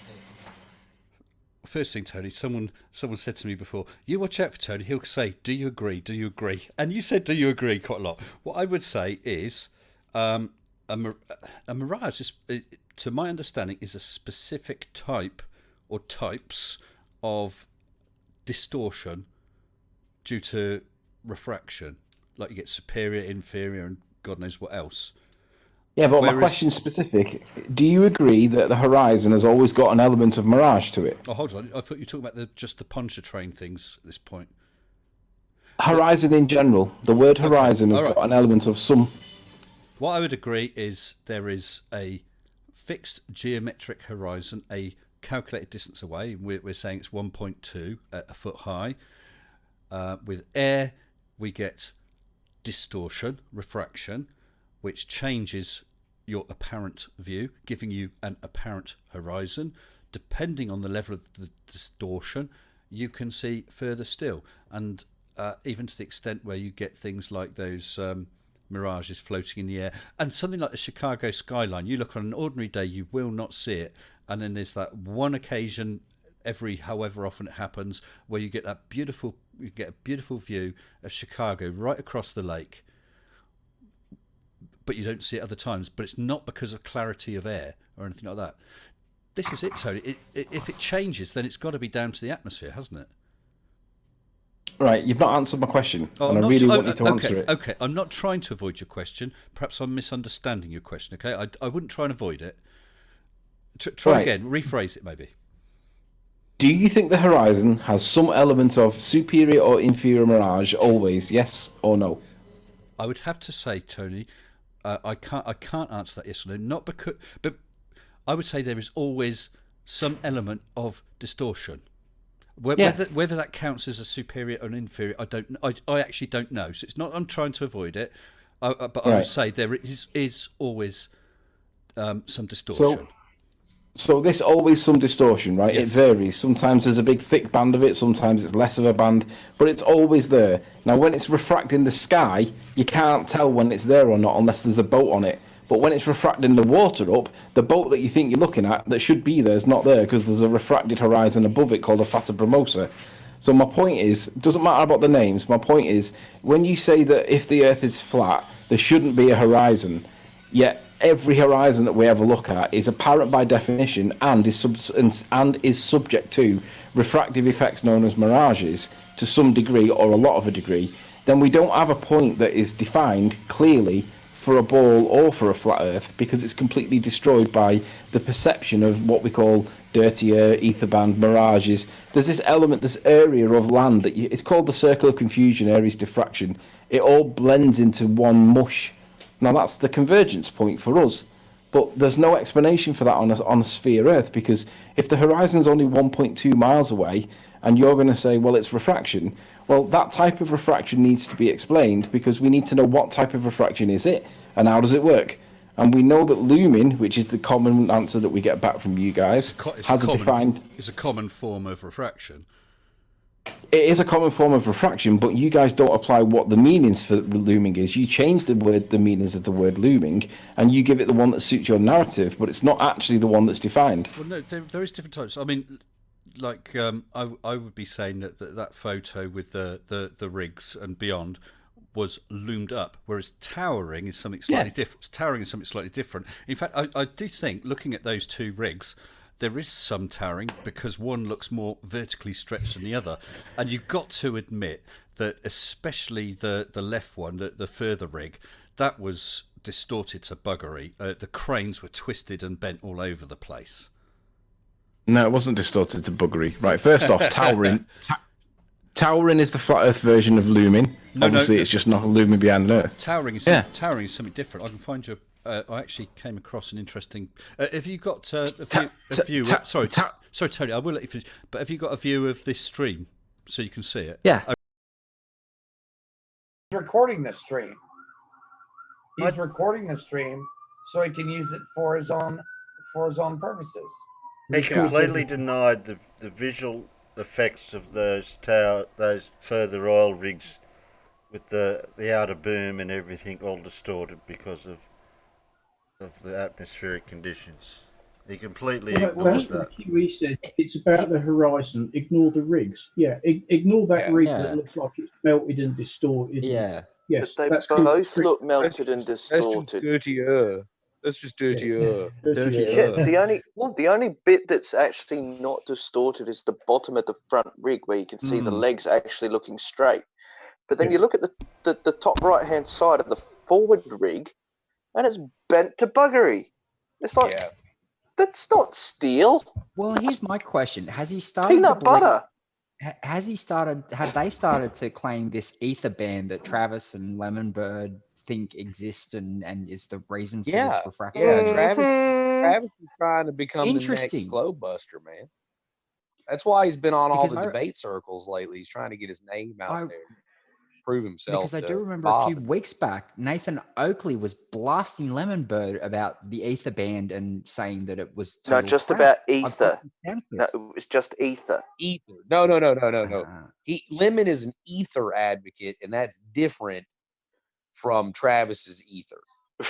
Yeah, because we have Travis's is luminiferous ether. It's ether or ether. Yeah. Ether. Lemon Ball is all about like luminiferous ether. That's his ether. Well, Riley's just doing this just because his channel is failing. Right. People No, aren't so- watching so much. No. anymore. Okay, to get the nuance right. So, and this is going to sound terrible, but Lemonbird actually has something to stand on with just ether, but not luminiferous, but ether, because it is still used as a placeholder for particular things that we don't know. Yep. Now, Yep. and Barney Tearspell, bastard, he would agree with that. But the ether band, why use that? It's atmospheric distortion. That's it. Ah, that's the 'Cause it's distinction got I sphere. hadn't picked up on. Okay, that explains a few things It's got, for me then. it's got Yes, thank sphere you. in it. Yeah. He has to deny the sphere part. And Atmos plane sounds kind of silly.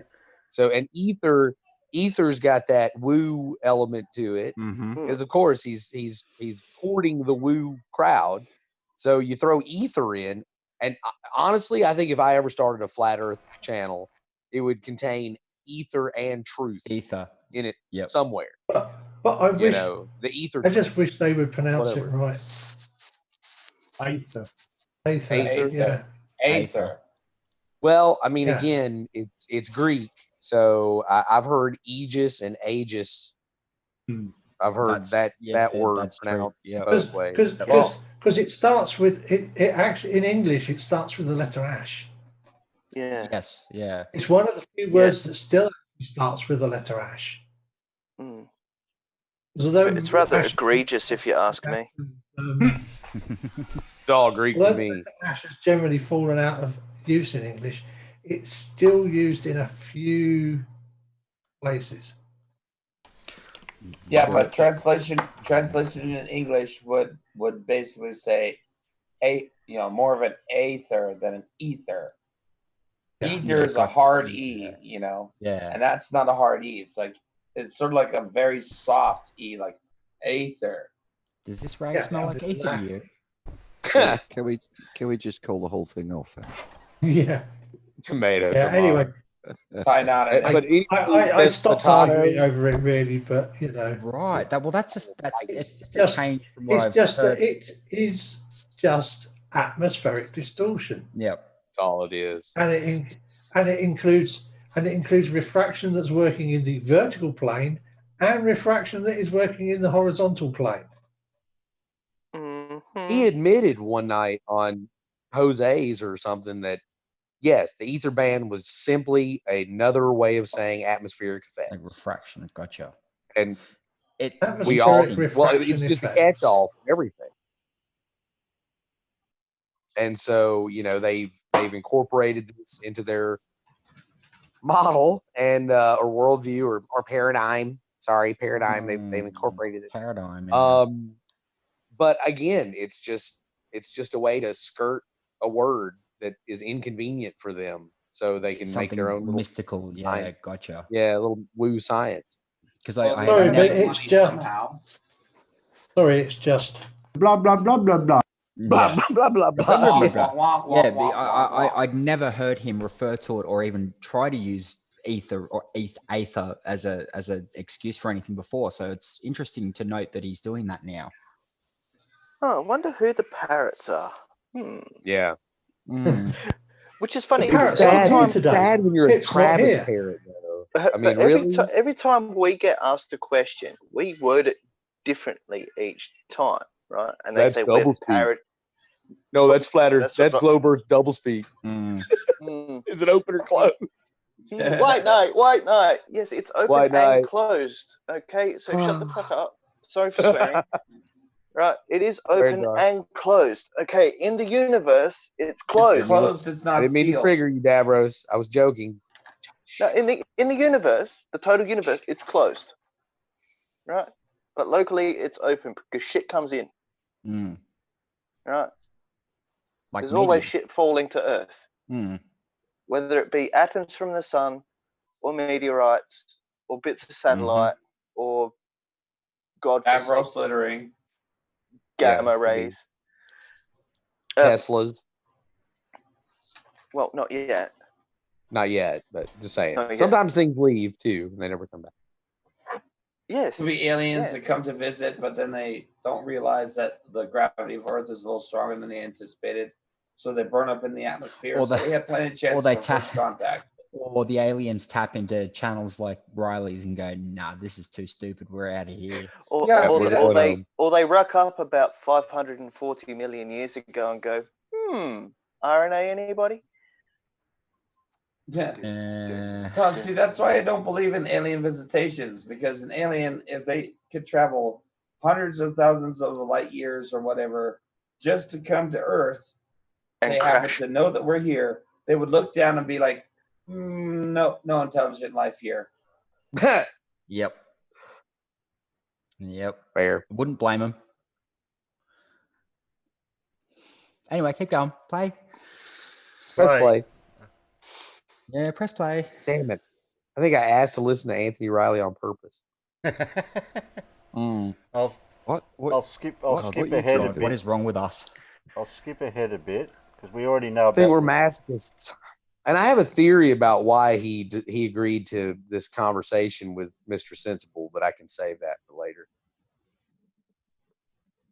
No, well, I already gave my theory is that he's recording this so he can use it as material for his channel. Sure, but Riley very rarely goes on other people's channels. No, yeah. Control. I think he went after Mr. Sensible because Mr. Sensible had his first debate the other day, and a lot of people gave him shit for it because a few times Mitch from Australia had him just bumfuzzled, right? And I mean, like, he would say something so stupid that Mr. Sensible would start stumbling. Mr. Sensible couldn't speak because that's only he was human. face-palming. Yeah, it's only human. Well, and Mitchell it was from his first Australia. debate, and he still wiped the floor with Mitchell. I mean, he was like 4-0. Yeah, so I don't see. But Mitchell is somehow the narrative, the Flurf narrative, is that Mr. Sensible lost that debate, right? Even though, like during the debate, Mitchell from Australia admitted that he couldn't explain the 2 points of rotation, right? And he conceded that, and they moved on. Which, I mean, that's kind of a deal killer right there, right? Well, Mitchell goes on his show or channel, whatever, goes around the next day proclaiming that he won, that he stumped Mr. Sensible and all that stuff. So my thought is that Riley heard this, bought into it, maybe checked out a minute of the debate, a few clips or whatever Mitchell shared to quote unquote prove that he toe tagged or whatever they say, Mr. Sensible. And so Riley was like, oh, this is just a conversation, quote unquote. That's why Mr. Sensible has that up there in parentheses, because I think he's smart enough to know that Riley is going to clip this and use it against him, right? I mean, because Riley's going to do it. So every time Riley shares that clip, it's going to show in parentheses, not a debate. It's a conversation. No, he's going to crop it out of the video. Yeah. Well, that would be a neat trick because it takes up like a whole top. And I got to say, Mitchell from Australia probably wasn't the best selection for a debate opponent. In all honesty, I wish we could set him adrift. I'd set him 15 degrees adrift. Yeah, that's it. Set him adrift on just a plank. Okay, I'll play a bit more. You're dropping out a bit now. If you want to jump out and back in again, that's fine. I'll pull you straight back into live, so carry on where we left off. No, I think I'm still here. I'm just checking my own signal and make sure that my signal's working. Okay. So what I was saying is, if I moved that horizon from in front of that tack to some distance beyond, I would be moving it an equivalent of over 200 miles, scaled up. No. It's not about the distance in miles. You need to do it as a ratio, because the ratio is the important bit. The ratio of your model from 1.2 miles to 1.3 miles is negligible, right? Well, you've got to get the horizon that's in the foreground at 1 mile, 1 unit, to appear 10 units behind the tack that you put at 10 miles. So what is a unit? That's the point. What is a unit? Relative. You can use anything you want. You can use dimples, or you can use millimeters or centimeters. Doesn't matter what unit. As long as it's relative to each other as a 10-to-1 ratio, that's what you need to demonstrate. Well, if you've got the ball there now, you could probably do it now. No, if you looked at all that second video where I did all calculations, I know I was cheeky to you and I was downright rude to Oakley, but I think you deserve a little bit cheeky. He deserves a lot of downright rude. But leaving that aside, you'd suggested that 10 dimples. Those dimples equivalent work out to be 100 kilometres each on that scale. It doesn't matter. It's a 10-to-1 scale. Okay, I think it's time to look at your video. You okay if we look at your video a sec? And I'll explain what I mean? Okay, right. I'll tell you what, do you want me to let it play or jump in to the part that you're interested in? I'm happy to let it play if you want. No, just pick on the part that you want. Pick on the part that you want. Okay, that should be coming through shortly. Yeah, I just see it on now. Okay, now, just really quick, I just want everyone to note that these two batteries are not the same. They are not the same. He used a AAA and a AA battery. Those are not the same batteries. I can already tell just by looking at the tops of them. Yep.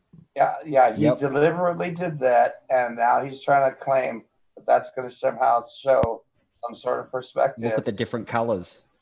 Not only that, but look at the fact that even though, relatively speaking, they are fairly far apart, they should the rearmost batteries should be significantly narrower than the battery in the front, and they are at least the same. They are at least the same visible width, and the front one looks like it might even be visibly a fraction smaller if you actually can.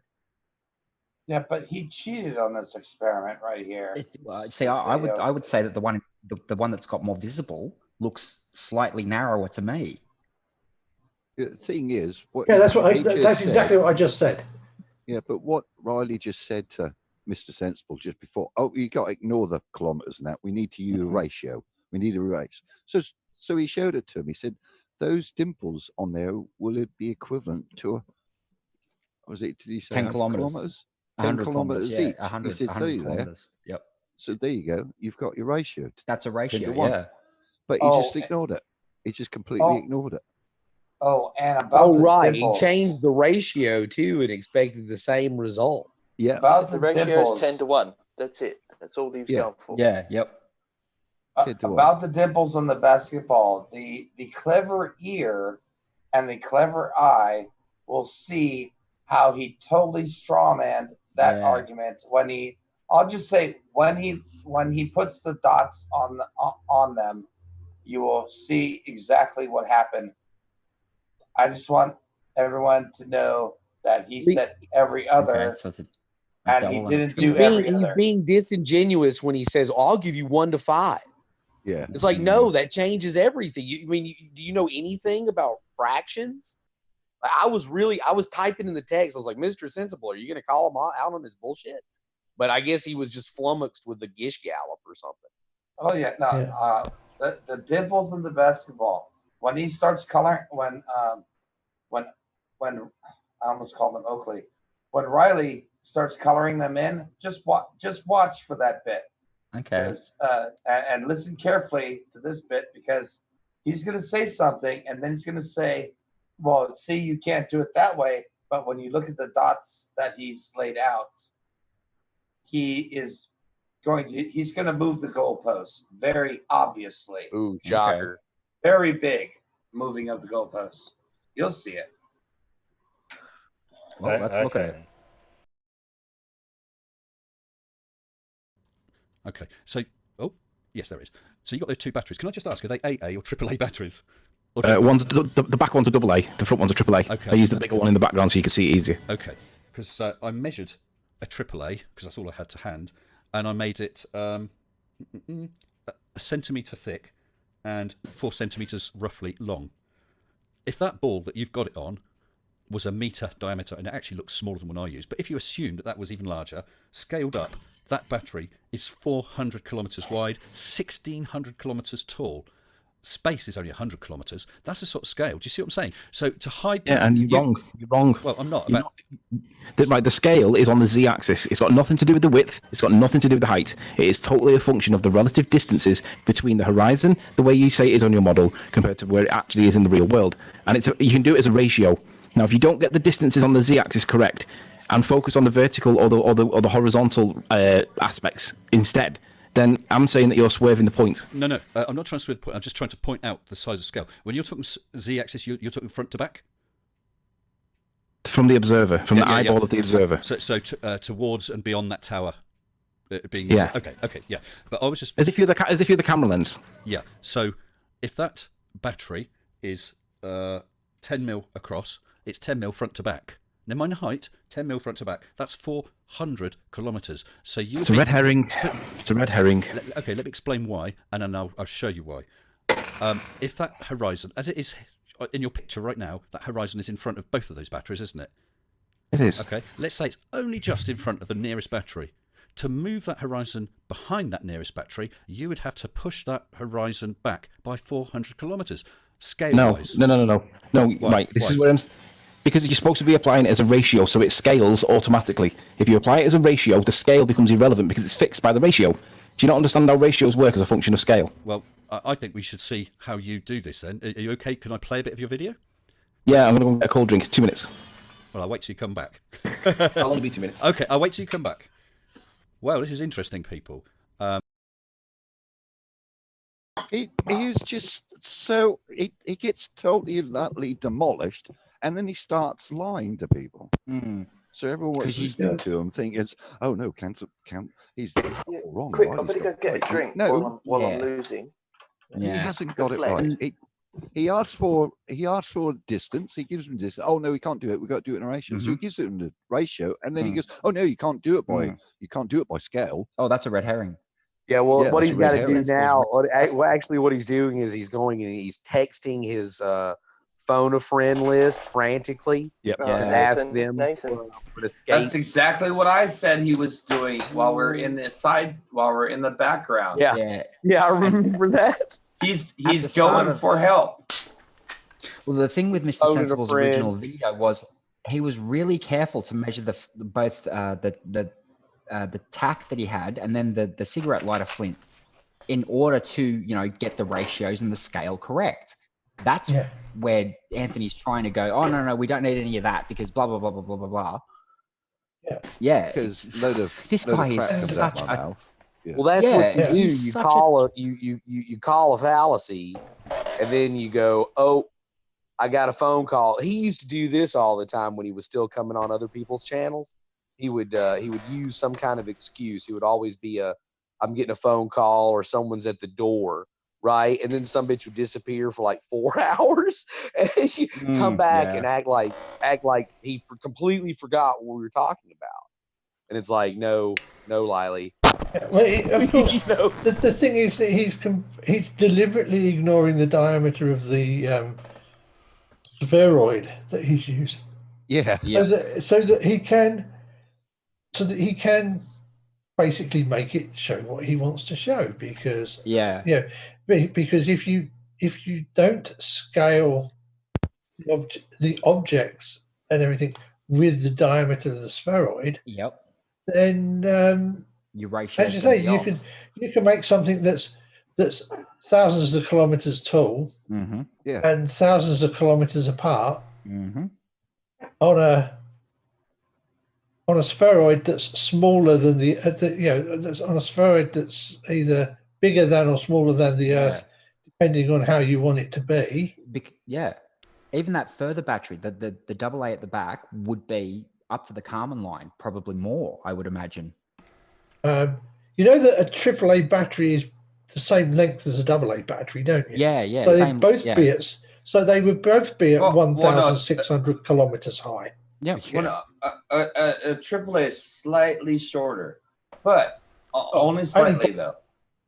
Only, but I mean, I have no problems fitting AAA batteries in AA holders. No, yeah, they stay in there, and they stay in there reasonably well. So the difference is very minute. Yeah, we're talking. Yeah. We're talking hundreds of thousands of kilometers. You're talking a millimeter, maybe. At the we're talking most, hundreds of miles here, Alan. The big deception here is the fact that he's using a large knit ball. Now I know Leaky Lawyer has rubber balls. He could have used any one of them. Did they replace his natural ones with it? Okay, wait. Let me rephrase that. You're trying to kill me now, aren't you? Do they clack when he walks around, or do they No, just they- kinda go boing, They just go boing, boing, boing. He has could be other hard toys. rubber. I was just making sure. Oh no, wait, no, I'm talking about Oakley now. Did you get my message in the AAA peanut? Did you get my message in the peanut gallery? AAA is shorter. I had to close down YouTube. It was killing my computer. I have a picture of a AAA next to a AA. Night, Pip. What's your name? Can I present my picture quickly, just to give people some scale? Please do. I don't think Terry's there. He's been abducted by aliens. Being abducted by aliens. Aliens or squirrels? So I don't think he can stop sharing. The squirrels have been abducting people on a regular basis lately. I'm sure they're up to something. Terry left his bowl on the screen. Something nefarious. Yep. The big deception here. Okay, I apologise. There is a much bigger difference between an AA and a AAA than I thought. Yes. Even though I can get away with sticking AAA batteries in my bloody mouse. That's because you didn't scale it properly. You know there's kilometers between the height of those two batteries, don't you? Yeah. It's about 5 mil difference, isn't it? Oh, so it's 5 mil difference between the sizes of them. Yeah, it's about half a Height-wise. centimetre. Yeah. Yep.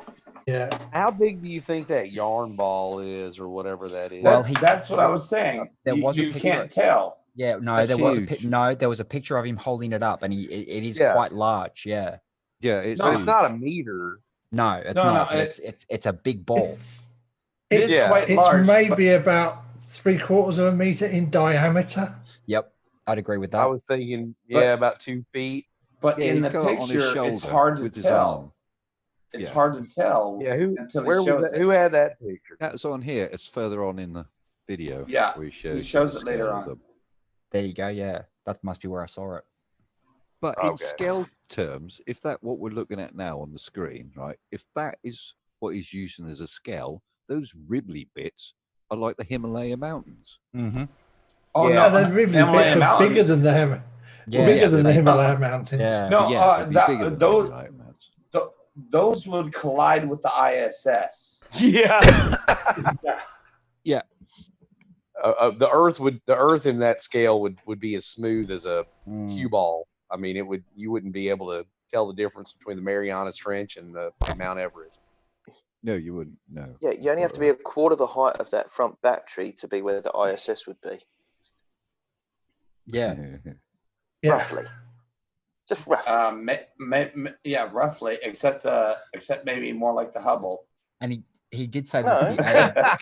No, I'm going off Mr. Sensible's measurement. If he said that the front one's 1,600 kilometers, right, and ISS is at 420, roughly, kilometers. That'd be a big That's You around said a quarter. 420.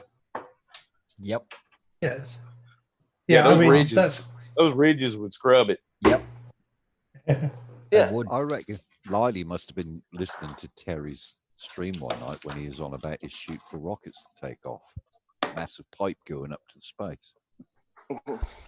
Oh yes, You mean my rocket Active launch? support. You mean my rocket launch system? Yeah, Yep. Liley's Oh, demonstrating it perfect the there, one Terry. where I manipulated it to have a rubber band to help with the launch. Yes, Oh, it was a joint effort. Yeah, there were magnets and rubber bands and Yep. springs. It was a Well, thing of beauty. Just get George Sprague from the Slingshot channel to help you with that one. That's what Liley's. Yeah, that's what Liley's demonstrating here. Terry's rocket launchers. I love it. I love it. Yeah. Free endorsement. We just need to build a rocket. We just need to build a rocket. We'll put Riley in it, and we'll say, strap okay, on to the- tell us what the measurements are. But the thing is, what we don't tell them is that instead of going into a lunar direction, an orbital direction for the curve, the rocket literally shoots straight up and out of the atmosphere. So there is no return trajectory. Yeah. So he could be like, wow, okay, I guess I was wrong about this. Hey, wait a minute. They're not coming back, are they? Wait, what? Bye, Riley. Yeah. John in the His side. last word. John his in the last side. words will be. John in the side chat says, "Is Terry's voice a bit higher?" Yeah, it's a bit higher. Hello, Terry. Okay, we'll move the video on now. I don't know. You know, really quick fun fact though. Listen to when Riley speaks. When he first starts talking, that first split second, that's what his voice actually sounds like, and then you hear all the effects pile on, and that's where he like makes this drowning. He thinks he's being ASMR with the microphone, but it's sort of like ASMR with Bill Cosby. It's asthma. He's got asthma. Asthma. Yep. Asthma.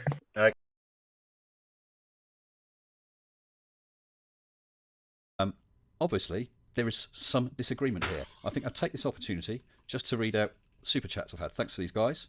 3 a.m. Paranormality Horror super chatted 2, 3, which is not the points that we are making. Thank you, Bob. Thank you.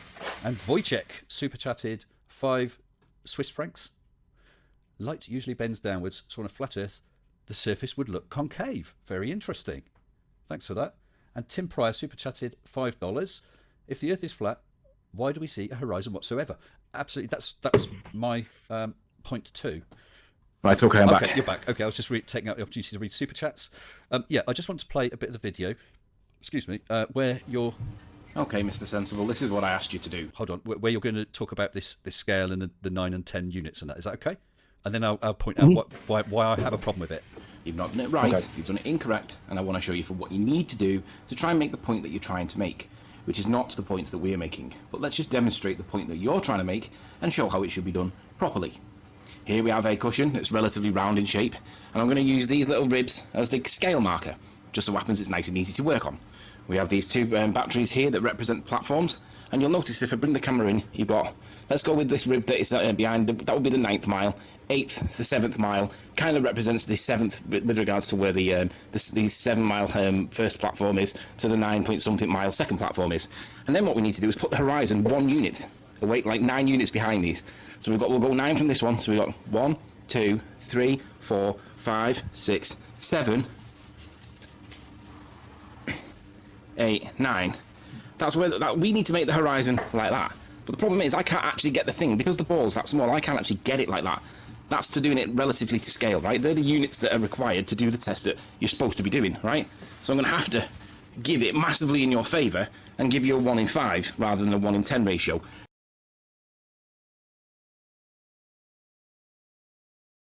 Yeah. Okay, go on. What's your problem?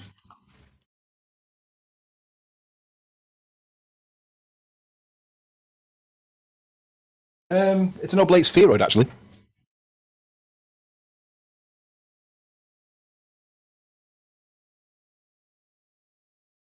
No, it's more like a beach ball. It's pretty big. It's like a buffet. What's it called? Like a beanbag, but it's round.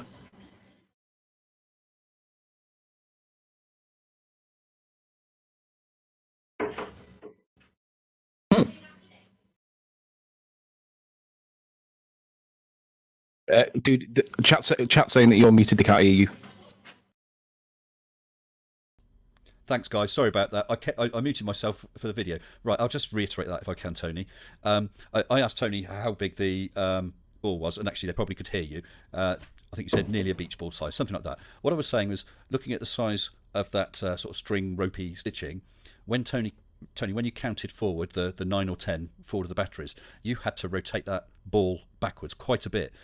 If that, the way it looked, at least on the video, was perhaps you tilted the ball about a quarter of its circumference. Would that be right? No, you're right. I'm on macro setting on my camera. I'm using the P900, and I've got it on macro setting. You know that thing that I always criticise Ranty for, focus lock? Right. Ranty's got the worst horizons ever because his camera is never set to infinity. It's always set to auto. So his camera's constantly hunting forward and backward, looking for what it's thinking it's looking for. I've got it set to macro settings, so I'm looking at like, I don't know, the bug that's inside the flower. Do you know what I mean? It's set to the fixed distance, and what that does is it fixes it to the thing that's right in front of the camera. So although it's not zoomed in, it's on macro setting and the focus is locked to the foreground. I mean, I don't know if I can. It's a bit. How big that? It's as big as a beach ball. It's an oblate spheroid as big as a beach ball. It's quite big. And it moved a few degrees only. Okay, well, can I ask you a favour, Tony? Because obviously I saw this video today, and I was going to do a response video to it, but now we've been chatting. I would rather hold fire, to be fair to you, because at least on the video, it looks like that stitching, you know, is almost like thin rope, and the fact it looked like you turned the ball, as I say, through at least a quarter of a rotation. That's how it looked. No. I appreciate what you say. That's how it looked. So I'd be debunking something you're saying you're not doing, which isn't fair to you and isn't fair to me. So could I ask if you could, in effect, redo that video, and then perhaps I'll feel better about what you're trying to say. Perhaps I won't be able to do those sort of debunks. Do you see what I'm saying? So it's fair on both of us. Sure, but I need to know, why don't you accept the point that I'm making with the ratio? The ratio is 1 to 10. Why don't you accept that? Because scale is, the reason I'm saying scale is important is, if my on my second video with the tack, let me just see if I can find it, just to show you the picture. Where is it? I had a second one, didn't I? Let me just jump onto it, get to where the tack is. Right, that's when that comes through to you. It's just on a paused image. What I've got is the horizon. I think it's just coming through. The horizon is just in front of that little flint tower. The horizon is hiding just the very bottom of the tower. You're not going to hide all of it because of the scale. That tower is, what was it, 160, equivalent of 160 kilometres tall. To hide it, I'd have to turn it so far around the globe that... Yeah. Yeah, okay, so it's hiding the bottom, and then when I get the lens in, I'm going to jump forward. I've got the lens in now, that'll feed through to you in a minute. And you can see that there is horizon now beyond. So what I'm saying is, at that scale, I have moved it more than the width of the flint, and I'm not sure of the width of the flint, but it'll be tens of kilometres. I've moved it a massive distance. You haven't, though. You haven't. You need to show that you're moving it a distance that is similar to the oil platforms. Now, your claim that it's massive isn't supported by the scale that you're using, because you're claiming the word massive, but you're not demonstrating it within a scale that is acceptable. You're supposed to be doing it as a function of a ratio, because that fixes the distances to be relative and proportionate to each other. But if you're going to start talking about millimetres of the width and all that, that's just obfuscating the point. It's so clearly, obviously on my side that you can't replicate, and then you're going to try and weasel way around it. And if I call you out on that, then you'll just say that I'm losing my temper. But I am beginning to lose my temper, because relative numbers are important for this. You need to demonstrate that you can get the horizon to appear 10 times further back than what it's supposed to on your model, and that's not what you're doing. Right, those dimples... official tone, don't lose your temper. I thought we were having a good discussion, okay? Even if we're disagreeing, I thought we were having a good discussion. There's no need to lose temper. Those dimples are equivalent of 100 kilometres across. I have moved it so that, looking at that just beyond that flint tower now, between the tower and the sticky bit of sticky, you can see there is horizon that's part way up that tower. In fact, I think I do a close, it's just coming through now, a close-up of it. So here is a before and after coming.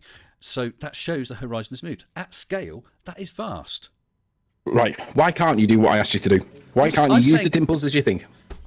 Because to move it 10 dimples proportionally round that sphere, that I'm not. If one of those dimples, I calculated is 100 kilometres. Those 10 is 1,000 kilometres. and what is it? 40,000 kilometers around the Earth. What I'm saying is, I would have to be moving it a massive proportion around the Earth, way more. It'd be like trying to loom the horizon. I don't know, 1,000 miles. It ain't going to happen. Just what I'm saying. That's not to scale. Now, if we had another Earth scale 1-to-1, we'd be able to do something, or a lot larger. So it's easier to see. So answer my question directly with just answer the question I asked. Don't answer a question that you think I'm asking. Answer the question I'm asking. Why can't you do it as a scale of 1 to 10 the way I asked you to do it? I think I have. You haven't. You've got dimples that are on the screen, Yes. and all you've got to do is get a black pen and black marker. You don't have to do it every immediate dimple. You can do it every 2, 3, 4 dimples. Put a marker on it so that you can see the dimples. Put your little divot, or what is it? Is it a Woodruff key or whatever that dowel is? Put that. That is a cigarette lighter flint. That shows you how small it is.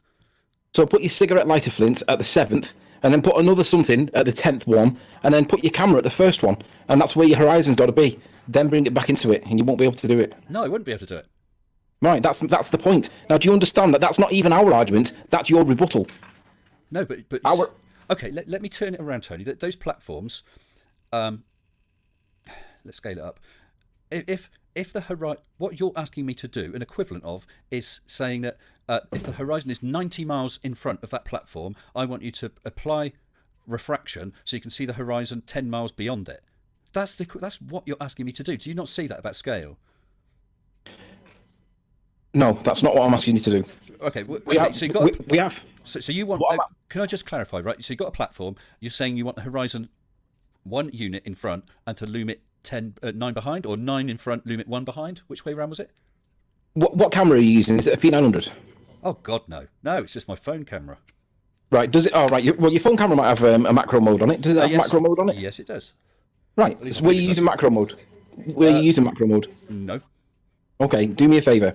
Put it into macro mode, and then put out on the dimples, just mark out 10 dimples of equal distances between them. It doesn't matter the distances. What matters is that you get 10 of them that are the same distance between them all, so that you've got effectively a ruler over the top of the ball. Set your horizon up so that the horizon becomes your first dimple, because that represents the 1 mile, the geometric horizon. And then then put your 2 things, your flint, like your lighter flint at the 7th, and then at the 10th. And then using your lens, try and get that 10th, the horizon to loom to behind the 10th one. That's what you're supposed to be demonstrating, because that will be a scale reproduction, and it doesn't matter of the size. If the ball's too small, get a bigger ball. But it doesn't matter of the size of the ball. What matters is, can you get the horizon to appear 10 times further back as a function of looming? And the answer we both agree is no. The answer I would agree at this scale is not going to be 10 dimples. Okay, let me try and re-explain. Look at those dimples on there. Each one of those is the equivalent of 100 miles. So if you look where that flint is and where the horizon is, how many dimples do you think are between that? Looking at that picture now, the flint on how the many right, dimples are between what? The horizon and the dimple and the flint? No, so the right hand flint, the one that's just under me on the camera, you got that flint. It's literally just in front of the horizon. How far back is that horizon? Can you see? How in terms of the dimples? In dimples, yeah. How far beyond that flint is that in dimples? Oh, how far beyond it is in dimples? Yes. I'd say it's probably 5. Depends on whether you're putting the dimples that are touching each other or whether you're jumping dimples. Well, I don't. How are you getting 5 dimples from that? Well, I'm just guessing it based on how it looks. Right. Well, I don't know if I can. Let me try and zoom. I'm trying to zoom this in. If it will. You're asking how many dimples behind the horizon the flint is, right? Yes. Yeah, it looks like it depends on where you draw your dimples, but I would say 5. Sorry, I'm just trying to get this so that I'm trying to move the web page. There we go. Let's see if I can zoom it even more, because I'm going to have to resize screens to do this. I think that's about all I'm going to be able to do. It's going to come through to the stream shortly. It's not looking at it right now, but because that's looking at the pre-zoomed, if you like, the pre-refracted. It's going to come across in just a minute, Tony. What I'm saying is, I can't count any dimples. All I can see is that the horizon, and it's hopefully it'll come through soon. Yeah, it's just moving. The horizon is beyond it. That's all I can tell.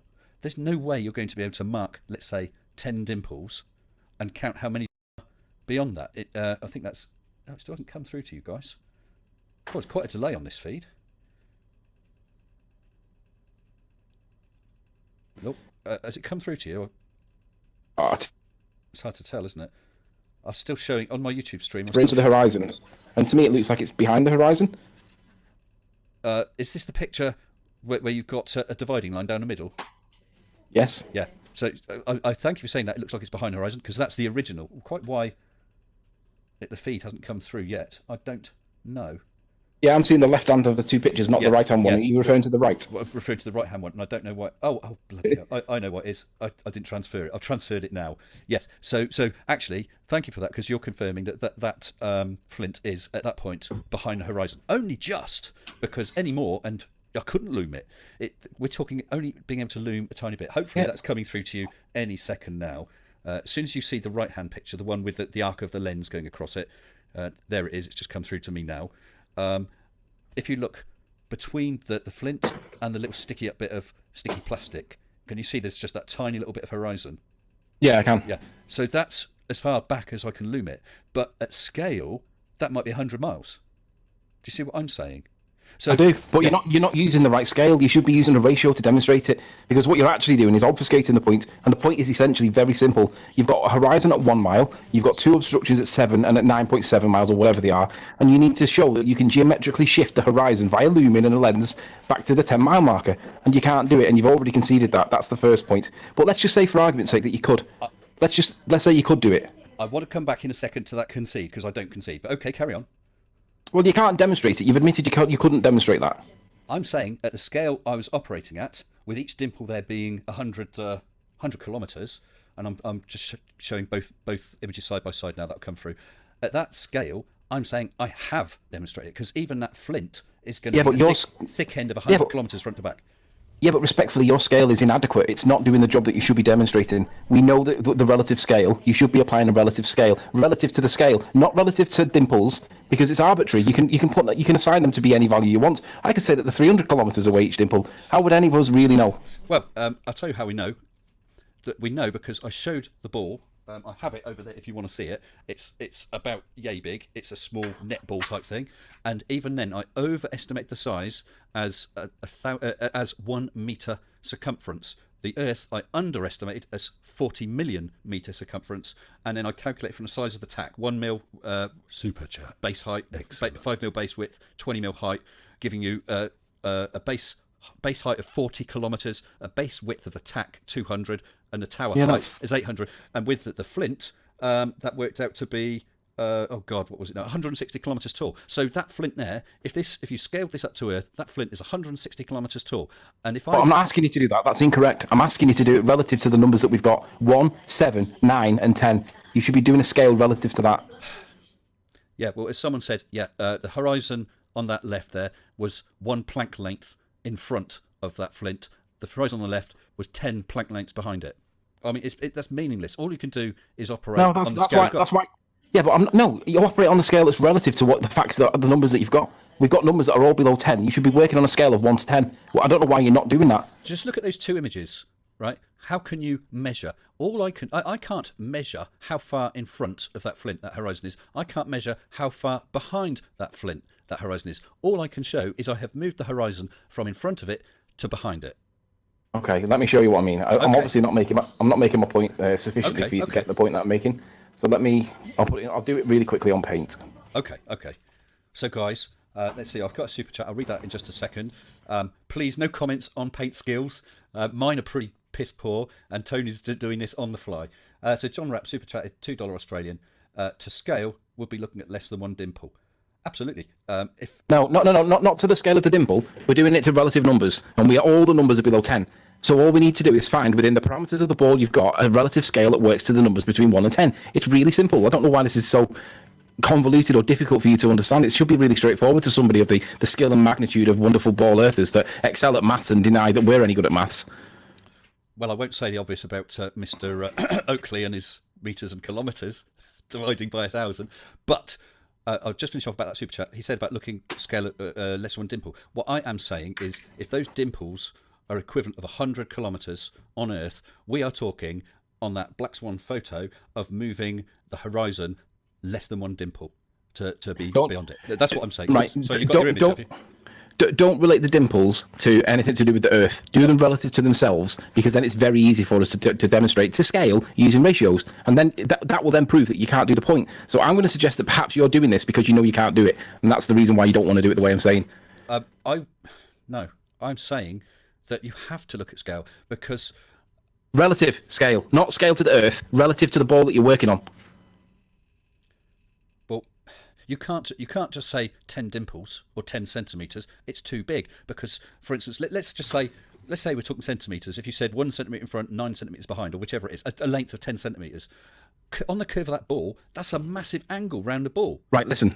Go to the messages in Discord. Yeah, okay, let me see if I can find it. Yeah, where are you? Retrieve mine and stick it on screen for the audience. Yeah, I certainly will. Just give us a second. Which room is it in? General? No, it should be in your personal messages from me to you. Okay, thanks, mate. Right, you talk about the photo. Okay, let me open that. Make sure I get it into the window I'm going to grab. Just bear with me a second. Okay. Now, if we're not able to agree on this is the correct way to do this, then that really brings the conversation to an end because I don't agree with you. This is the way to do it. Give us a second. It should be coming through shortly, and then I'll let you give a full explanation. Okay. Right. So the point that I'm saying is that if you were to get a black marker and you were to put, it doesn't matter how you do this, you do it relative to your ball, but you mark out 10 points that are within the frame of reference that you're going to be using. And I would say that's 1, 2, 3, 4, 5. That might be a suitable scale. You can see there's a gap of 2 dimples in between each dot. I'm not saying it absolutely is, but what I'm saying is as long as you can get a scale that fits that ball and you can show a 1 in 10 ratio to that ball, then that ratio doesn't matter whether it's like a vector. If you're familiar with CAD, vectors are infinitely variable. Like you can make them as big or as small as you want and they don't lose any quality. But the point is that if you're getting the gaps right relative to the ball that you're working on, you're working at the same ratio as to what we're seeing in real world. We've got 1, the horizon, the actual geometric horizon that we actually have apparently according to your model. So then you have a gap of 7. So that's the dot nearest to us potentially.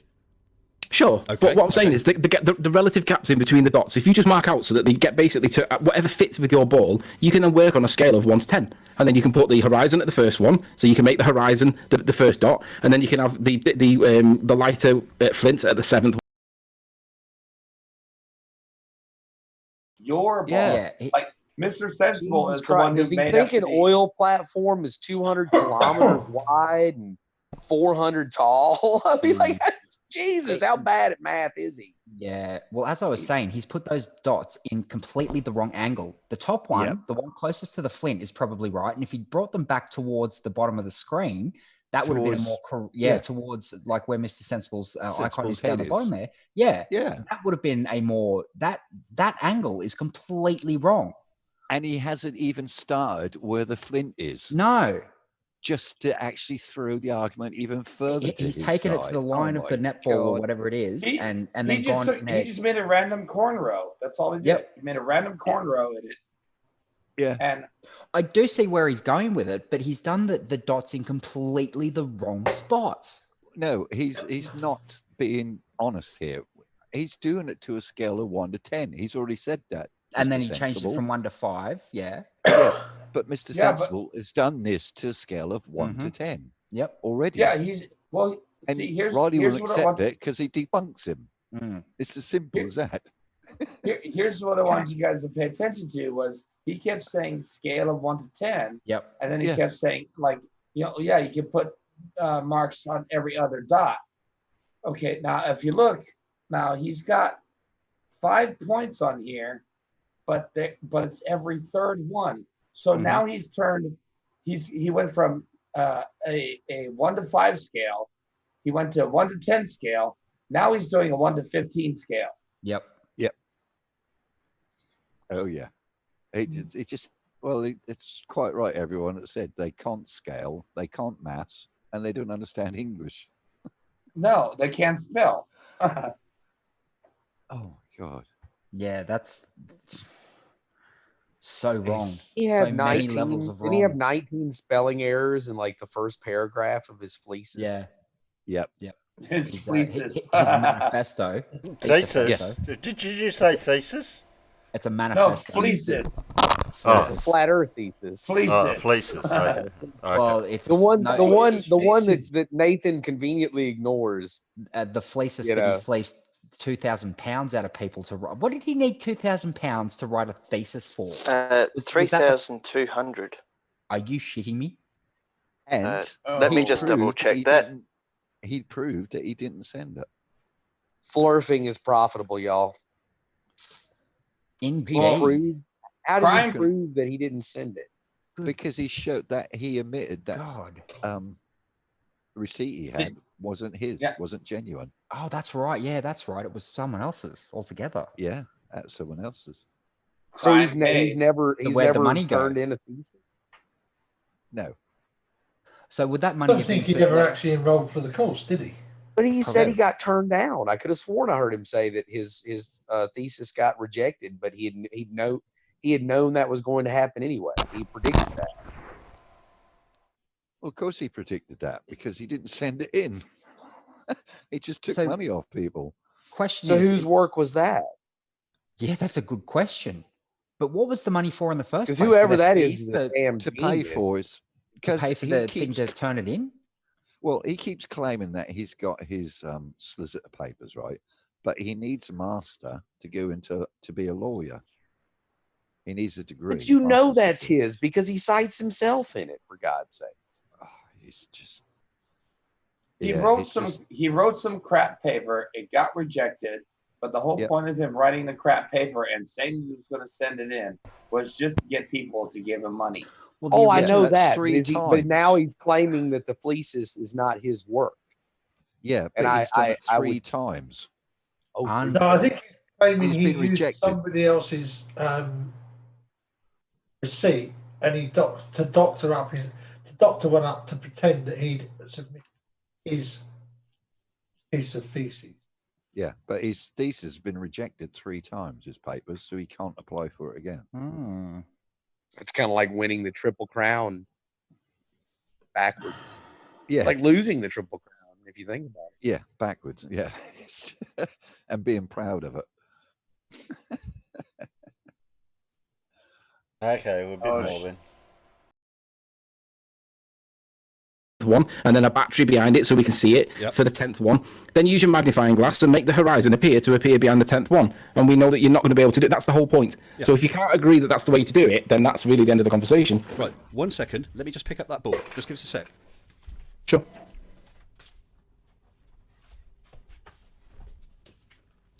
Okay. What I'm going to do is I'm going to put myself back on full view again. I'll come back to your image in a second, all right? I'll just put myself back on full view.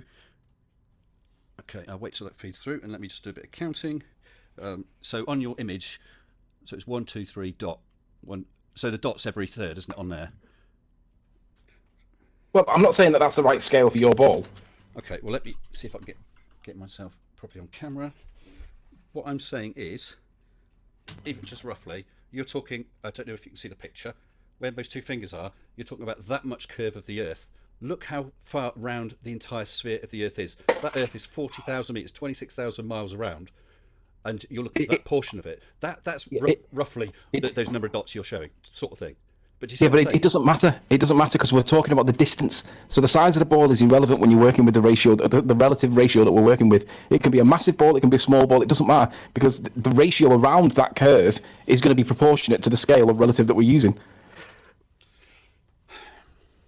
Well, do it. Just do it and then fail and then see why you fail. And the answer will be because you can't do it. I know that I can't do it because you're trying to, because you cannot refract the light. Oh, I need to, sorry, I'll just put your picture up. I need to come back to me again 1 second. I know that I cannot do it. I would not attempt to do that. Not because I'm trying to avoid anything, but from there to there is too big a curve. You're not going to refract the light that much. And you wouldn't. That's the point.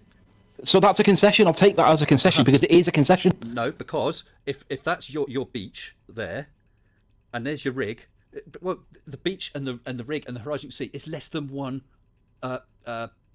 dimple away. You're only looking at. So do it on a bigger ball then if you think it'll help. It won't make any difference. You could do it on a golf ball with dimples. It doesn't matter. No, golf ball would make it even worse. No, it's not. No. Okay, on that Black Swan image. The furthest platform was 9.5 miles, and I think when you first talked about it, you said, "Oh, let's call it a mile beyond." So let's round it, call it 10 miles altogether, okay, to that visible horizon. Yeah, proportionally, if that's the top of the world, if that's where you're stood, how far around the world is that 10 miles? It's from there to there. You wouldn't even see it move, but you're asking me to go from there to there. Do you see what I'm saying? You're asking me to do something 500 times more than in real life. Right, and I'm not asking you to do it. And you can't scale the Earth down to somewhat accurate this size in relative scales to the Earth, but you can do it with relative to 10 miles the observation that we see. I'm sorry, just repeat that again, pal. You're not going to be able to accurately scale down the claimed size of Earth to the size of a beach wall. You're not going to accurately be able to do it. Not to that accurate, but for instance, like with my original tin tack, I mean. Why does he? Yeah. Why does he think that? Why does he heard of scale models? Right. Shit, make like every- 1 to 32, 1 to 16. Yep. 1 that's to a ratio. 64. What? 1/10. That's a ratio. You can't. He must have that 12. dyscalculia thing going on. Dyscalculia. Yeah. 1 to 2 would be half the size of the original. Well, 1 to 5 would be a fifth. A fifth. 1 to 10 would Well, be a tenth of the 20%. size of. So if I'm 6'3" and you were to make a 1-to-1 scale model of me, you'd have a 6'3" model. And if it But was, if you then halve that, you'd have a 3 one and and a if it half. was a 1 to 10, it'd be Well, the thing he says, is like, 6.3 inches. Yeah, that's it. Yeah. You can scale anything. It doesn't have to be a ball. You can scale anything down to any size, like Phil said, with this bloody proper math. We just got to remember, this is the guy that says numbers don't mean anything. It could be unicorn farts. Yeah. It doesn't matter. Hang on, what let it me is. get my triangle calculator. This Riley is the Brand man that triangle measures calculator. relative density by measuring the number of free ions. No. This is the man of the golden stream. Yeah, not just that, but remember the density tower that he did where he put it in a paint. He then went and gave everything that he drew in some arbitrary numbers. numbers. Yeah, whereas the clouds were denser than the friggin' ground or something like that. Colin wants me to do a bit of time stamping. Yeah, he wants to record. He wants just that bit there, so. I mean, I did some rough calculation, sort of thing. But you see Yeah, but it doesn't matter. It doesn't matter because we're talking about the distance. So the size of the ball is irrelevant when you're working with the ratio, the relative ratio that we're working with. It can be a massive ball, it can be a small ball. It doesn't matter because the ratio around that curve is going to be proportionate to the scale of relative that we're using. But then where are you getting the ratio from, you dipshit? Do it. Just do it and then fail and then see why you fail. And the answer will be because you can't do it. I know that I can't do it because you're trying to, because you cannot refract Do it so you failed. The reason you can't So get I'll it just is put your picture you're up and out. come back to me again 1 second. It's CGI. Can't get I it. know that I cannot do it. I would not attempt to do that. Not because I'm trying to avoid anything, but You know, from there if to Colin there wanted a is timestamp, he too could just big message me. I a could curve. just knock You're out not going to refract the light timestamp. that much, and you wouldn't. That's the point. So that's a concession. I'll take that as a concession because it is a concession. No, because if that's your beach there, and there's your rig, well, the beach and the rig and the horizon you see is less than one what do you call it, dimple away. You're only looking at a So do it on a bigger ball then if you think it'll help. It won't make any difference. You could do it on a golf ball with dimples. It doesn't matter. No, golf ball make it even size of worse. the ball- No, it's No, not. no. Okay, on that Black Swan image, I'll give you a the hint. furthest You can platform was scale the 9.5 Earth down by miles, and I think several when you first thousand talked about it, you said, "Oh, let's call it a factors. mile beyond. It's Let's round it, called call it 10 miles a altogether, okay, to that globe. visible horizon." Yeah, proportionally, if that's the top of the world, if that's where you're stood, how Oh far my around God, the I world want is to that 10 strangle him miles? so bad. It's from there to there. You wouldn't even see it move, but you're asking me to go from there to there. Do you see what I'm saying? You're asking me to do something and that's- 500 times more than in real life. Right, and I'm not asking you to So do he it. wants And you to can't find scale a the really Earth big down ball to with some. really tiny dimples then. There we go. Accurate. You can't scale the Earth down to a somewhat accurate model. 119.16, Colin. Call it 119 even. Yeah, 119 is close enough. Yeah, Well, geez, you know. 119-ish. Yeah, numbers don't mean anything. Oh, sorry. Yeah, numbers Well- don't mean anything. Well, Yeah, numbers don't mean anything, Colin. Well, I think Just do it 119 at would 1 be good minute. because that's where he starts to say, this is where you want me to do it from. Yeah, it's in that whole section. Yeah, 119. I was just being pissy, that's all. Sorry, yeah. This is really You're frustrating. being Riley. Yeah, I was being a Riley. Just do it at 1 minute. It Yeah. doesn't matter what the numbers mean. It's very relevant. You won't find what you're looking for, but there you go. It's more like 119. That's one. Well, it says it here, 119.19. 19, yeah. 1 hour, 19 minutes. 1919. Yeah, 1 hour, 19 minutes and 19 seconds. Yeah, that's right on. Yeah. But numbers don't mean anything. You're at this No, size numbers in, don't in relative scales to the Earth. But you can do it with relative to 10 miles, the observation that we see. Sorry, just repeat that again, Poe. You're not going to be able to accurately scale down the claimed size of Earth to the size of a beach ball.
Nice.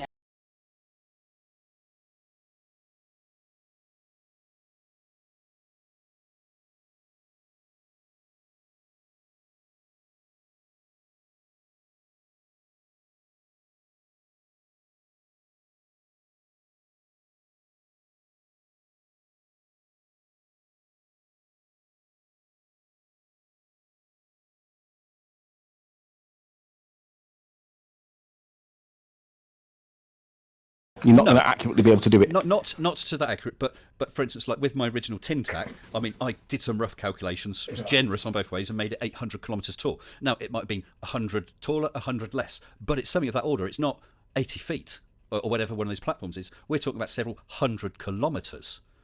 Do you see? I mean, that's why my original thing was just to show you can loom beyond what's visible.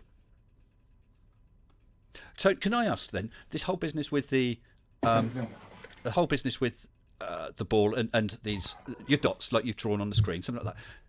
Could you do a demonstration, set it up, and show us what results you get? I know you're saying it won't work. Hey, I say that won't work, but it'd be interesting to see your explanation and what you come up with regarding it. Would you do that? How do you want me to do it? Well, I would suggest.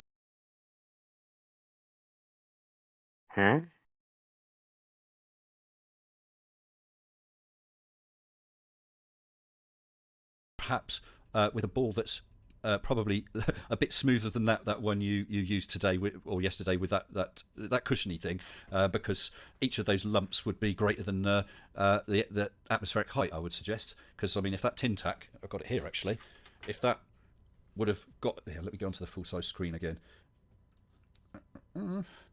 Flat Earth fallacy says someone needs to scale it properly and show a sleeping body that it can be done. It's a fraction of a millimetre. It's for that reason why it can't be done. Flat Earth fallacy, because when you scale it down to the size of a football or a beach ball or a netball or whatever ball, the tolerances are that minute. It becomes really important. A dimple becomes the size of Mount Everest kind of thing. Yes. Which is why on that image that will show that you've overwritten your dots on, the difference between those two views of the flint is minuscule. All I was that's why that's wrong though. What I would say is it shows that I moved it from in front to behind.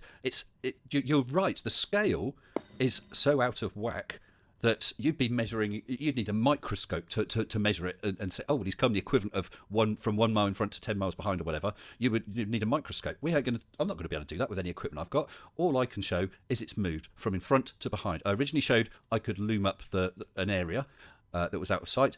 And then when you and Oakley said about from in front to behind, I thought, hey, that makes no odds. And I showed it from in front to behind. I can't claim that it's 1 mile in front, 10 miles in front, 50 miles behind. I can't, because it's too small to see. And what I'm saying is, if that's why I'm asking you. That's why I'm asking you to do it on a scale of 1 to 10 rather than a scale of 1 to 24,900. That scale is disproportionate and it isn't accurate. I'll tell you what then, if you can draw me a scale, a little ruler, that's the width of a human hair and put 10 markings in it that we can see, I'll do it.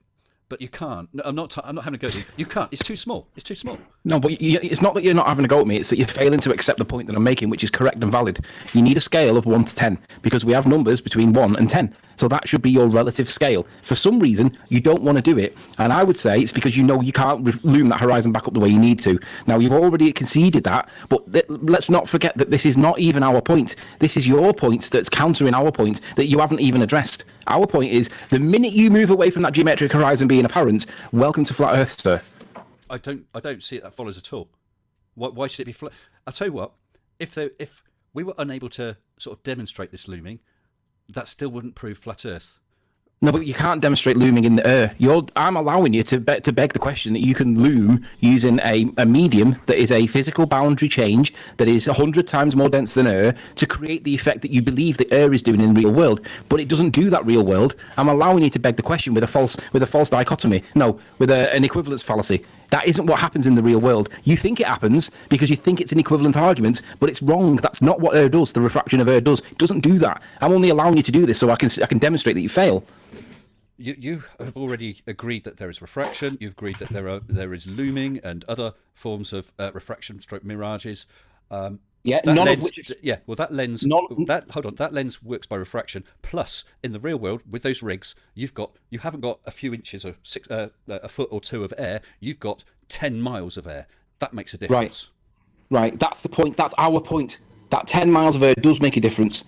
Right, I've agreed to refraction. I did not agree that your claim of refraction is the refraction that we see in the atmosphere. I allowed you to beg the question. That is not my position. My position is refraction is defined. There are 5 types of it: towering, stooping, mirage, a few others, none of which cover the scenario that we see. You're claiming I've agreed to refraction and claiming that is somehow some kind of concession. No, it's not. What you're claiming for refraction is not what you can demonstrate real world. You're only doing it with an actual lens, a physical lens, a change in medium that isn't there real world. When you look real world, refraction's defined. Now we're only doing this to allow you to demonstrate the point because I know you're going to fail, and you've already admitted you're going to fail. But the point is the refraction point I agreed to is not the refraction that's real world because it is defined. But again, this is within your counter argument.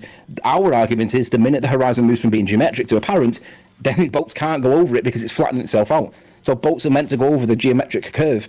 But if you're saying, well, it gets loomed up, okay, well, if we accept that looming is the answer, then we want to play the let's define looming and see does it cover the scenario game, and we both know it doesn't. But if I say, well, looming doesn't explain the geometric horizon, because you need to be able to point out the geometric horizon, and you say it's calculated only by your model, and I say, well, you guys don't let us have the ether because there's no evidence it exists. Why should I let you have the geometric horizon when there's no evidence that exists? It's only calculated in your model. But in real world, we see an apparent horizon every day, and we see further because of the visibility, and there's a load of factors that influence what we can and can't see. So don't falsely equivocate my concessions as concessions in the bigger picture. They're only within your argument to allow you to have your argument. Right, you said I've conceded that I can't do it. Sure, that you need to an apparent horizon. Welcome to Flat Earth. Right, you said that I've conceded that I can't do it. I have not conceded that I can't loom stuff up beyond that geometric horizon that I've got on How this big board. that board is that I used? Oh, sorry, I didn't catch that. What I'm saying is I did not concede that I cannot loom. That's a massive compared to... Hello? Right, I'm saying I have not conceded that I cannot loom something beyond the curve. I demonstrated that I can loom something, refract something beyond the curve. What I have, hold on, Tony. I let you have your head. You gave a good statement. I'm just trying to. You haven't done enough. You haven't done enough. Tony, I let you have a good statement. Let me respond, please. So I have. I'm saying that I've not conceded that I cannot loom something or lift something beyond the curve. I did that. I lifted the purple area. I lifted the horizon with the flint. What I have said is I cannot, on a scale that we can work at, lift something using your 110 thing because proportionally that is too far around this curve. Because in that's reality, the point. That's the point. Yep. So you're saying I can't do it on this model. Well, do it on a bigger ball then. Do it on any size ball you want. You can't get a horizon that's 10 times further to appear 10 times further as a function of distance, not as height or width. You can't make that horizon move backwards. That's the point. You've just conceded it. No, I haven't conceded it. And I did make that horizon move backwards. The only thing that I am happy to concede is, look at where we had those two images of mine, the before and after with the flint. What I happily concede is I can't measure how far from in front to the back it moved, but it moved. That's not what nearly enough. But right, no, hold on. Hold on. You say not nearly enough. As far as I'm concerned, it may well, and it probably is, more than enough. I can't measure it because it's too small to measure. Yeah, you can measure it. You can. No, it's not too small to measure. Right. Not with 10 dots, because that's whatever I said, 1,000 kilometres equivalent. Yeah, but you're trying to make it a scale relative to Earth. You should be making it a scale relative to the two factors that we have, 1 mile and 10 miles. When you do it to that scale, you can't make that horizon go from 1 mile to 10. You can't do it. That's the point. Well, that would be, using that ball, I'm happy to do it from 1 mile to 10 miles, but on that ball, that would be sort of 1 micron to 10 microns. No, you have to take scale into account. How can you do it otherwise? Because the size of the ball is irrelevant if you're working on a scale of 1 to 10, because we've got the 10 miles. You can do it on any size ball you want. The gradient is always going to stop you from bringing it back. But you know that anyway, but you need to make it towards the Earth because you want to make it sound like I'm being unreasonable. But the point is I can demonstrate a 1 in 10 scale can't do what you say it can do, unless I do it on the actual size of the Earth, which is never going to happen. So even if I did do it and it didn't work, you still wouldn't accept it. Right, well Tony, I will carry on with you in a sec. I just want to read out because I've got a little bunch of super chats. Some are actually directed to you. John Rapp super chatted 2 Australian. To scale would be looking at less than 1 dimple. He also super chatted $2 Australian. Tony, 10 dimples on that curve is 1,000 kilometres. Scale? ? Hugh Jar super chatted 5 Australian, saying ratios need to be expressed in measurement, which requires scale. No, they don't. That's not even true. That's not even true. Ratios are purely numerical. They are relative to themselves and do not require centimetres, inches, or miles. You're wrong. Okay. Mr. Victory, thank you, Mr. Victory, super chatted $19.99, says, if you have to say that everyone else is wrong, or that the man is lying and holding you back, or that the man is lying and holding you back, but you are so certain the world is flat, the globe doesn't have to defend itself, doesn't matter what you claim. What timestamp was that where he just said you can't? No, the timestamp for that, that was probably 129. Some are actually directed to you. John Rapp super chatted 2 Australian. To scale, would be looking at less than 1 dimple. He also super chatted $2 Australian. Tony, 10 dimples on that curve is 1,000 kilometres. Scale? Question mark. Hugh Jas super chatted 5 Australian, saying ratios need to be expressed in measurement, which requires scale. No, they don't. That's not even true. That's not even true. Ratios are. Oh my! Wow. Yeah, what a piece of So work. admittedly, One a ratio is a dimensionless, is a unitless measure, but only because you divide one measurement of this by another measurement using the same scale. No, Right. I'm just dying over here laughing because you don't need measurements. Actually, apparently, Riley is measuring on the scale of unicorn over fart. Yeah, and Professor Dave actually did a video. If anyone saw the Professor Dave thing where he had 10 challenges for flat earthers, he's right. They don't have any scales at the bottom of their that they use. The map that they use. That Nathan legend. Yeah, there's no legend that tells you how far the distances between anything is. Right. So, yeah. How the hell are you going to tell Mr. Sensible that it doesn't matter when it clearly does? Yeah. Unbelievable. Oh shit! What was Lemon Ball saying earlier? That the circumference of the Earth is like 60,000 miles because Captain Cook's log book says that. Yeah. The ice wall. It's like he sailed around it for. Riley thinks Captain Cook was like a master chef. That. Yep, that wouldn't surprise me. Oh my god, this guy is just I don't know how much more of this. I seriously don't know how much more of this I can take. No. I tried to warn you guys, dude. I tried to warn you guys. I'm sorry. I've been turning my volume off, and I actually slept halfway through this. How can you sleep through this without the homicidal rage? Oh, without wanting to bash yourself in the head with a brick. No, I'll do that when I meet Riley. I shall do that. I shall hit him. How many people I know on here? Several people. By the way, times. I have a new merch line. It's models of Anthony Riley, but they're Weebles. You see, Weebles never fall down. So it's just Anthony Riley's face, and you can punch him all day. Any day. All right, who's willing to start a GoFundMe to send a, I don't know, middle school earth science teacher to live with Riley for, I don't know what, like a couple months to teach him basic. Let's not. No, I could not subject another human being to that. Give it away. That's terrorism. Yeah, that's cruel and unusual punishment. That's cruel and unusual punishment. Teacher, the tutor. Okay, fair. Yeah, that's like waterboarding. See how long it takes the teacher to actually kill Riley. You know that. Well, okay, so like if we could find somebody like that was like Professor Phil Bell, who really got hooked. So we'd have to find a tutor that was a little bit of a masochist. Okay. I don't know that would be too hard to do. I think a lot of teachers are masochists. Otherwise, why the hell would you work with a bunch of children? Did you see South Park? Did you see South Park where it was the Super Nanny episode? Okay, the Super Nanny, right? Yes, she wants to deal with Cartman. She ends up eating her own poop. Yeah. I could not do that to a person. Yeah, that's. I would say I've got a better idea. Let's crowdfund for Riley to get on a rocket. No, I still say we ask Professor Phil. Next rocket he launches, we strap him to the side of that thing. Yes, and send him up with a GoPro. Yep.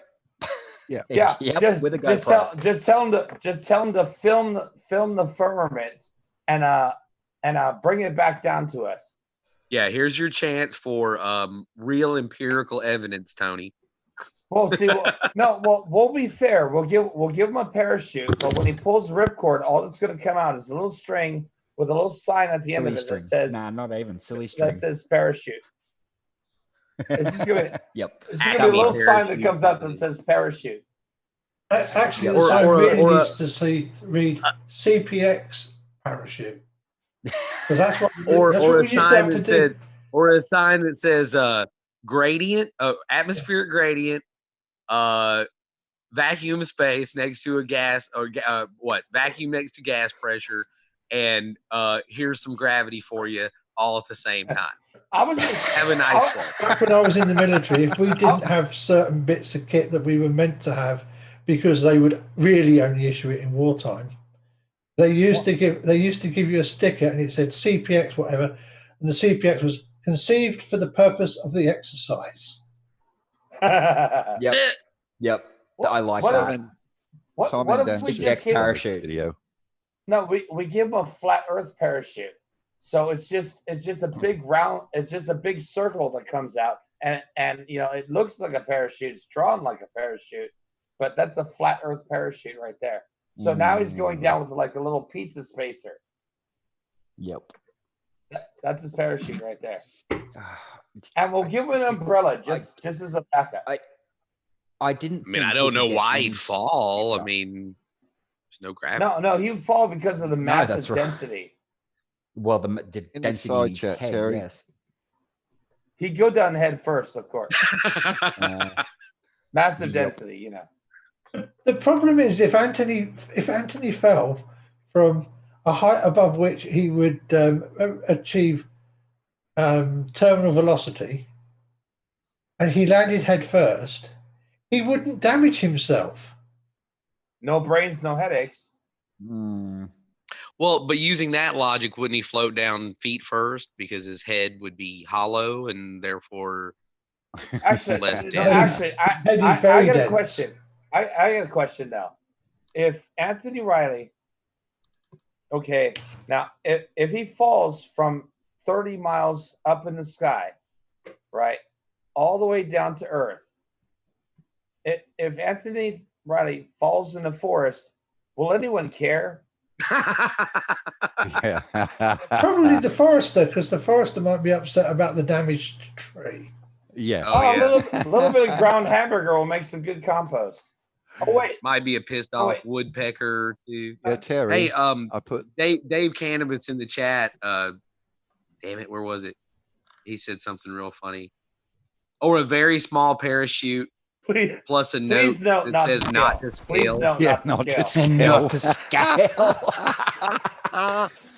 Objects in parachute are smaller than they appear. Yeah. I just love it. No measurements were required to make this parachute, Tony. It's just not scale. 1/10 scale parachute. That's a good one. Like you know what I thought Anthony I'd would seen say, them. don't you? He'd say, "Oh, numbers don't matter as long as it's one scale." It doesn't matter. Yeah. Just make it 10 units. Oh okay, no, I've got an even better one. No, even better one. At the end of the string, you put a unicorn fart. It'd be all glittery, and as soon as you pull the string, the thing will pop out, and there's nothing but glitter because that's a unicorn fart. Well, actually, as he went down, when he realized that this parachute is not working on his flat Earth model, which doesn't exist, and he now has suddenly realized that the Earth isn't flat. Yeah, he'd be like, "Oh, he's shit, definitely going to be leaving a up. golden stream as he comes down." Yeah, Terry, can you hear me? Yeah, I can hear you when I get a chance. Yeah, sorry, Terry. I put it in the side chat, SciManDan. Yeah, well, when we're finished this, we'll go to that. Yeah. Have a look. Purely numerical. They are relative to themselves and do not require centimeters, inches, or miles. You're wrong. Okay. Mr. Victory, thank you, Mr. Victory. Super chatted $19.99. Says, if you have to say that everyone else is wrong, or that the man is lying and holding you back, or that the man is lying and holding you back, but you are so certain the world is flat, the globe doesn't have to defend itself. Doesn't matter what you claim, needs evidence. And that was the most incoherent babble I've ever heard. That was probably my reading as much as anything. But if you have to say everyone else is wrong, or that your opponent is lying, but you are certain the world is flat, basically you have to provide some evidence, I think is what he's saying. some positive. Yeah, we have provided positive evidence, and it's being intentionally misrepresented by Mr. Sensible because he needs the scale to be in his favour, which is ambiguous, and he refuses to apply relative scale. Well, if he applies relative scale, he fails. It supports my point that you can't do it, and he hasn't got a counter explanation other than he needs to obfuscate this point. But remember, this is the point within your argument that isn't even our argument, but your own argument fails because you refuse to apply relative scale. Well, why don't you address the original point, which is our actual point? The horizon's not geometric. Well, if the horizon's not geometric, it means boats aren't going over it. So why is that not a case of welcome to flat Earth? Answer that one. Well, I would like you, as I asked a little earlier, I would like you to redo my experiment and put the dots on where you think are reasonable and show us it failing, because you said it failed. I said it will fail as well, but I want you to just do it and show us, because I would be interested what scale you use on your ball. But if you do, could you do us a favour? Could you make sure at some point you just show us the ball just to give us an idea of the size? There's just 2 more super chats right now to read out. John Rapp super chatted $5 Australian, says, Tony, please stop using scale. You have it wrong. Please explain the clear image of the oil rigs with straight cranes and a sharp horizon. I'm not even addressing that. If you go to DMs, you'll see the picture of that I've just sent you just now of that ball. You'll see that it's bigger than a beach ball. It's a big ball. Okay, I'll pull that up in just a second. Thank you, Wojciech. Right. So yeah, look, Chris. Sorry, just 2 more super chats, Tony. Wojciech super chatted 5 Swiss. Why 1 and 10? Horizon move from hundreds of miles in front to hundreds of miles behind. It is more than enough, Riley. And the last one. It's not. And the last one's Mr. John Rapp, super chat 2 Australian again, saying Tony, scale is exactly a ratio FFS. Right, yeah, he's right. A ratio, a relative scale, that, like Chris Katsolis says, relative scale is a bloody ratio. That's what I'm asking you to do. I'm asking you to do it as a ratio, not as a units and measurements, the way you're trying to do it with 1 dimple equals X. Use the scale that we've got. We've got 1 mile, we've got 7 miles, we've got 10 miles, and plus. That's the scale that we can apply to real world, and you can put that on any size ball you want. It'll fail on every single one of them, because you've got to make that horizon appear 10 times further back than it actually is. I'll give you that you can go from 1.2 miles to 1.3 because you demonstrate it with your magnifying glass, but you can't demonstrate it to 10. You're not going far enough, and you're refusing to apply a relative scale, otherwise known as a ratio. The guy in chat is correct. Chris Katsolis is correct. You're not doing what Chris Katsolis is saying. Sorry, I didn't see what. Sorry, I just pushed your picture across, and actually, that ball. You're right. It's a funny shape. It is bigger than I thought. I imagined it to be about the size of a football. So thanks for giving us that photo, Tony. And it is an oblate spheroid as well. It's flattened. Very.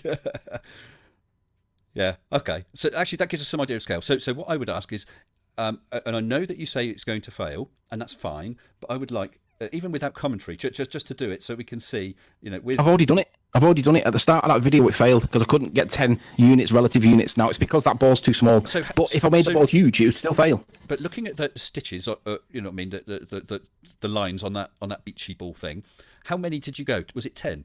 10, yeah. Okay. Now look at that picture and count 10. Look how far around the curve that is. If I go from the one by your eye, 1, 2, 3, 4, 5, 6, 7, 8, 9, 10. It's the thick end of a quarter of a world away. Do you see? But it's relative to the 1 in 10, which is what you should be scaling it to, not to the Earth, because you can't do it to Earth because the margins are so small and finite, infinite that you can't do it. But what you can do is a 1 in 10 ratio. And the fact that you refuse to do that or refuse to realise that it's the right answer tells me either you know that it'll fail or you know that, or you don't understand that you should be using those relative numbers. Well, looking at that, let me express this another way, right? If the stitching by your eye, the surface by your eye is vertical, in relation to your room, counting around 10, you're then pointing at an angle of, 30 degrees off or whatever off vertical. That's the sort of level of refraction you're asking for. Do you follow that? Yeah, that's the point. Okay, that's the point. So let's just say, for the sake of argument, that's 30 degrees. Over that 10 miles in the Black Swan picture, how much is it? It's only going to be a fraction of a degree, and you're asking for 30. Do you see? Scale-wise? No, again, now you're moving the scale to a scale of degrees. I'm not asking you to do that. I'm asking you to do it to a scale of 1 in 10. That's what we see in the image. But you're asking me to bend light that many degrees. That's what Correct. I'm saying. Yes, correct, and it doesn't matter how big or small the ball's made. You're never going to do it because every time you go 1 mile further back, it becomes more and more remote that you can do it. That's why relative numbers is correct. Yeah, but the size of the ball does matter. If we got Earth as size 1:1 scale, if we went on Jupiter, forget it being a gas giant, just assume it's solid, then that's so much bigger that it can't be a gas giant. You can't have a gas giant existing in a vacuum of space. Perhaps another day, mate. I'm happy to do it. If you'd be happy to come on, I'd happy to do that another day. But just take that as a sphere, that size, okay? No. We're not taking a false equivalence as your example. Because what happens is you start assuming that that's correct. You start reifying this concept that you've got in your head that it's true. So yeah, no, let me. No. I'm not going to believe or disbelieve anything about space, atmospheres, gravity, and all that stuff. All I'm saying is take a sphere of that size. All right. Let's say we pumped up Earth, so it's now the size Jupiter is. Then, if your two rigs, the angle of a laser pointing from you at 1 foot to hit the rig. Do you know what I mean? It would not have to, or a beam of light would not have to bend as much. If the Earth was then shrunk to only 100 miles diameter, you're going to have to curve it a lot more. Scale matters. Yeah, scale does matter, and the only scale that we can reasonably apply is the relative scale that we see based on the values that we know we have. We've got a scale of 1 to 10. So addressing Lizzie Beth in chat, she says, Sleeping Warrior, your scale is wrong. 1 to 10 miles is not the same as the Black Swan photo. It's identical. That is the scale that you need to be using, 1 to 10. If you don't do that, you're obfuscating the point because you know you can't bring it back from behind that amount of curve. You've got to get that horizon from 1.2 miles back to 10. Now, we both know you can't do that, and you've already kind of conceded it twice. But if you can't do that, then it means that your model's debunked, mate. No, I'd say it's a false equivalent because in reality, we're trying to curve it round, with the rigs, curve it round a curve like that. In my model, we're trying to curve it just slightly more. You're asking me to curve it around like that. Do you see what I'm saying? You can pick any size ball you want. It's not a false equivalence. It's the direct relative scale that we're working at. So you pick any size ball you want. Go and get the biggest ball that you can get your hands on, and then do a 1 in 10 ratio over that horizon to the oil platforms, and you will not be able to do it because the bigger the ball becomes, the further it's got to bend back round. So it doesn't matter. That's why it kills you. The less it would have to be bent. Unless I misheard what you said. The larger the sphere, if you cut that sphere in half and looked at the where you've cut it, that curve, the larger the sphere, the straighter that will look. Until if you had a sphere that's about 26,000 miles across, it would look virtually flat. If you got one the size of a tennis ball... No, it wouldn't look flat, would it? Because we know if it did look flat, then the horizon would be like 10 miles away, like we see. If it was a sphere, the horizon would be 1.2 miles away, the way you're saying it. Right, let me try and explain it this way. A right angle triangle with the vertical... So the horizontal is on the surface. You've got a vertical 1 foot high, coming down to a point 1.2 miles away, okay? So you can see that's a really, really shallow angle from a foot high to sea level over 1.2 miles. It's a really thin wedge. Whereas on this ball, it's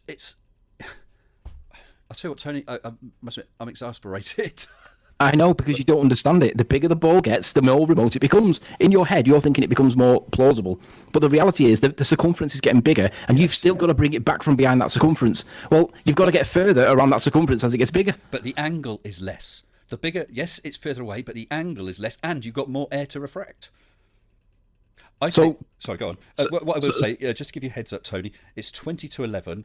I need to stop by 11, okay? I just want to read out 2 more super chats that popped up. Johnny Ragadoo, super chat $5, saying, saying a 15-mile horizon on the Earth is, what, a quarter of an arc degree? Think how many arc degrees you loomed the horizon on your basketball, Mr. S. Thank you. Yeah, it's not relative to the degrees, it's relative to the distances to the horizon. And Mr. Victory, super chatted $9.99. You're wrong to have the refraction like you see. You have to have that geometric horizon to give the apparent horizon you see. You don't. No, that's not true. Hold on, you don't automatically have an apparent horizon. Yeah, you always have an apparent horizon. You never, ever need a geometric horizon. It only exists in the fantasy of your model. It doesn't. We don't need it. Never, ever see it. Well, I thought we'd established that we would see it if the refractive index was exactly right, and it coincided. But you wouldn't know. But you wouldn't know. No, so you wouldn't see it then. Well, no, you'd see it, but you wouldn't know. No, you would see it. Yeah, that's it. So you wouldn't see it. You see a line where the air met the sea. You don't know if that's exactly 1.2 miles or 1.21 miles. Therefore, you don't know for definite without some extremely careful measurements if you are actually seeing the geometric horizon. So then you don't see it. Well, you'd see it, but you wouldn't know you're seeing it. No, you're saying that the only time that you'd ever see the geometric horizon is if the refractive index was 2, right? Let's say the refractive index was 2. You're still seeing an apparent horizon. You're claiming it matches your model, but that don't make it a curve. It just happens to match your model on that occasion at that exact moment in time. It doesn't make it a curve. Because you think it's not curved anyway, obviously. You think it's flat. No, because you're calculating for where you think a geometric curve would be, and then at the right moment in the refractive index, when it happens to match your model, you're instantly converting that calculation into a real-world geometric curve. Well, if it was a real-world geometric curve over 1.2 miles, you would definitely be able to measure it. Not calculate, measure it. And you know something? There's a dude on your side that's lining up to do exactly that. He's already tried it once and failed because it was Sly Sparkane. Are you familiar with him? I've seen some of his stuff. So he's planning to do what? He's got he went out I think it was about 6 or 8 months ago, and he bought a mile's worth of tubing, and he's got a couple of verticals, but most of it's horizontal over the whole mile. And he's going to be showing that when he gets a couple of verticals over different points across the mile, he's going to be showing that the Earth curves at the rate expected. Okay. But he's already tried it once and failed because it bled at the joints because of the weight of the water, which, fair enough. He didn't know that was going to happen. It's a lot of water. It is going to carry a lot of weight. So he said he was going to redo it, and he's now redoing it. Here's the thing. If he fails for a second time, and he fails to get the required results for whatever reason, he's going to need a third time, then a fourth time, and so on until he gets the results that he wants. But conversely, if he keeps failing at it, we would say it's because it doesn't even exist. So the question becomes, if he fails it for a second time, does he need to go for a third time, or should he give it up? The first time it was equipment failure, yeah? It bled at the joints. He had, I think it was... So whatever the shape, that didn't prove anything either way, did it? The equipment No, failed. it was a fail. Okay. So has he tried again since then, did you say? I believe, I was only told about it yesterday or the day before, but I believe he's planning on doing it imminently. So if you're not familiar, you should support him, because this is going to prove, and if he can prove it convincingly, then we can repeat it. But if you can prove it, then I'll be happy to jump sides if you can show that in the middle it's 4 inches higher than it is at the edges. Okay. I tell you what, Tony, respect for you for that. So if he can really evidence it, as you said, repeatable, because hey, it needs science, then you would look to accept that and perhaps at least leave flat Earth or at least question it more. Yeah, I mean, there's arguments over his exact setup, because for some reason he's not doing it relative to the water of the canal. He's doing it next to the canal. We would say you need to do it above the water of the canal, or even in the water of the canal, because you need something to reference. Because we would say it's flat because it's level. You guys would say, well, level is curve. Yeah. So then we're just going to argue over, because he needs to be really clear on how he's going to be able to distinguish between level and horizontal and level and curve, following a curve of the Earth. Because that's the bit I'm not sure how he's going to do it. But I'm absolutely behind this completely, because that's cool. Yeah. Because if you can show it, then that's cool. Okay, so have you contacted him to query him about what he's doing and make suggestions, or even say, look, that's not correct because, and so he can discuss that with you and whatever? Because you're saying about being on or in the water, and yeah, maybe he'll say, do you know what, that's a good idea, or maybe he'll say no because to try and iron out, to head off any rejections beforehand. Because for instance, he might say, yeah, I'm happy to do that. He's not talking to me at the moment. Okay. I think he's blocked me from a previous exchange. But I believe somebody's on my side's already trying to have a dialogue with him. Okay. He's not taking it seriously. But I think what he needs to do is, if he's really going to do this, he needs to engage with us on our side, because if he can stop the arguments forming before they start, that's going to benefit both sides. It will, and that sounds really interesting, and I will look out for that. Tony, I tell you what, it has been a good conversation. I've really enjoyed it. We both got passionate at times, and that's fair enough. I have no problem with that. I'll just read out a couple more super chats. Flat Earth Fallacy has just super chatted $30.99 Australian. Have you got your gate set high? Because you seem to. Sorry, I seem to what? Anthony? You breaking up then? I'm just wondering who it is that's breaking up. Is it my signal coming in, or is it you going out? I don't know. I have had a couple of issues. People said I've been breaking up, so I apologise for that. I'll just say Flat Earth Fallacy, super chatted $30.99 Australian. Anthony, define the unit for us. What is 1 unit in the Black Swan? The distance to the horizon? The distance from the rig to the horizon? The relative numbers, the units, there is no units when we're talking relative numbers, but we're talking the relative numbers are relative to themselves. We know we've got mile markers up to about 10, right? Really, I'd say it's nearer to 15, but we know we've got up to 10. So we should be talking in relative numbers up to the value of 10, because that way you can substitute them for 10. You can substitute them for 10 miles if you want to, or 10 dimples, or 10 centimetres, or 10 lighter flints. Doesn't matter what you use then, so long as you've got the numbers 1 to 10, and we do see those numbers. This is why I'm asking you to do it relative to the numbers that we can calculate and demonstrate with real-world application. But again, when you were saying about the bigger the ball, the easier it becomes, I would say it's not any easier just because you think it's flattening it out. Yeah, he is. It's just round and round. It goes round in circles. Because he's lost. Well, yeah, that actually, having been actually there for the whole thing, that's pretty much what he does. Yeah. Aside from disrespecting members, aside from shilling for his friends, and aside from trying to dominate the conversation away from Mr. Sensible. So as soon as Mr. Sensible tries to make a point, what he does is he says, oh no, the real question is, and da-da-da-da-da, or he says, I don't want to talk about that anymore. Let's talk about this. Hasn't he blocked Professor Phil, Riley? He's blocked everybody. Yeah. Probably. Yeah. I know he's blocked at least 3 of my accounts. Yeah, he went. He hasn't blocked me. for He the hasn't blocked me debate. yet. He's blocked 5 of mine. Oh, there you He's go. blocked me. And I've only spoke to him once. I just asked him. Oh, he blocked me. God, when was that? That was about a year ago, I think. All I did was ask him about north, south, and east, west dimensions of Australia, how that coincides, from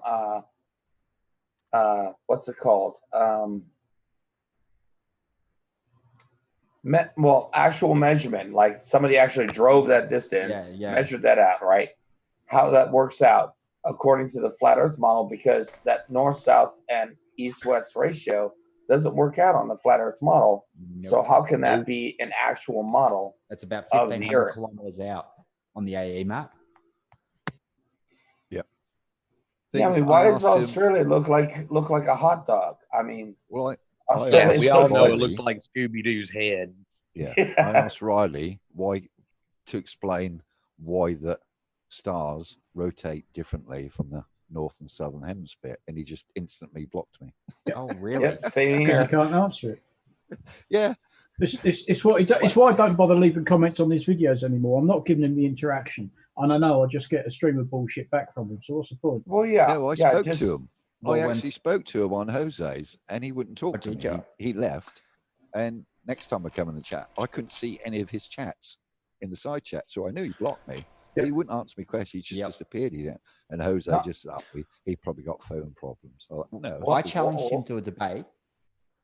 I challenged him to a debate on physical math, and he agreed to it originally until I told him the topic that I wanted to talk about, like physical math, how builders use mathematics to build a house, or things like a Nautilus shell, which has a description of the Fibonacci sequence actually plotted out in it when you get the right one.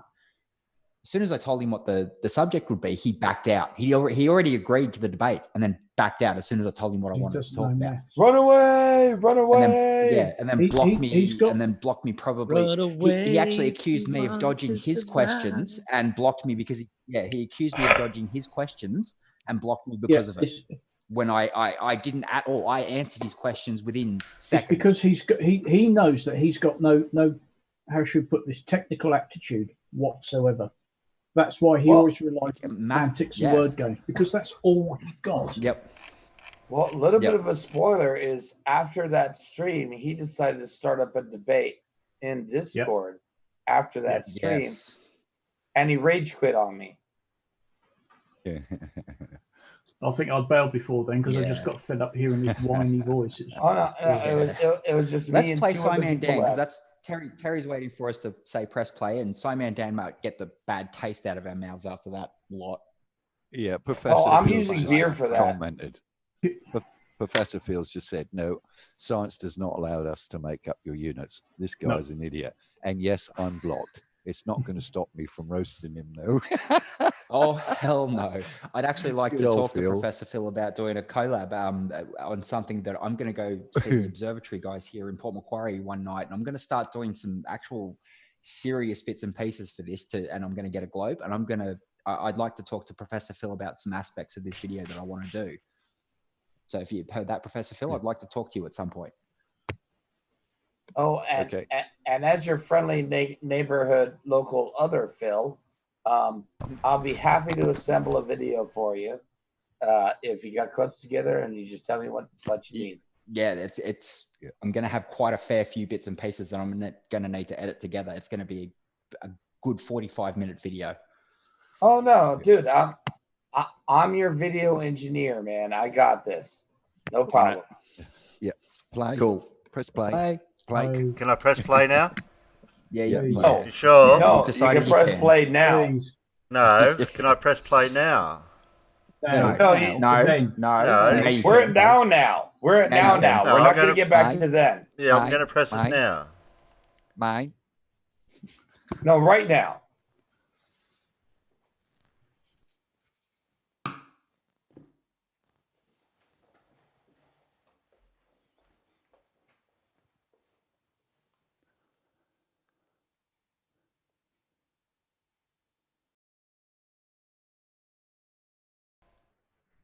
It's got no. Wait, do that again. Do that again. It's got Yeah, no. let's have it again. That was an. It's got no description. It's an or 18-second video. What the hell? What is this? It is I don't know, coming. let's watch it. It's Let's called watch It it. Is Coming. What is Let's this? watch it again. That's an 18-second. Oh, I think No, we no. missed Wait, I it. think I know what he's getting We at missed here. it. Oh no, I know what he's already doing. know- I know what he's doing. I already know. I know what he's getting at with this. Yeah. Yeah, I know no, it. I'm And not it's got to spoiling. scale I'm not again. spoiling. No spoilers. No spoilers. I know what he's Yeah. doing. No What's he doing spoilers then? though. Yeah. No spoilers. He's got the though. ISS. He's got a. Yep. He's got a what do you call it? An hourglass in the middle, and then he's got a globe on the other side. What do you I know think where they're he's going with clues this. and books? Yep. Well, so what's the No, books? it's the ISS. It's the Lego model. Oh, the books might have something to do with it. Yes. Oh, did he have an hourglass? Books that you can Because read he- or You know, reference. the table might have something to do with it too. You But zoom we'll in. never tell because we're not going to let you guys know. We're Play it on again. to what he's doing. Play it again. Let's see what he actually does. I'm trying to read what the titles of the books are. Oh yeah, he reaches down. He gets an hourglass. I knew it. Yep. I know what's going on with this. Yeah, what? No. Spoil This it? is. I think No, what SciManDan is getting at with this is he's going to use his Lego ISS. He's going to use his hourglass to time how long it should take the ISS to do a rotation of the Earth, an orbit. That's just my stab in the dark. No, not quite. No. I think he's doing. Any idea what the titles of those books were? Could anybody have- see? No. Play it one more. Actually, That I might can be find out. helpful. If you play it, I just can't zoom in enough on my phone. well, just start that video again and pause it. Yeah, At it's some too point. small on Terry's screen. Right, one I says can read it. I can read Pacing it. Mars, something to Mars. Another one's Wonder of the Solar System, the bottom one. I can't read the wrong one. And the top one I can't read. I But love how that- the next video is Australian media blames all men. Yeah. Yeah, so it probably is something to do with the ISS. I think it's got That's something what I to do with wonder the if that's ISS what he's transit doing. times around the Earth. Yeah. Hashtag not all men. Yeah. No. Hashtag SciManDan lemon is ball. going to do some deep hurting. Yeah. Play. No, not on this video. The other one.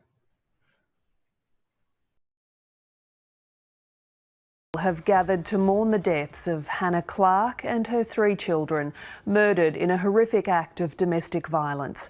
The rallies were staged in multiple locations where there were tears and despair at the senseless and unrelenting death toll. This is a very full-on topic for this video. Now, I have waited some time to do this video because I didn't want to seem like one of these people who jumps on board a tragedy just for their own benefit, but I feel like it's something we need to talk about, and not necessarily the act itself, but the reaction from the community as a whole, particularly the media and people who report on such events. Now, what I am talking about is a murder, and a murder of a family. If this is not a video you want to see, if this is not a video you want to view, then please click off, go and watch something else. You may remember a video that I made almost 18 months ago called All Men Are Evil. In that video, I covered the news media and their reaction to a horrible event that took place where a young woman lost her life and was sexually assaulted and raped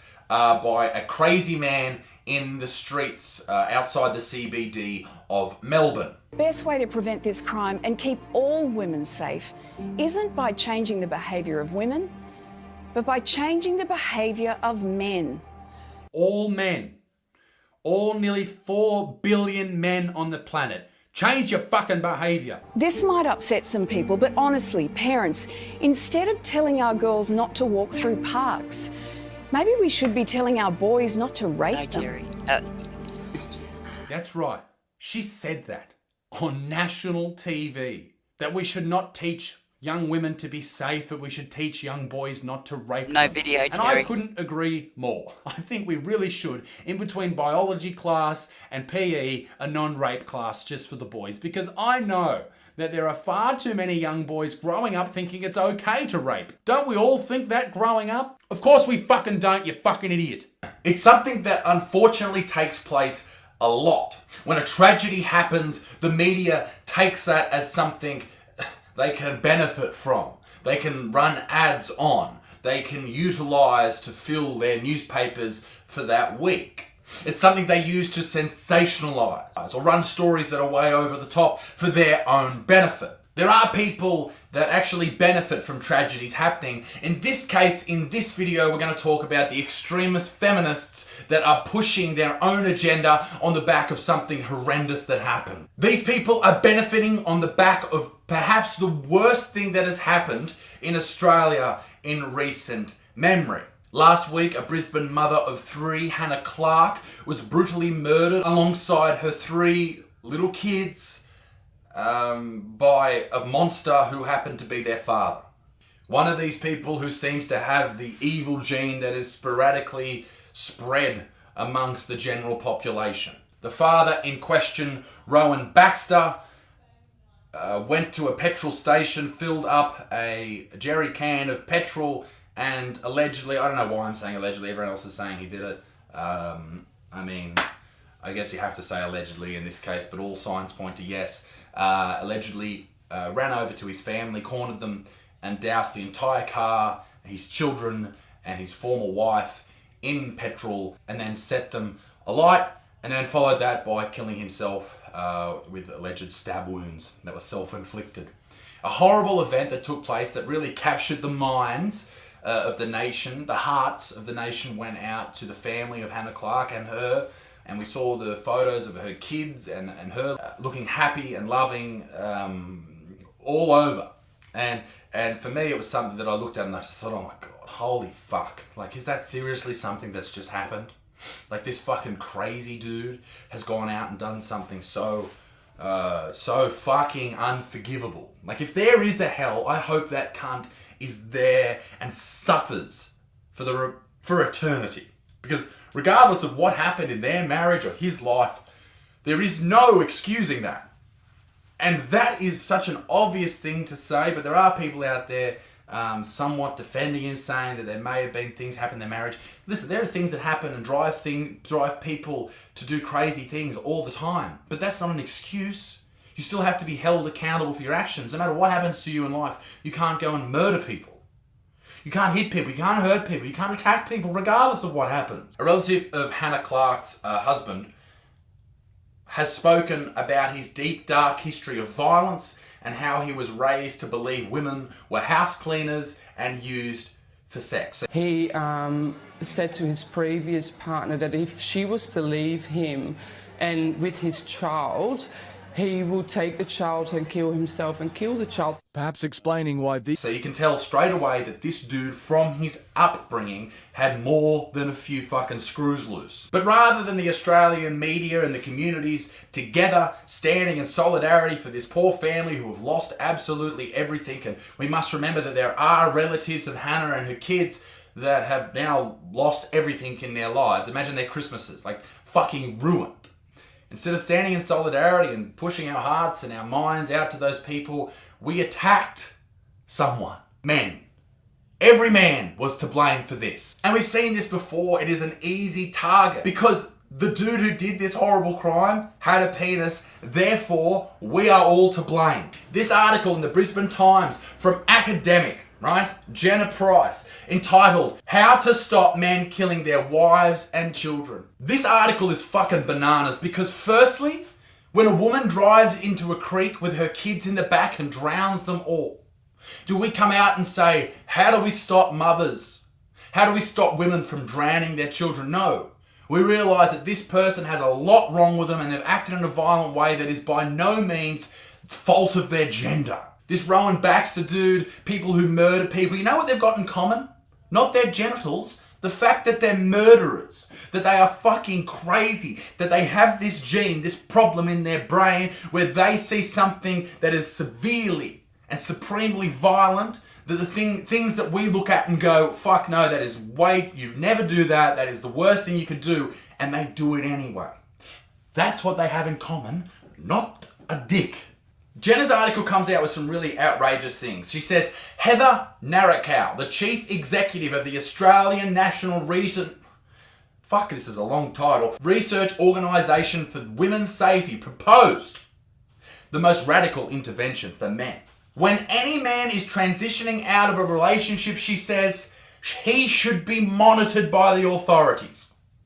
Are you fucking serious? So what, any man who goes through a breakup, whether they're 16 years old breaking up with their first girlfriend, or they're into a relationship and they've been married for 20 years, he has to what, report to the police every day, every afternoon to make sure he's not going to do anything? That is fucking insane, Jenna. Are they on parole? They haven't done anything wrong. Crazy is not split by gender. Male and females, they're both fucking crazy. It just so happens that in domestic violence situations, men are reported on more because they're bigger, powerful, stronger, and they do more damage. That's the honest truth. It's a horrible thing to say, and you should never fucking hit anyone, let alone a woman, you weak piece of shit, but that is the truth. What she means is during the period of separation, every man must be put on a program with mental health checks and scrutinised for signs of violence to ensure he is making the transition safety and is not a risk to women, children, or themselves. That is so fucking stupid. 70% of the viewers on this channel that watch these videos are men. This is a question to you guys. What would you do if the government came out tomorrow and said, listen, if you break up with your chick, you've got to go to the police every day and let them know if you're going to hit someone, hurt someone, or do something terrible? That is ridiculous. This book, where is it? Right here. 1984. That is Big Brother. That is exactly what George Orwell was talking about. Being controlled by the state to have to do things. This is not how you control people. You control these people with education. Oftentimes when these situations of domestic violence arise, people are either fucking crazy and violent or they've had a terrible upbringing by dickheads. So how do we stop that? Education. Teaching young people that it's not okay to be violent to women. People know that, but they still do that, right? Why do they do that? Because people are fucking nuts. We need to teach people, educate people. You don't be violent to anyone. You talk about your problems. You try and voice these things. Whether you're male or female, sort your shit out. In 2019, 74 women were killed by men, which is way too many. This is the horrible atrocities that they're talking about that are so widespread that all men are doing. 74 deaths. But there's 12.4 million men in this country. 74 is a tiny percentage of that. You cannot blame all men. I know it's the easy thing to do, feminists out there. It's the easy thing to say that it's all men's fault. But it's not. It's just not. And it's just not addressing the issue at hand. Saying misogyny and the patriarchy and all this shit is what is to blame in these situations of horrendous atrocities is not going to help. It's not going to stop it. And you need to figure out a way to do it where you're not just putting men offside by saying you're a fucking murderer. Why? Because I've got a dick? That's fucking stupid. The attack on men continued by someone who I'm sure you're very aware would attack men in this situation. This is something that when she reads things like this or hears things like this, she does the whole Mr. Burns, excellent sort of thing, right? She's so happy because this is what propels her career forward. Propels her career forward. Clementine Ford saw this, friend of the show, former lady that I used to allegedly date on Twitter. She never agreed to it, but we dated for a while. She's now on Tinder, which is hilarious. But she also commented on this story, and I found what she had to say fucking perplexing. Oh, she delivered this dribble to lifestyle.yahoo. Killing it, Clem. I don't know much about Hannah Clark and her children. However, thanks to the atrocious state of the media, she might agree with me here, and domestic violence reporting in this country, I have been told a fair bit about the man who murdered them. I've heard he was a footy star, an ex-NRL player who friends believe was a loving and dedicated father. I've been told he was born in New Zealand and that he was a member of the President's Selection 2005 teams. For fuck's sake, I even know that 2 former Brisbane Bronco players train at his gym. Clem, don't you think that including the fact that this dude who is now a horrible murderer, a piece of shit, was a former NRL player, don't you think, Clem, that giving some context into this story is important? Telling people that he was a former NRL player and all that type of stuff sort of gives people an idea of who this person was? If we just name this dude, then we can't ever really understand who this person was that did these horrible things. Any serial killer show on Netflix right now that chicks seem to love for some weird sexual reason, they go through the entire background, the entire story about exactly what happened in their lives. I think context is important in any story, particularly this one. Although in saying that, some of the things that actually came forward about Rowan Baxter before he committed these horrible crimes, Rowan Baxter the piece of shit, was he was reported on by the news, by newspapers, before the story properly broke. And this is what happens in the media these days. This is another reason why I wanted to wait 2 weeks before I did this video, is so that I had the full story.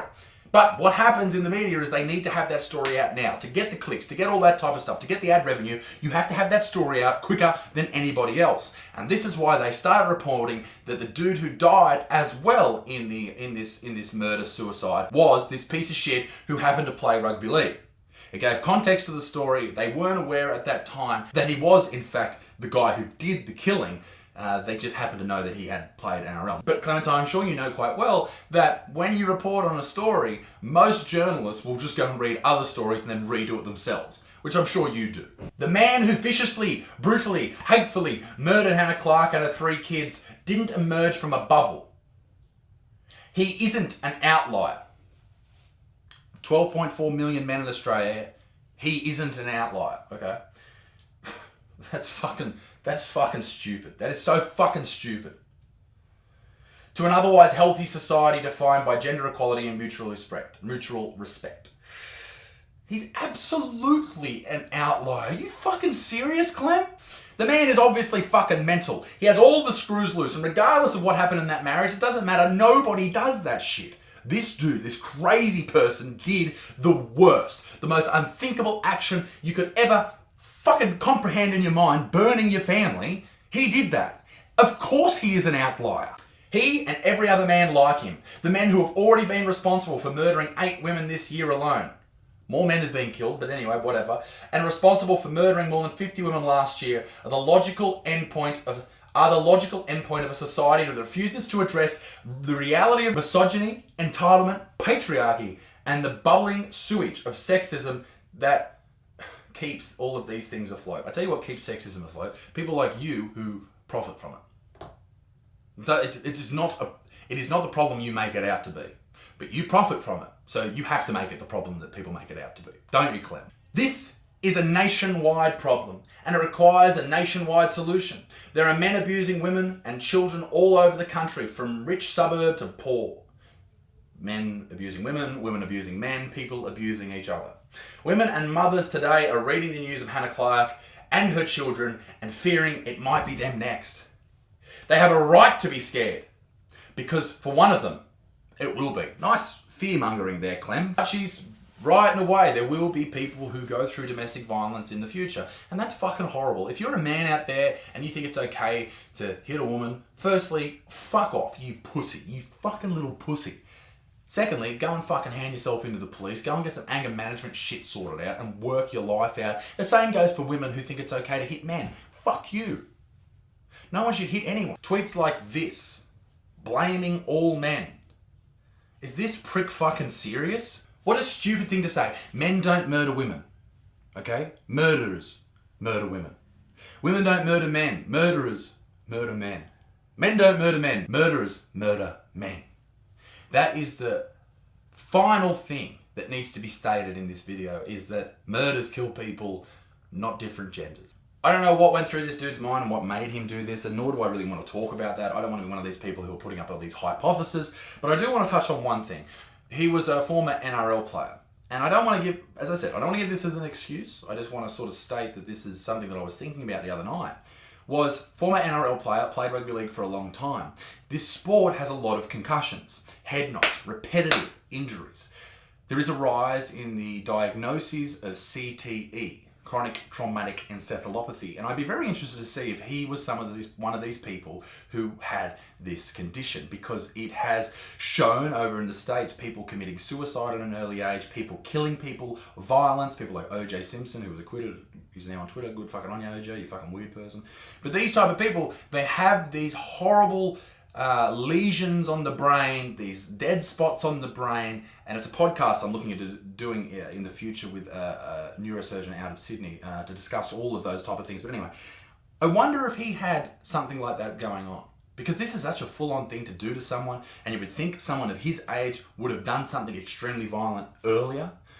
It's just something I was trying to think about. Let me know down in the comment section below if you think that's just a ridiculous thing to say, a cop-out, or maybe there's something going on there alongside all the other things that made this piece of shit act in the most vile way possible. I think the most important thing to say here is, if you have kids, let's start with the next generation. Bring them up to know that violence is not okay, regardless of who it's against, men or women. You don't act in a violent way. You don't hit people that can kill people. You go to a nightclub, you king hit someone, they die, you go to jail. Both lives ruined. Don't be violent towards people, regardless of who they are. You can't do that. Is it misogyny that causes these deaths of women? Perhaps. Perhaps some men think that way still. I hope not, but maybe they do. Regardless, a war on men is not the answer. It never has been, it never will be. As soon as we, as different genders, come together and work together to sort these problems out and don't blame people with penises for the problems of the world, the sooner we'll come together with a solution and drop these numbers. Ladies and gentlemen, hope you enjoyed the video. If you did, please leave it a like. If you didn't, fuck off. Leave a comment down below. It helps more people see it. Doesn't matter what you say in the comment. You could say, Butts, g'day, how you doing? Nice shirt, good shit, whatever. Doesn't matter what you say, just say something. And my Melbourne Comedy Festival stuff is coming up too. Check that out. The link is down below. Ladies and gentlemen, be a good motherfucker. Peace in the Middle East. If it extinct. And I'll see you all tomorrow night. Toodaloo, bye.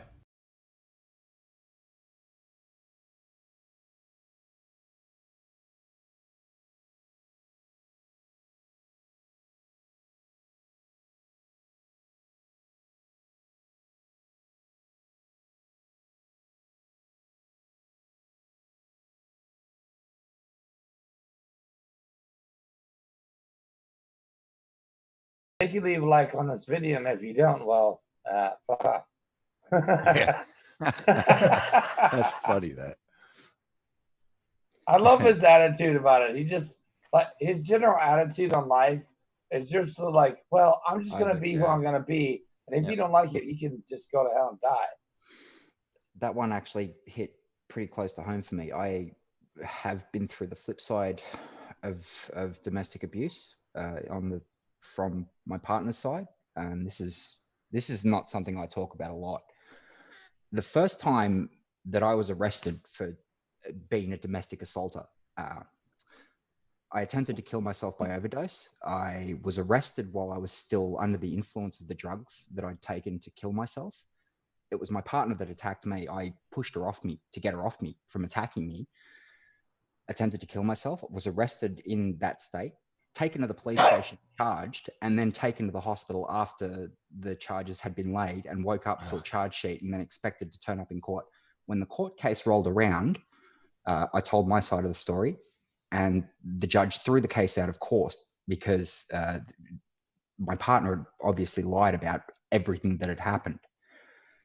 So violence against men does happen, and I absolutely agree with Isaac that it is not something that should happen to anyone at all. Violence is just never the answer.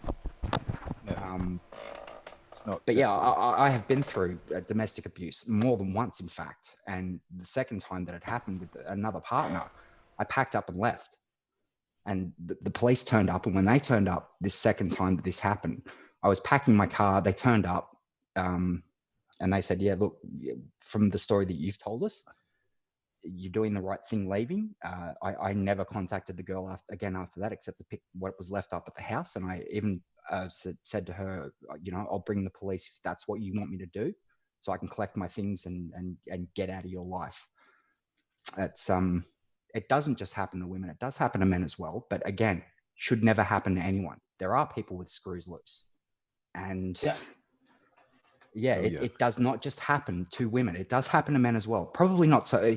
You probably don't hear as much about the male side of it because men kill themselves more often than, let it be known that they were domestically abused.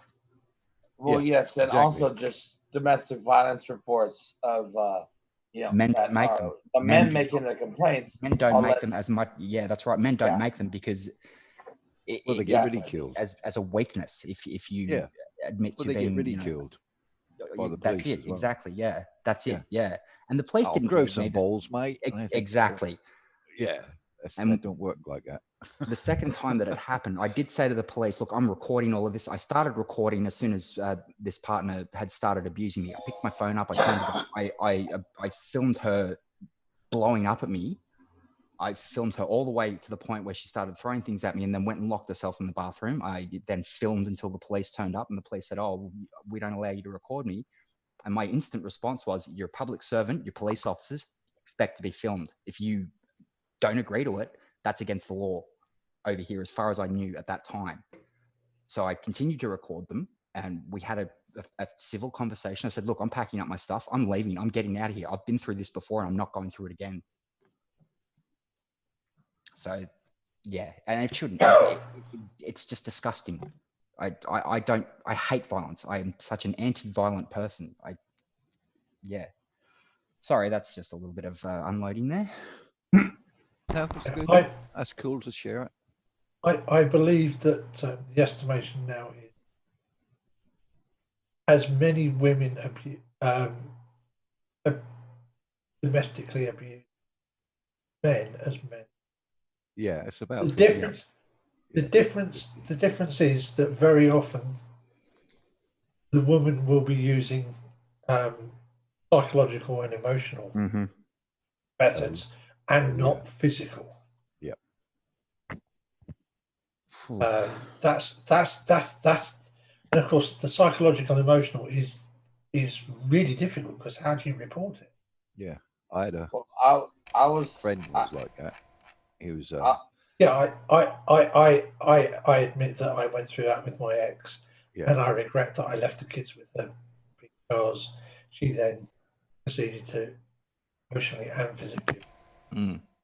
Well, and I did not know to the level that she was doing it at. I had to go around and actually protect a friend of mine. I mean, he wasn't what you call a strong man. He was, just an ordinary guy. Wasn't physically strong, but he was a really nice guy. And he was with a woman who was physically violent to him, and I had to go around there. He'd phoned me up actually on tears. And I had to go around there, and I had to push her away. I mean, she's physically strong. She's a big woman. And I said, this is wrong. You can't bully people. I got him to come round mine for a couple of days just to sort of clear out. She was banging on my front door, which I don't tolerate anybody banging on my front door. There's a door knocker there for a reason. Yep. Just sent her away. I said, just go away or I'm going to phone the police. End of. And just shut the door on her.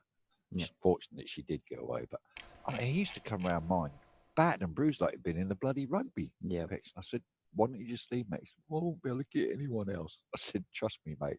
There'll be plenty of women out there if you want another woman. Yeah, not worth it.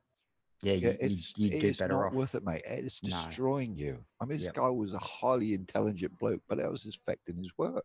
Yep. He couldn't write. He was shaking. Heck, sometimes he wouldn't go to work because he had black eyes. Poor bugger. Well, I'm not going to go into too much detail, but I was I've been a domestic violence victim myself from a woman who basically tried to kill me, took advantage of the fact of my disability, and tried to use that to literally kill me. And then when I tried to call the phone, or tried to use the phone to call emergency services, tried to take the phone away from me. But as much as she was doing, my hands are like vice grips. If I hold on to something, you will not get it out of my hands. Yeah. I got the pit bull jaws for hands. No, she tried to kill me, and because she was a woman, I had to actually sort of like not try to react back at her. I mean, if it was a dude, I would have split his head open. I would have killed the guy. Yeah. But if it was a woman and I had done that, you know, I'm kind of stuck in a position where it's like, yeah, well, you know, it looks like I was being predatory. It's like, no, I was the victim there.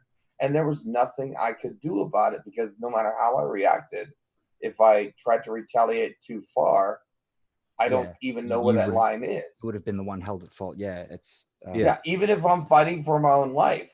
So, you know, like it's a good thing it didn't go far because I'm still here. But I've seen things. If you saw my life, it would give you nightmares for the rest of yours. I still have nightmares from some of the stuff I went through, honestly. I bet you do, chap. Yeah. It's not I a mean, good situation to be in. I've gone through a lot, and some stuff like really gets to me. And like when he started talking about this, it's like I started reliving a little bit of that. Yeah. Yeah, I'm shaking right now. Yeah, I'm shaking too, actually. Yeah, I mean, it's just hard just to think about that. Yeah. Casual in the side chat. Hello, casual. Yeah. Yeah, casual's lurking out in the peanut gallery. Yes, Nathan Thompson has been arrested. Yes. Yes, he has. Yeah.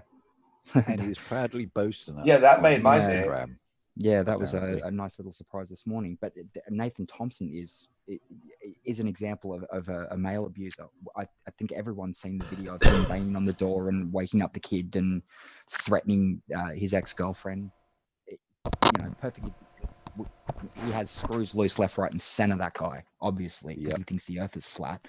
But, I mean, he clearly needs some mental help, some psychotherapy, and possibly some medication.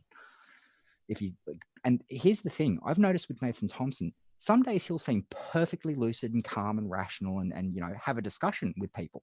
Other days, he seems like he's off his meds. Well, you know, that's probably because he is off his meds. Well, you know, I have a GoFundMe for a rocket we can put him in with a straight up trajectory. This rocket trip is getting a bit crowded. I'm sorry, I'm inspired. Terry, Phil Black says it's just dropped a video with Farmer Boys in it. Yeah, I was just reading that, Cole, and I was just about to close up here for the night because we've been going for long enough, and I can watch that video tomorrow. So we can get the link over in Discord. I can follow up on that for no, not tomorrow night, Wednesday night. Sorry. I just want to thank everyone that's on the panel. Alan, crazy sleep by the look again.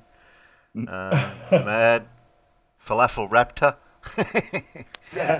Siphon Hashtag Zero, Lemon Ball. And no name, I don't know, I think he went to bed. And Farmer's Boy.